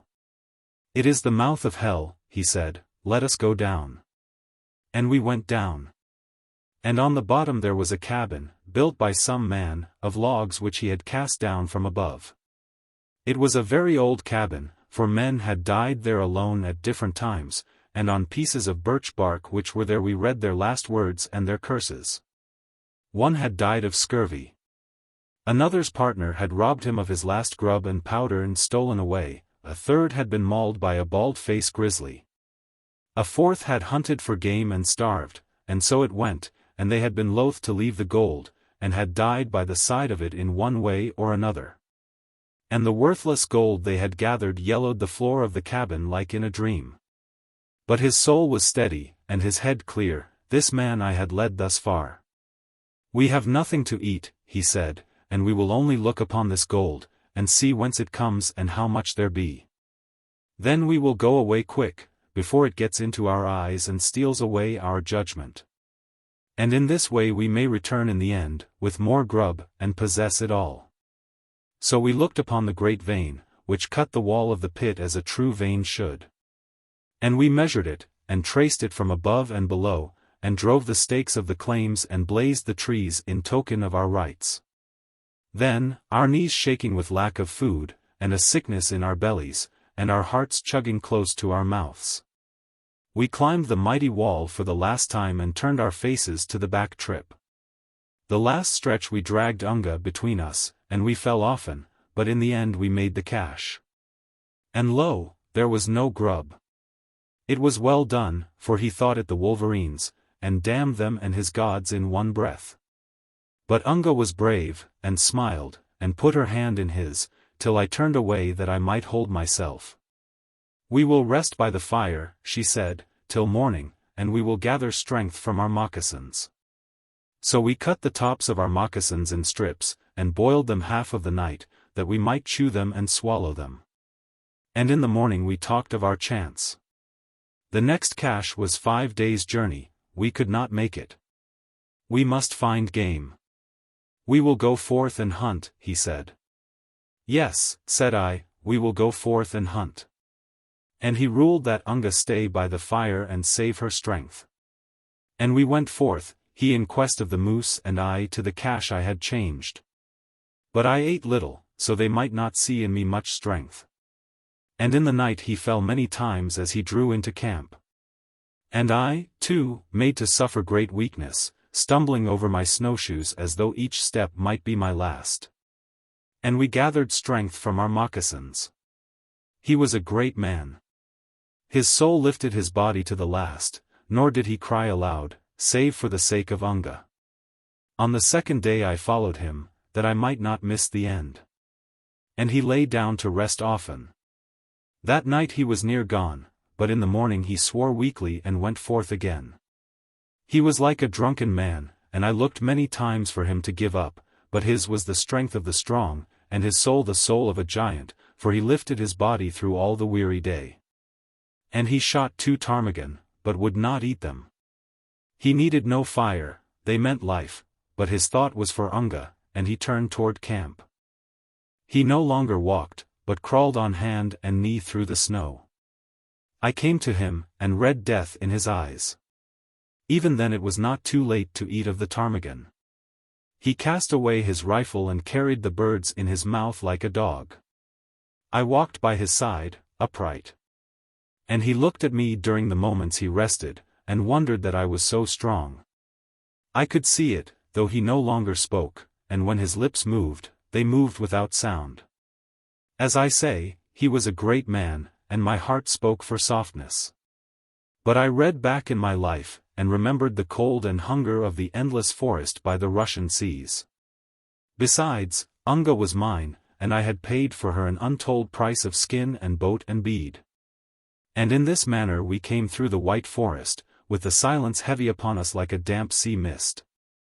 And the ghosts of the past were in the air and all about us. And I saw the yellow beach of Akiton, and the kayaks racing home from the fishing, and the houses on the rim of the forest. And the men who had made themselves chiefs were there, the lawgivers whose blood I bore and whose blood I had wedded in Unga. I, and Yushnush walked with me, the wet sand in his hair, and his war spear, broken as he fell upon it, still in his hand. And I knew the time was met, and saw in the eyes of Unga the promise. As I say, we came thus through the forest, till the smell of the camp smoke was in our nostrils. And I bent above him, and tore the ptarmigan from his teeth. He turned on his side and rested, the wonder mounting in his eyes, and the hand which was under slipping slow toward the knife at his hip. But I took it from him, smiling close in his face. Even then he did not understand. So I made to drink from black bottles, and to build high upon the snow a pile of goods, and to live again the things which had happened on the night of my marriage. I spoke no word, but he understood. Yet was he unafraid. There was a sneer to his lips, and cold anger, and he gathered new strength with the knowledge.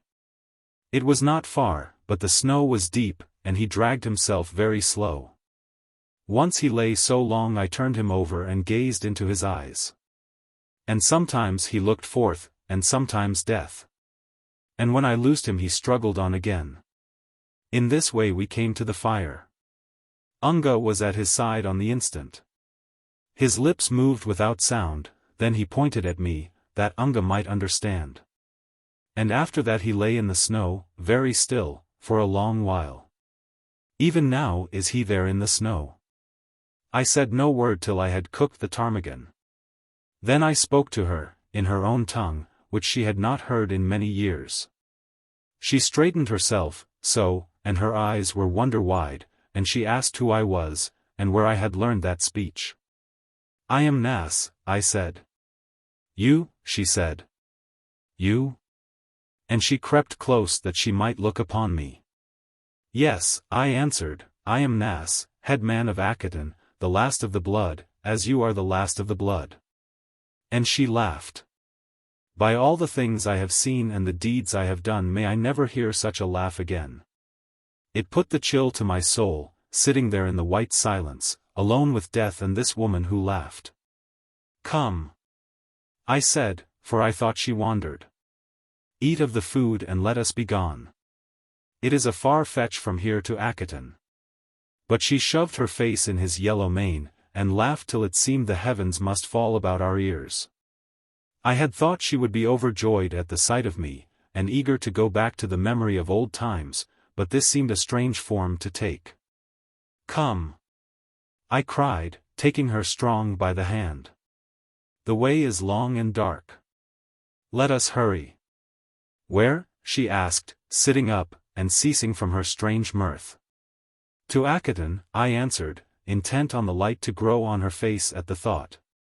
But it became like his, with a sneer to the lips, and cold anger. Yes, she said, we will go, hand in hand, to Akiton, you and I. And we will live in the dirty huts, and eat of the fish and oil, and bring forth a spawn to be proud of all the days of our life. We will forget the world and be happy, very happy. It is good, most good. Come. Let us hurry. Let us go back to Akiton. And she ran her hand through his yellow hair, and smiled in a way which was not good. And there was no promise in her eyes. I sat silent, and marveled at the strangeness of woman. I went back to the night when he dragged her from me, and she screamed and tore at his hair which now she played with and would not leave. Then I remembered the price and the long years of waiting, and I gripped her close, and dragged her away as he had done. And she held back, even as on that night, and fought like a she-cat for its whelp. And when the fire was between us and the man, I loosed her, and she sat and listened. And I told her of all that lay between, of all that had happened to me on strange seas, of all that I had done in strange lands. Of my weary quest, and the hungry years, and the promise which had been mine from the first. I told all, even to what had passed that day between the man and me, and in the days yet young. And as I spoke I saw the promise grow in her eyes, full and large like the break of dawn. And I read pity there, the tenderness of woman, the love, the heart and the soul of Unga. And I was a stripling again, for the look was the look of Unga as she ran up the beach, laughing, to the home of her mother. The stern unrest was gone, and the hunger, and the weary waiting. The time was met. I felt the call of her breast, and it seemed there I must pillow my head and forget. She opened her arms to me, and I came against her. Then, sudden, the hate flamed in her eye, her hand was at my hip. And once, twice, she passed the knife. Dog, she sneered, as she flung me into the snow. Swine. And then she laughed till the silence cracked, and went back to her dead. As I say, once she passed the knife, and twice, but she was weak with hunger, and it was not meant that I should die. Yet was I minded to stay in that place, and to close my eyes in the last long sleep with those whose lives had crossed with mine and led my feet on unknown trails. But there lay a debt upon me which would not let me rest. And the way was long, the cold bitter, and there was little grub. The pellies had found no moose, and had robbed my cache. And so had the 3 white men, but they lay thin and dead in their cabins as I passed. After that I do not remember, till I came here, and found food and fire, much fire. As he finished, he crouched closely, even jealously, over the stove. For a long while the slush lamp shadows played tragedies upon the wall. But Unga! Cried Prince, the vision still strong upon him. Unga? She would not eat of the ptarmigan. She lay with her arms about his neck, her face deep in his yellow hair. I drew the fire close, that she might not feel the frost, but she crept to the other side. And I built a fire there, yet it was little good, for she would not eat. And in this manner they still lie up there in the snow. And you? Asked Malamute Kid. I do not know, but Akaton is small, and I have little wish to go back and live on the edge of the world. Yet is there small use in life. I can go to Constantine, and he will put irons upon me, and one day they will tie a piece of rope, so, and I will sleep good. Yet, no, I do not know. But, Kid, protested Prince, this is murder. Hush, commanded Malamute Kid. There be things greater than our wisdom, beyond our justice.